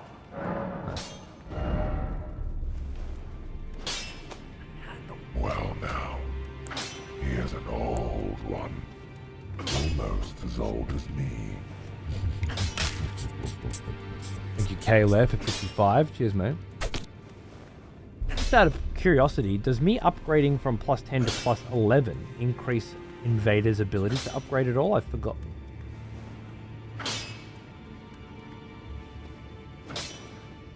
Didn't get tea? Who didn't get tea? It does? Okay. We keep it at plus 10 for now. I thought so.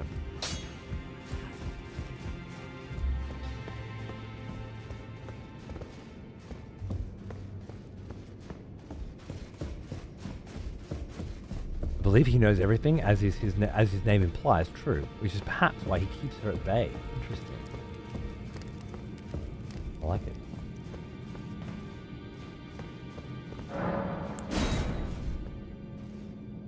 Got the assassin's crossbow here, and if I remember correctly.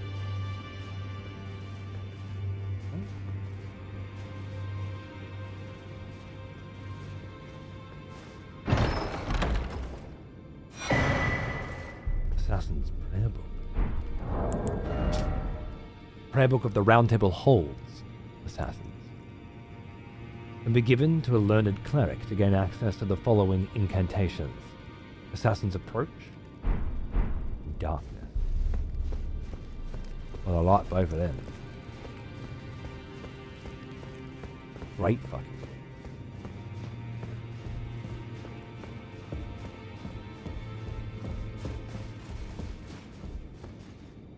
Thought he said he was going to get tea and went on another law discussion. No, I think Akir said he was going to get tea. All right, Kayla, I'm with you. No, I can't get tea now. It's 4:30 in the morning.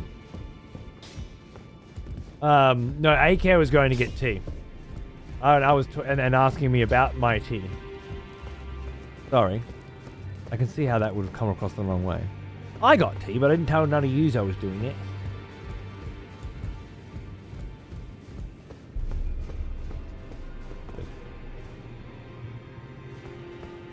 Further study of incantation. I can happily spare the time and applaud.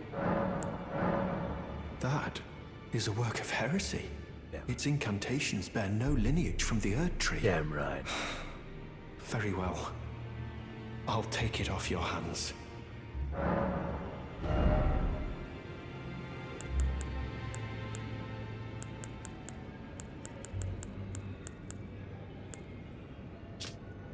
Incantation of the Two Fingers Servants, who once served as the assassins of the Round Table Hold.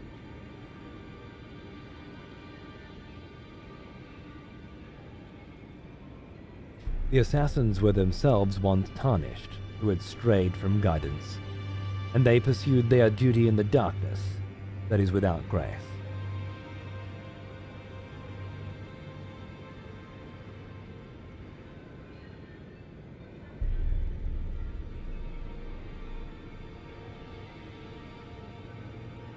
Is this simply a repurposing of Tarnished?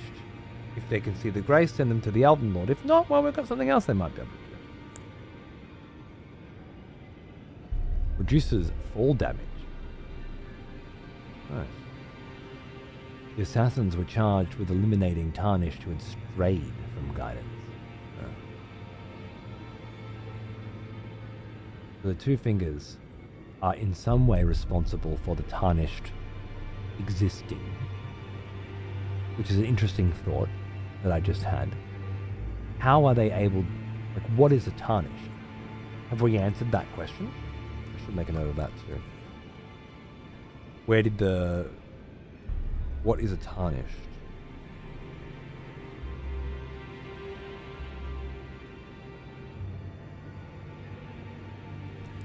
Are the Two Fingers in some way affecting the cycle of rebirth of the Erdtree, instead of rebirthing as some random hint of evolution, a la budding horns from the ancients. It is instead curbing the will to create specific, to allow for the resurrection, specifically so that they can use them. So, in a sense, creating zombies. Zombies that can, because of their interference, see the guidance of grace. But if they lose the guidance of grace, then they can't be utilized to become an Elden Lord and instead are used as an assassin. If they ignore the guidance of grace, then the assassins can go and take them down. Because having a tarnished that doesn't follow their will is too dangerous. I used it all the time originally, Zio, but Vlad has not yet recovered his darkness. He gave it to Rani. May the He doesn't golden have it order back shine yet, through you. but he will. You just have to start moving in a different direction at that point. Whatever gods came here are losing their power and influence, possibly. I don't see how anything that I said would lead you to that conclusion. Personally.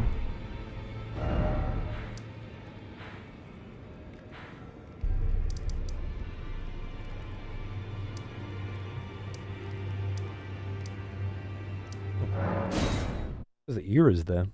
Interesting. Forgetting someone? Poor Fia. I don't really want to talk to Fia until I'm done with Vlad's stuff. Are you suggesting that I should?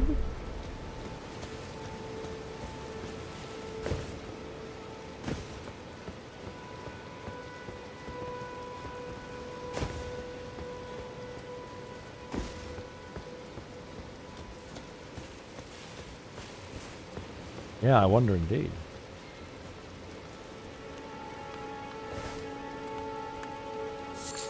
You must not forget, though, those who partake in Dragon Communion will one day shed their humanity, their hunger for Dragon, their yearning only worsens until the floodgates burst, unleashing eternal torment, the strength of a mighty dragon.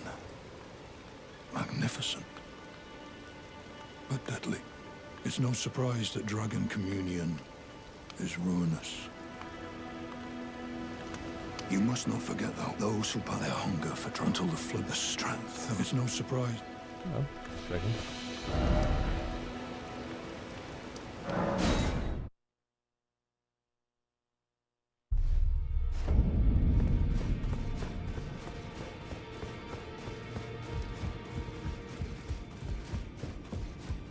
Oh, your divinity, have mercy and grant me forgiveness. The road is yet long, a god is not easily felled. But one day, without fail, you will have your wish. So please grant me forgiveness, Queen Marika.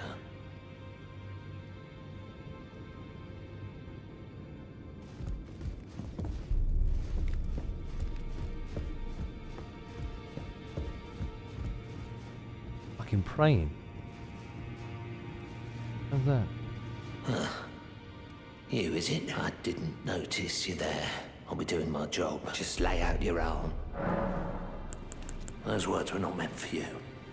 I may be prisoner to you, tarnished lot, but my prayers are mine, and mine alone. Well, I've had my say.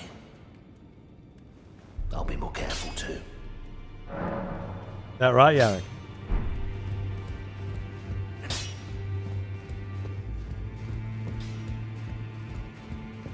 I am pleased to see you again. Would you like me to hold you once more? The blessing is still aflame in your breast, dear. Would you like to be held? Regardless? Now, come closer.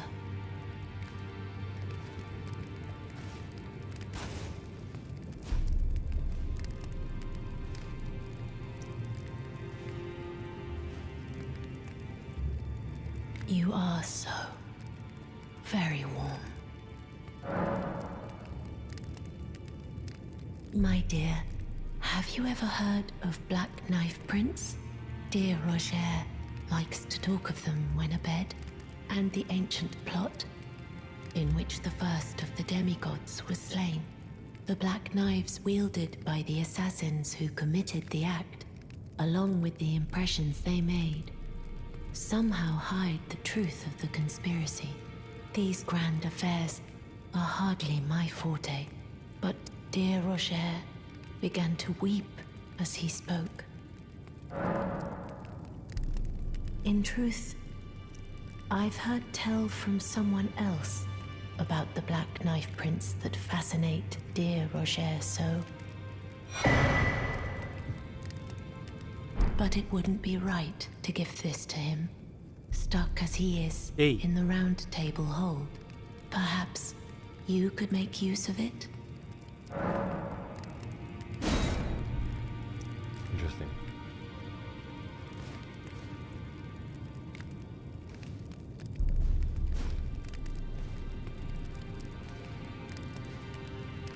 I am pleased. Would you like the blessing? Would you like... now?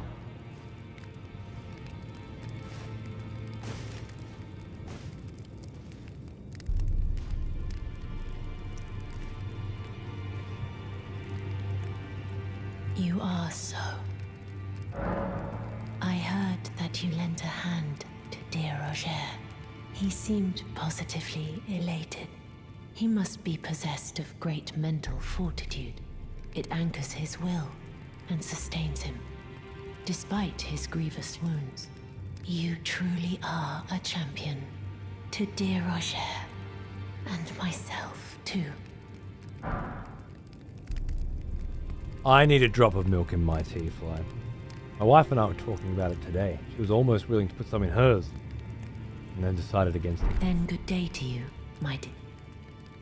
But being of British heritage, I've always felt that you need a drop of milk in your tea. But even just a splash changes the consistency and the texture from something watery to something creamy. Very big difference. I am pleased. Would you And I'll like always blessing? take Would creamy you like... over watery every day of the week.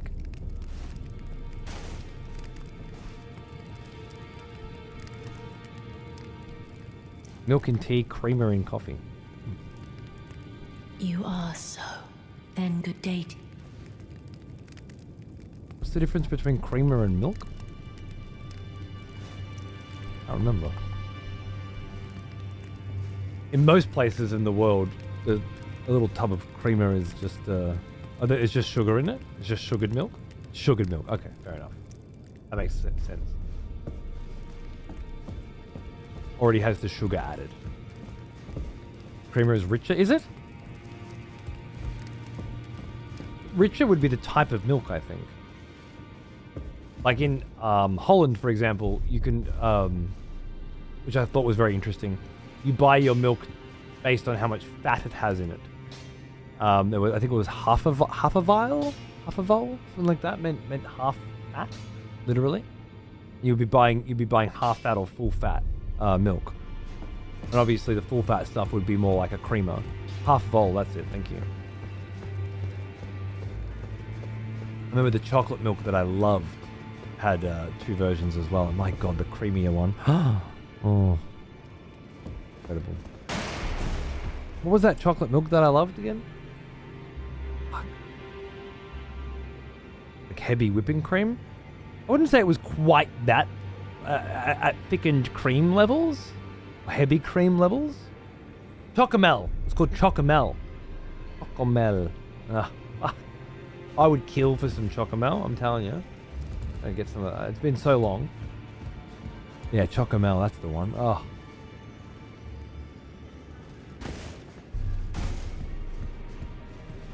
Mexican hot chocolate game changer? Really? Yeah, the yellow packages, absolutely. Head down to the fucking Albert Heijn, stock up on Chocomels. That was a weekend of gaming for me. Hershey flavored creamer, so it gets a bit excessive, I'll bet. Used to put semi-skim milk in my tea. Dad calls it council milk. But nowadays I use soy. Okay, cool. I don't mind the soy myself. I prefer almond in tea though than soy for some reason. Right. So, we didn't actually get to do a lot of exploration today.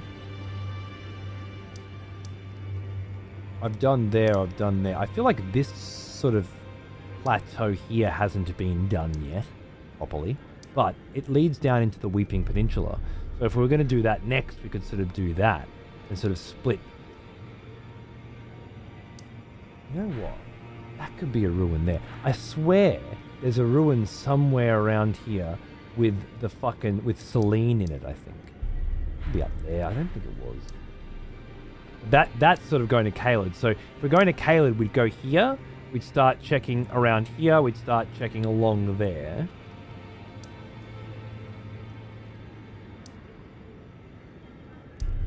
Or we could come in through here. Just middle of Caelid and start spiraling our way out. That could be fun. Either way, the one place I haven't explored is here. And the island adjacent. So maybe we should just have a little cruise around. Nothing super exciting. We haven't done any exploration at all today. So this might be a nice little... My goodness. What a fucking sunset. Let the hunt begin. It is a sun. You cocksucker, really? I still get the size of that health bar, especially with the Great Rune attached now. My goodness. What is the... You're at 38. The hunters have lost the scent. Never seen a health bar so big in me life, you know? The PvPs have been so patient. It just wasn't their night, was it? It just wasn't their fucking night.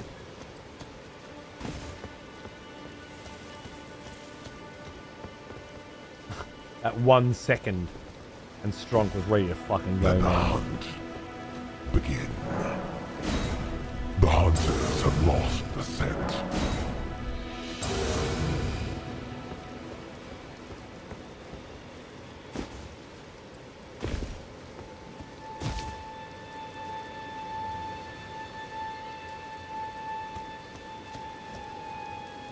Ruins from the sky.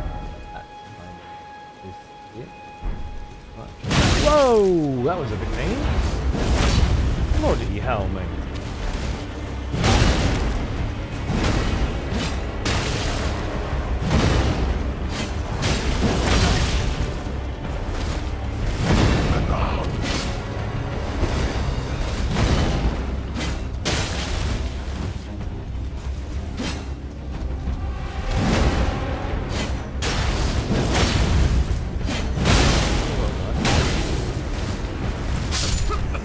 Wow, the poison rock combo!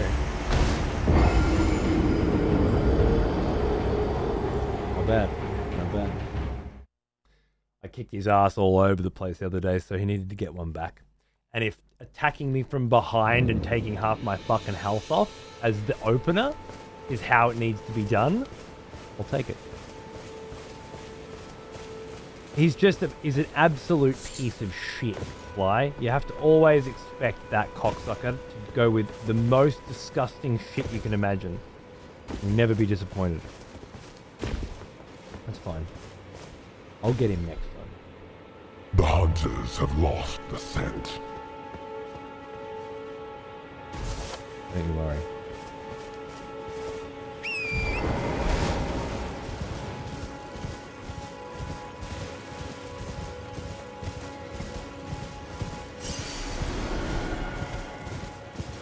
Let the hunt begin.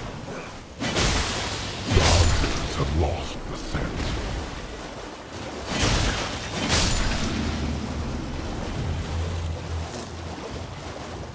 Absolutely, AK.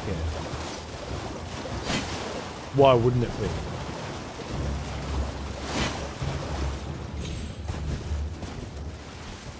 Disgusting. This guy's got the beast on the right side. You notice that? Let the hunt begin. When we were looking in the trailer, was it not the opposite way around?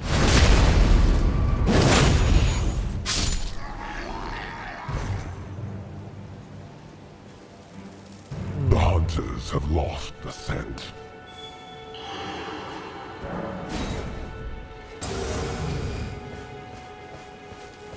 What does that mean?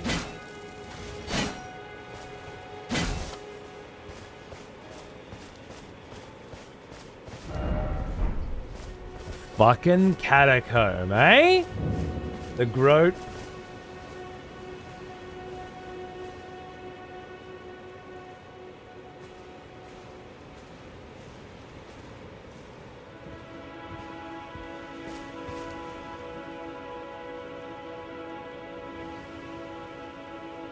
That how it's gonna be, eh?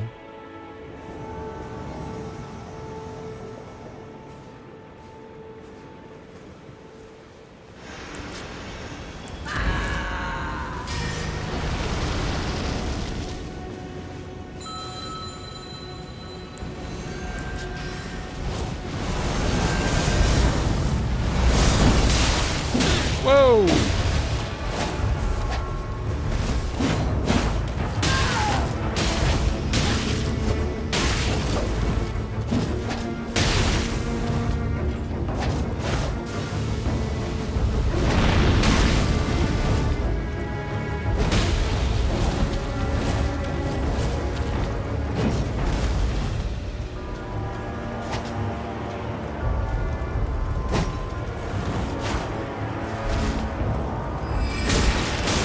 Nice.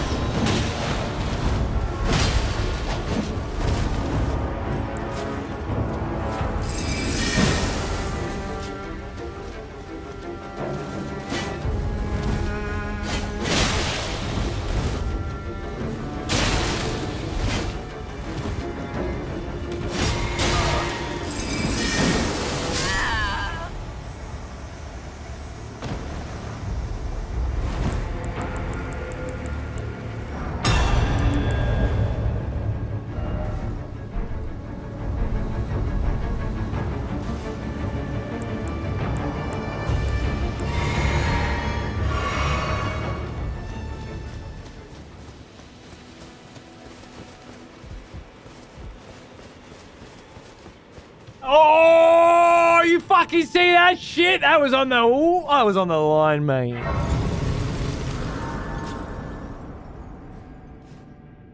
I reckon that cunt just got in and got booted.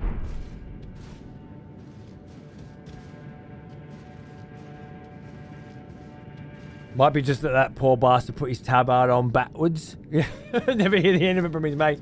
I mean, you know, these things do happen. I put my pants on backwards the other day. No shit. Straight up. And was just like, what is going on with you, mate? Ah. Bunch of wolves. Wolves. Good. Oh, for a penny.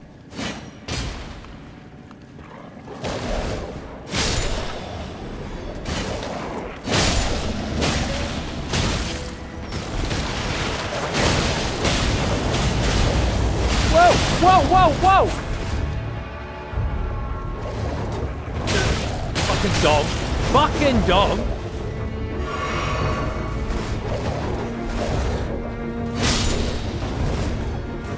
You just jumped. Oh.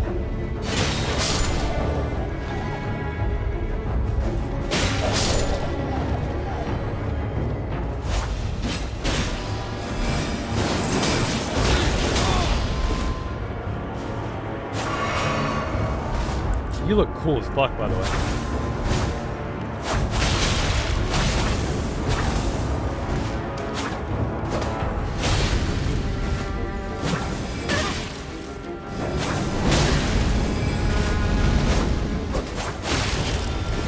What is it?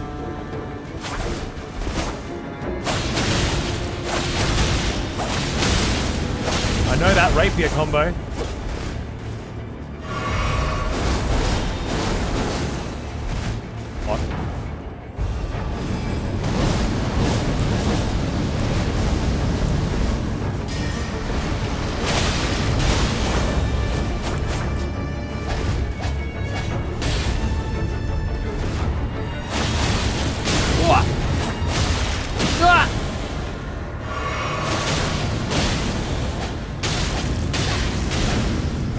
just do no damage, man.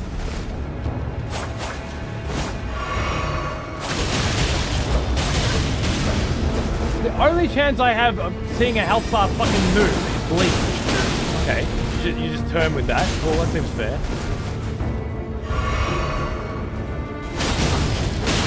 Fair enough.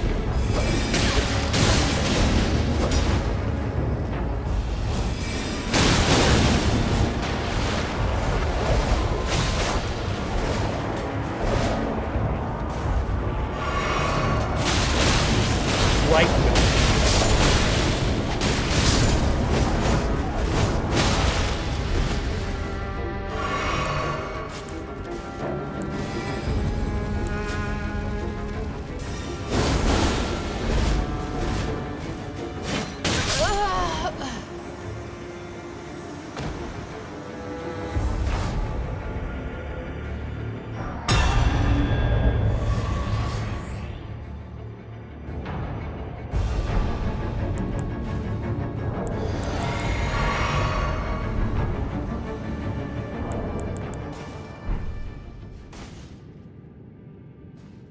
Better late than never. Bloody hell. My first. Was that you, Evil? Was that your? Was that your? That was beautiful, relentless and brutal. Bravo. Bra fucking vo. Hectic as fuck. Looked really cool as well. Super vibey. Loved it.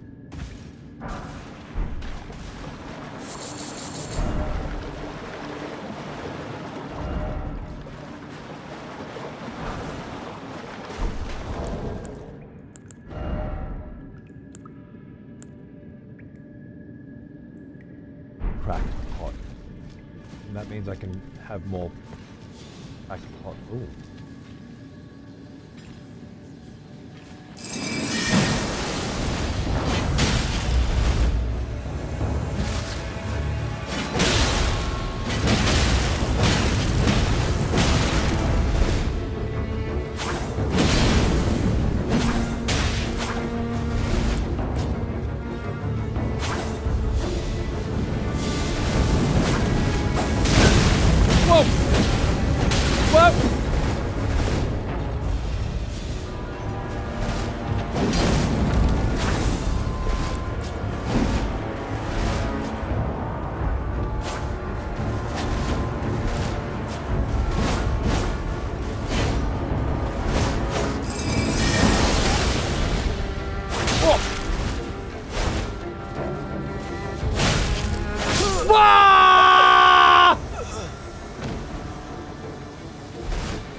I have no fucking idea. Thanks, Nick. I have no fucking idea. I just need to stop people from being able to turn the HUD off. There's no way I can. They turn it off at odd times, you know, and then it doesn't feel like it's off. Let the hunt begin.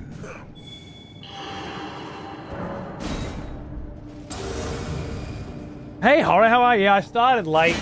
I'm trying to give a little extra, you know? I'll be back on tomorrow as well, don't worry. That scream, that was the I just charged a cunt. You know? With a spear. And I was locked onto him. I was targeting him. And I ran at him. And I stabbed. And somehow I ended up next to him and then behind him. But he wasn't stabbed. No stabbing had occurred. And I just couldn't reconcile it. Just like that, where no damage occurred. But see how much damage was dealt by the attack that didn't hit me? You can see the attack that didn't hit me, right? And all of the 0 damage that it inflicted because it didn't hit me, right? But then we have the rot that did hit me. and the poison that did hit me. And it creates this very strange situation.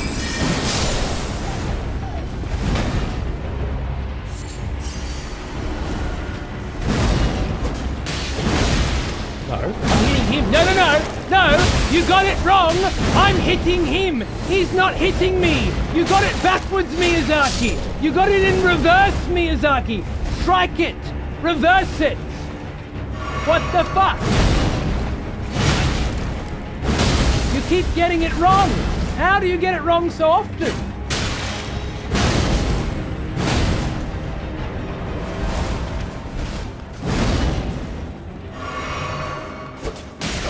It's either me hitting him. I don't understand. I'm hitting him and then I'm dead. I'm hitting him. I'm seeing his health bar go down. My attacks are hit. Nope. Just dead. Oh, the hunt has been ended again, of course. So I didn't need to end it, right.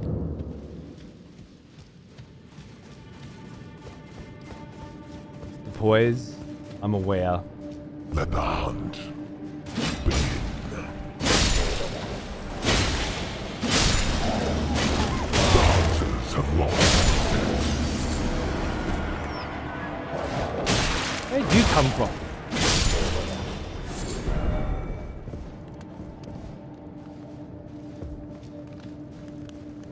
It's okay. The build's fine. Everything's fine. The problem is that the negative effects are applied when the attack misses. Right? Is this the first cave in the game? It is.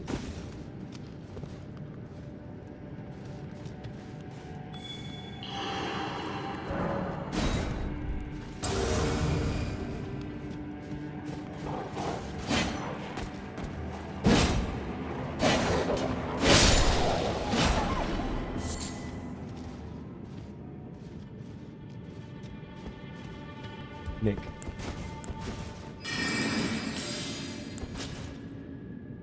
Making actually statements is not befitting of a man of your stature. Later, loser.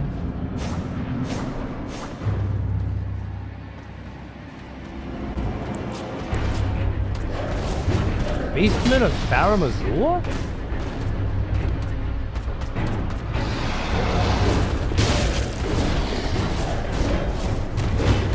Seems weird, right?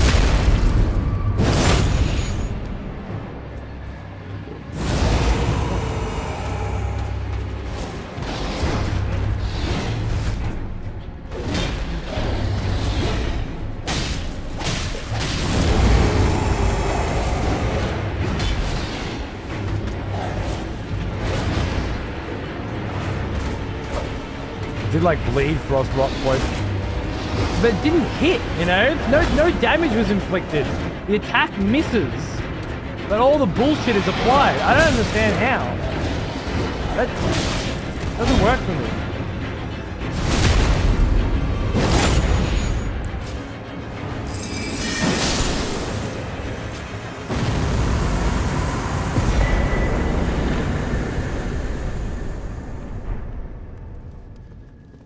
What the fuck? That's how it works with Soul games since Demon Souls. And yet, it doesn't seem that way to me. You can say that that is a thing, and perhaps that is true. But I've done something like 500 hours of live PvP. And I can count the amount of times that it's happened on one hand. And it was always some fuckboy build specifically designed to make use of that exploit. Doesn't seem to happen with normal hunts. Can you explain why that is? Am I going crazy? I remember there was one fight specifically in Elden Ring this run in Raya Lucaria. You guys might, some of you might remember this. It was a PvP fight in the outskirts of Raya Lucaria, in the little town area, and it was an invasion by a complete fuckbag nightmare build. Don't actually know that it was somebody from chat.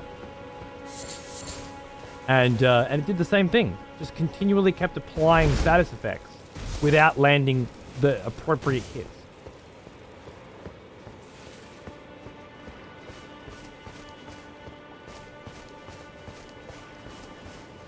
I don't get it. It feels to me like there are absolutely builds that are designed to make use of that nonsense.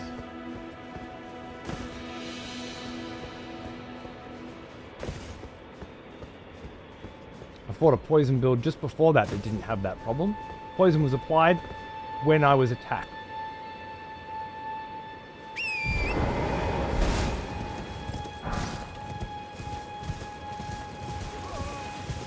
With a sweet ass snake hand.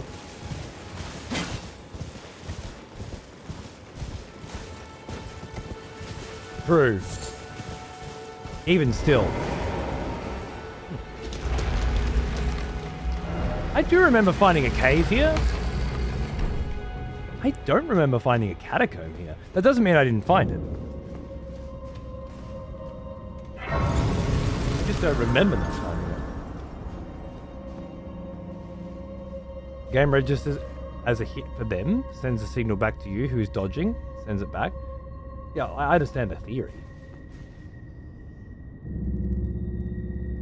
The game rolls it back to you not being hit, but doesn't roll back the status effect to not being applied?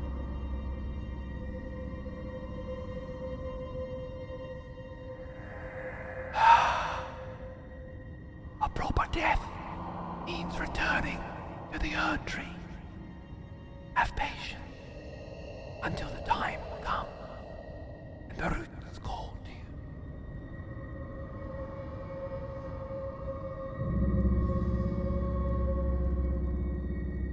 Proper death means returning to the Erdtree. Said by someone commoner in a catacomb. A proper death means being buried in a catacomb, means returning to the Erdtree. That makes sense. Have patience until the time comes and the roots call for you. Speaking to me, a tarnished. Also, Nellie's mycelium network. That's interesting.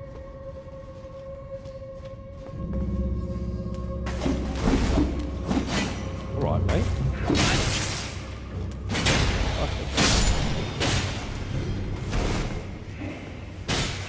Alright, cunt.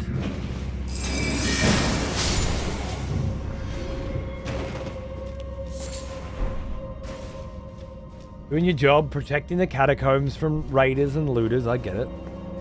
The hunt is on. Oh.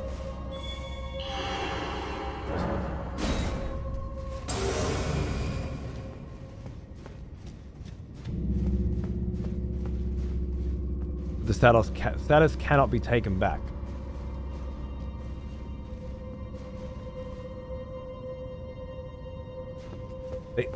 So to confirm, the damage can be taken back.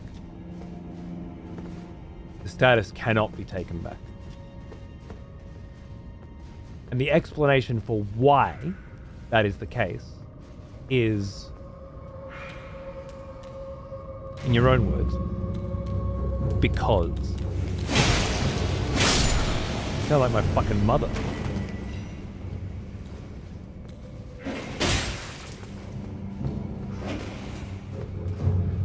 The status cannot be taken back because the status cannot be taken back because the status cannot be taken back. What kind of a fucking explanation is the status cannot be taken back? How do you not follow that up without being fucking requested? It's just baffling.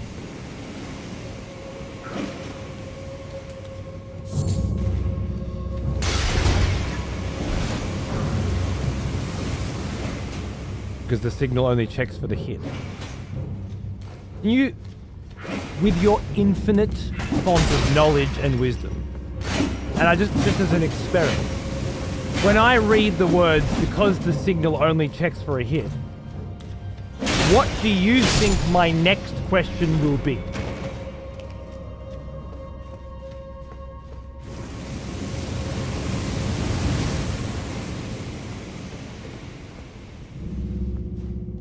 It's the same decent weirdness where you can dodge roll a bleed proc and take no damage.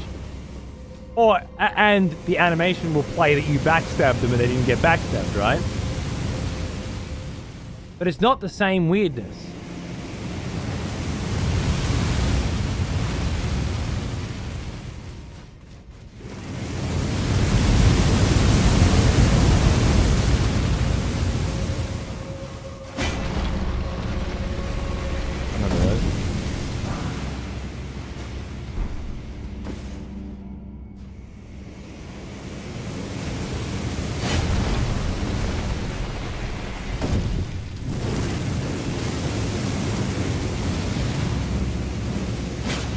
It's a different kind of weird. Isn't it?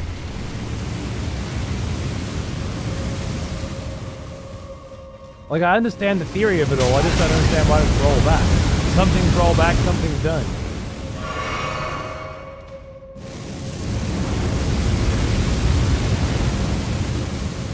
Oh, I see, Shaz, thank you. Now I get it.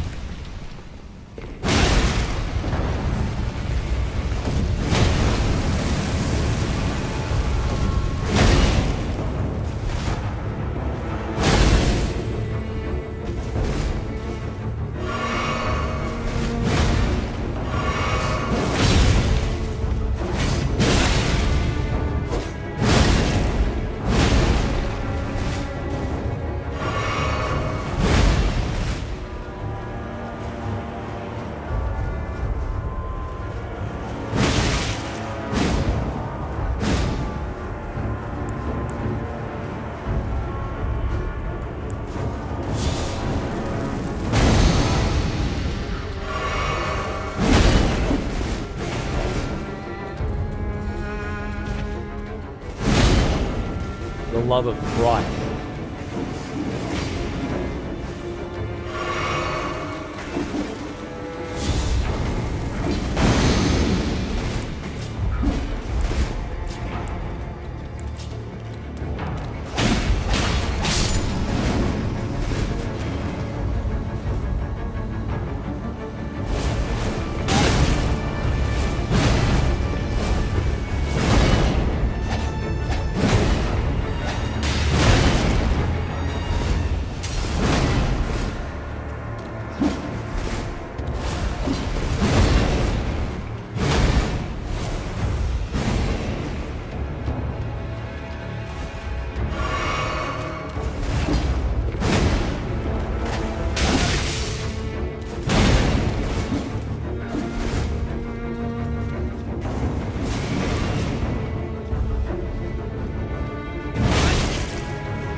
Have lost the scent. Yeah, I don't know. Drunk is getting better. I think it's because of people of low intellect like yourself, Let Red, the hunt begin.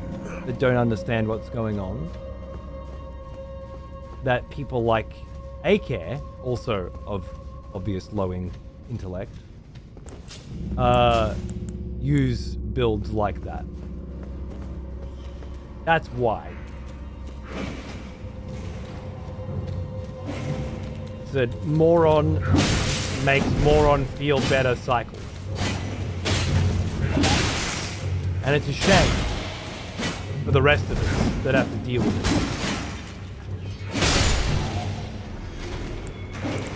But I'm not sure that explaining to you why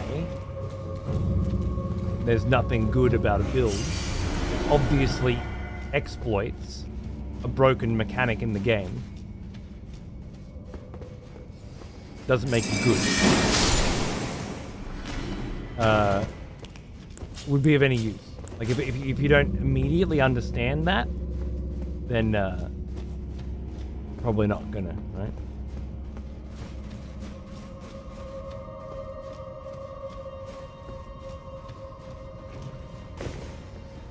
I'll let you and ATL live in this fantasy land.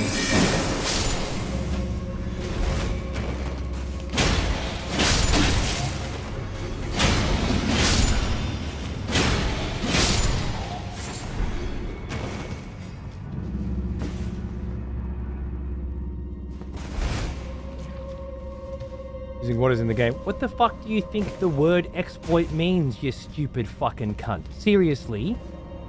Do you think that when somebody exploits something, that they're not using what's in the game? Do you know what the definition of that word is? Do you know what the definition of the word definition is? Can we establish a baseline for your fucking primary school grading first before we continue in this fucking conversation? When did the hunt go on? I didn't even see it. I turned it off after the fight. Did it go immediately back on?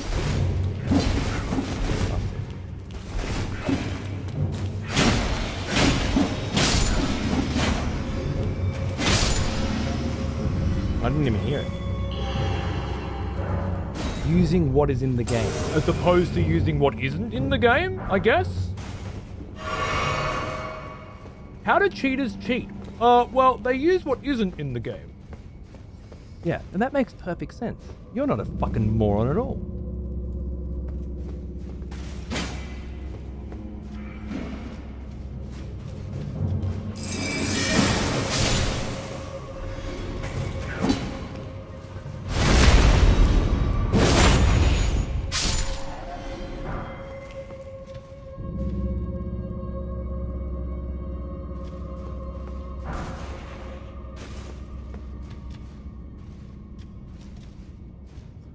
Wandering nobles. These are the guys outside of this area.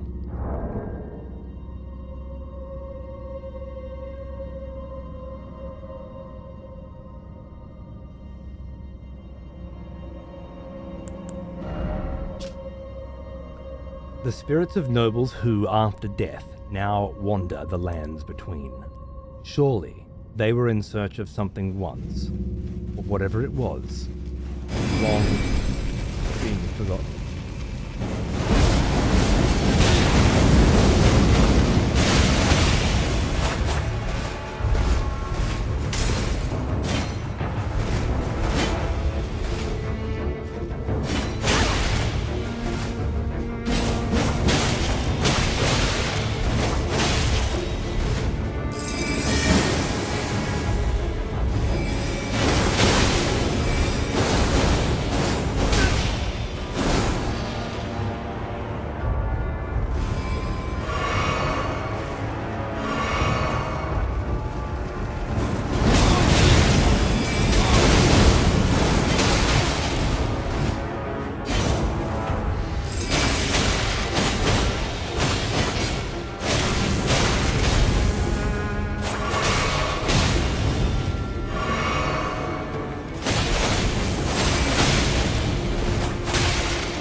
saw that coming.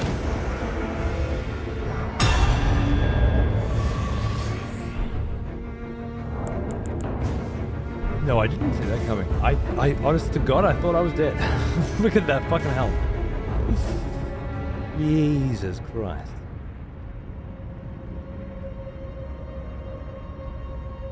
Why was that purged? Ah! Nobody tell him.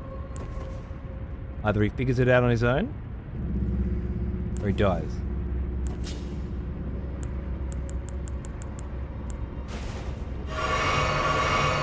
The hunters have lost. We ever teach yourself how to fucking swim system in place around here.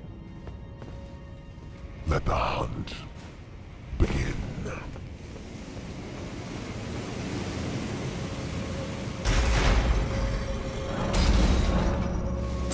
The hunters have lost the scent.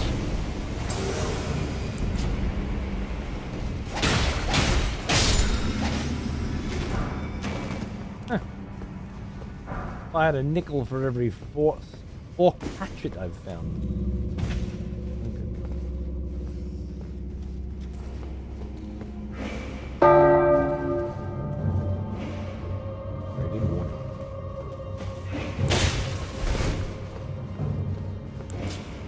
I have to make this quick.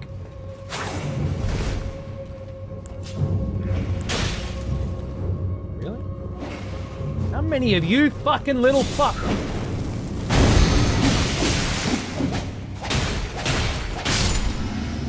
Sorry about that.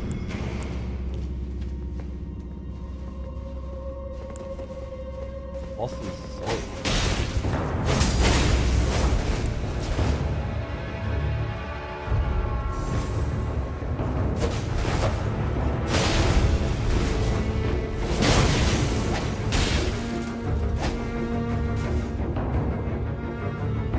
False alarm with the execution? Oh.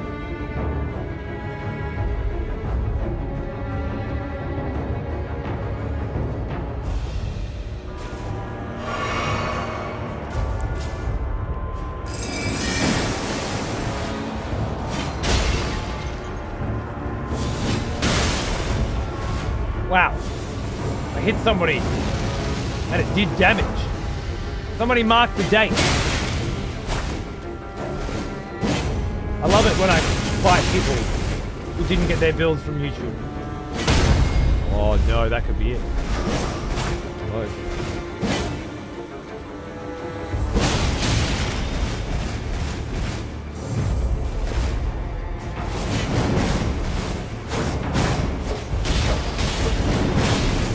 Wow. Is this mayo?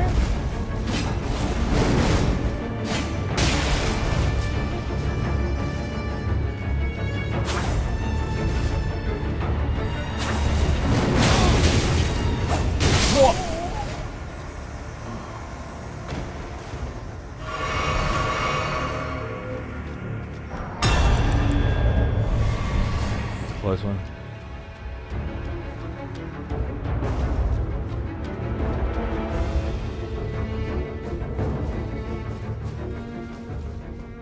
There is no way to trade channel points.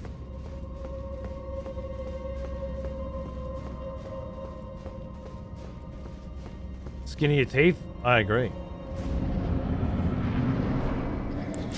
No, you can't PSI, but you can find out first before opening your fucking mouth, rather than assuming and potentially fucking up people's days. Do you not think that would be a reasonable thing to ask?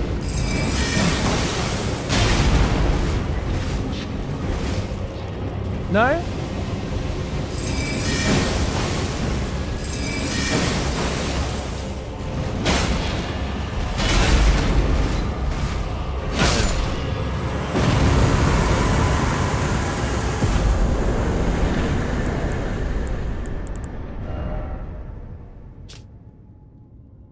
The spirit of a nobleman who once asked to be given a place at Raya Lucaria to learn glintstone sorceries.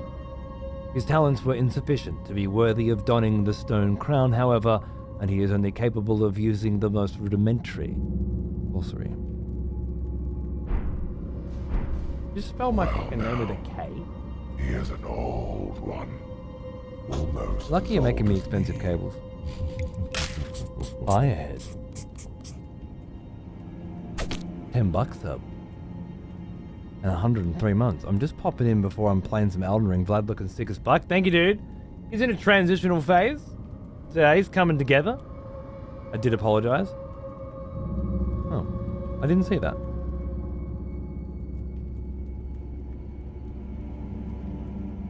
Ten guns. Cody, how about him? I did apologize. It doesn't matter. A proper burial for Voss, was it?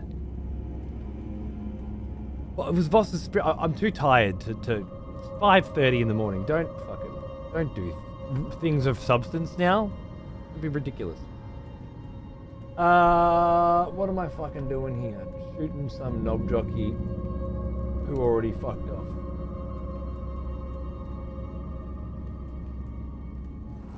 We're all black.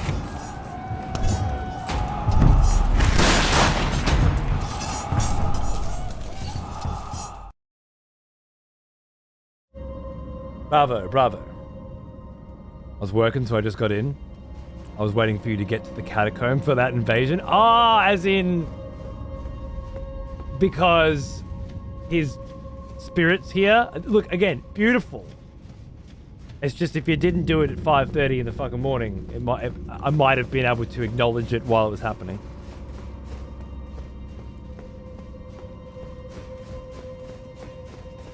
But I see why you had to do it now, because there are no other catacombs in this game. It's a shame, really. It feels like the kind of tile set that they would have used more than once in a game this big. And yet, gosh darn it, the restraint they showed.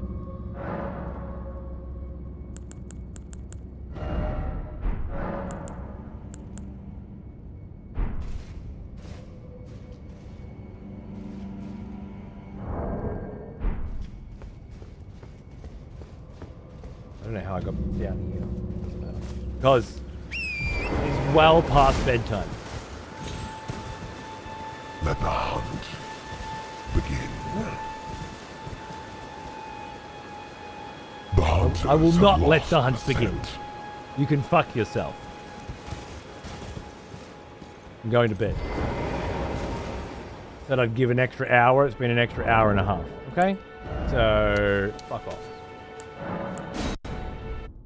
Fucking should have just ended before that catacomb and not had Aker's fucking infinite fucking range, fucking poison, scarlet rot. Oh, it doesn't matter if I hit you or not. I'm just going to apply all the nasty status effects, and then while you're trying to remove them, I'll just repeatedly fucking rape your ass. Cool, yeah, great build, bro. I love it. I love it. Tomorrow, indeed. Tomorrow, indeed. At a more reasonable starting time, because I'll have my wife and son in bed at a reasonable time, and we'll get cracking with exploring a little more Limgrave, and I hope making our way into Caelid. I can't, of course, promise that we'll make it there, but I would like to, and then save the last bit of Limgrave for when we go to the Weeping Peninsula. We could, of course, do the Weeping Peninsula first. Oh, someone's picked up some fat threads in the brand new merch store. I forgot. I fixed this and made it nice, and then it just fucking all broke again with no explanation at all. And now I just refuse to fix it. But thank you, Firehead, for grabbing a tank top and some other shit by the look of it. Promise to be smarter tomorrow. You should probably suck Aker's fucking dick more. I imagine swallowing his cum will be the secret to increasing your intelligence. So, if possible, get on that. Hoover down some more of his cock while he's sitting there using dumb fucking shit builds.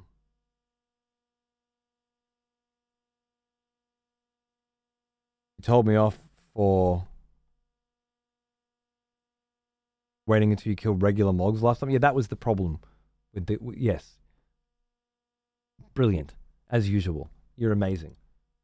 The issue was attacking while mobs were attacking. It had nothing to do with the fact that you were obviously applying 2 different dots without landing any hits. Does it not seem odd to you when you're PvPing other people where you hit them, but it misses them, and they don't take any damage from your axes, but then they somehow magically get poisoned and scarlet rotted at the same time? Does that not seem odd to you? Do you not read too much into it? Do you just Google thickest build in Elden Ring YouTube and then just copy the stats and not really think too much about it? Is that the process? I don't understand. Because for you to think that the issue was attacking because there were mobs in the same room attacking as well, and not the fact that you whiff repeatedly but magically apply 2 dots when you do, it shows a lack of understanding that is so far beyond what's actually happening that I just don't fucking know how you could possibly have come up with that build yourself. Don't even. Then with all this free time you have not watching YouTube videos, how does it not occur to you that the build you have created is bullshit? How do you feel as a PvPer when you whiff like a piece of shit, but you also see them get poisoned and rotted? Just out of curiosity, how does it make you feel when you're like, shit, I missed, but I did get the procs? Does not. And of course, it procs instantly, right? It's not like, oh, I applied a little bit of poison. No. Boom! Poisoned.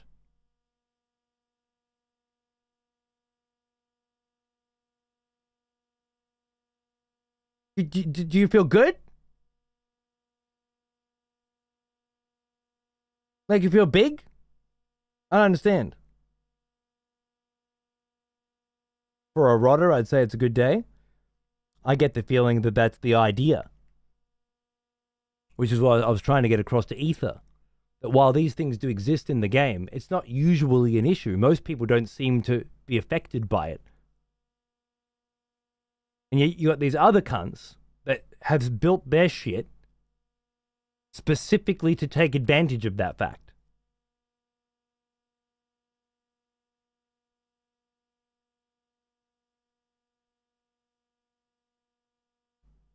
It feels extra nice for whiffing. Whiffing hits when it's iframe rolls. Iframe rolls? I don't understand what it means. You mean dodging?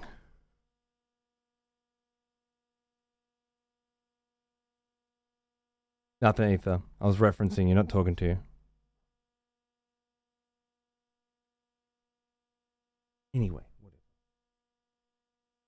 either you're an idiot who doesn't realize that they're the only fucking person in the entire fucking room creating dumb fuck builds that do that dumb fuck shit, or you're so ignorant it doesn't fucking matter.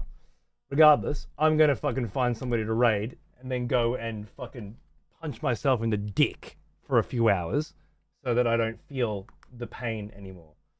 And I will see the rest of you, everyone but A-Care, Red, and Nelly. Those 3 can go and fuck themselves. The rest of you have a wonderful day, and I'll see you tomorrow, hopefully, for more Elden Ring, anything but PvP, because we've quit that now. We don't do PvP in here anymore. PvP's over. PvP's done. Unfortunately, I would love to PvP with you guys. I think it's great fun. But some people don't want us to have fun. Some people want us to sit around all day and get smacked in the head by giant fucking axes that don't even actually fucking hit you, but fuck you, heavy metal! Fuck you!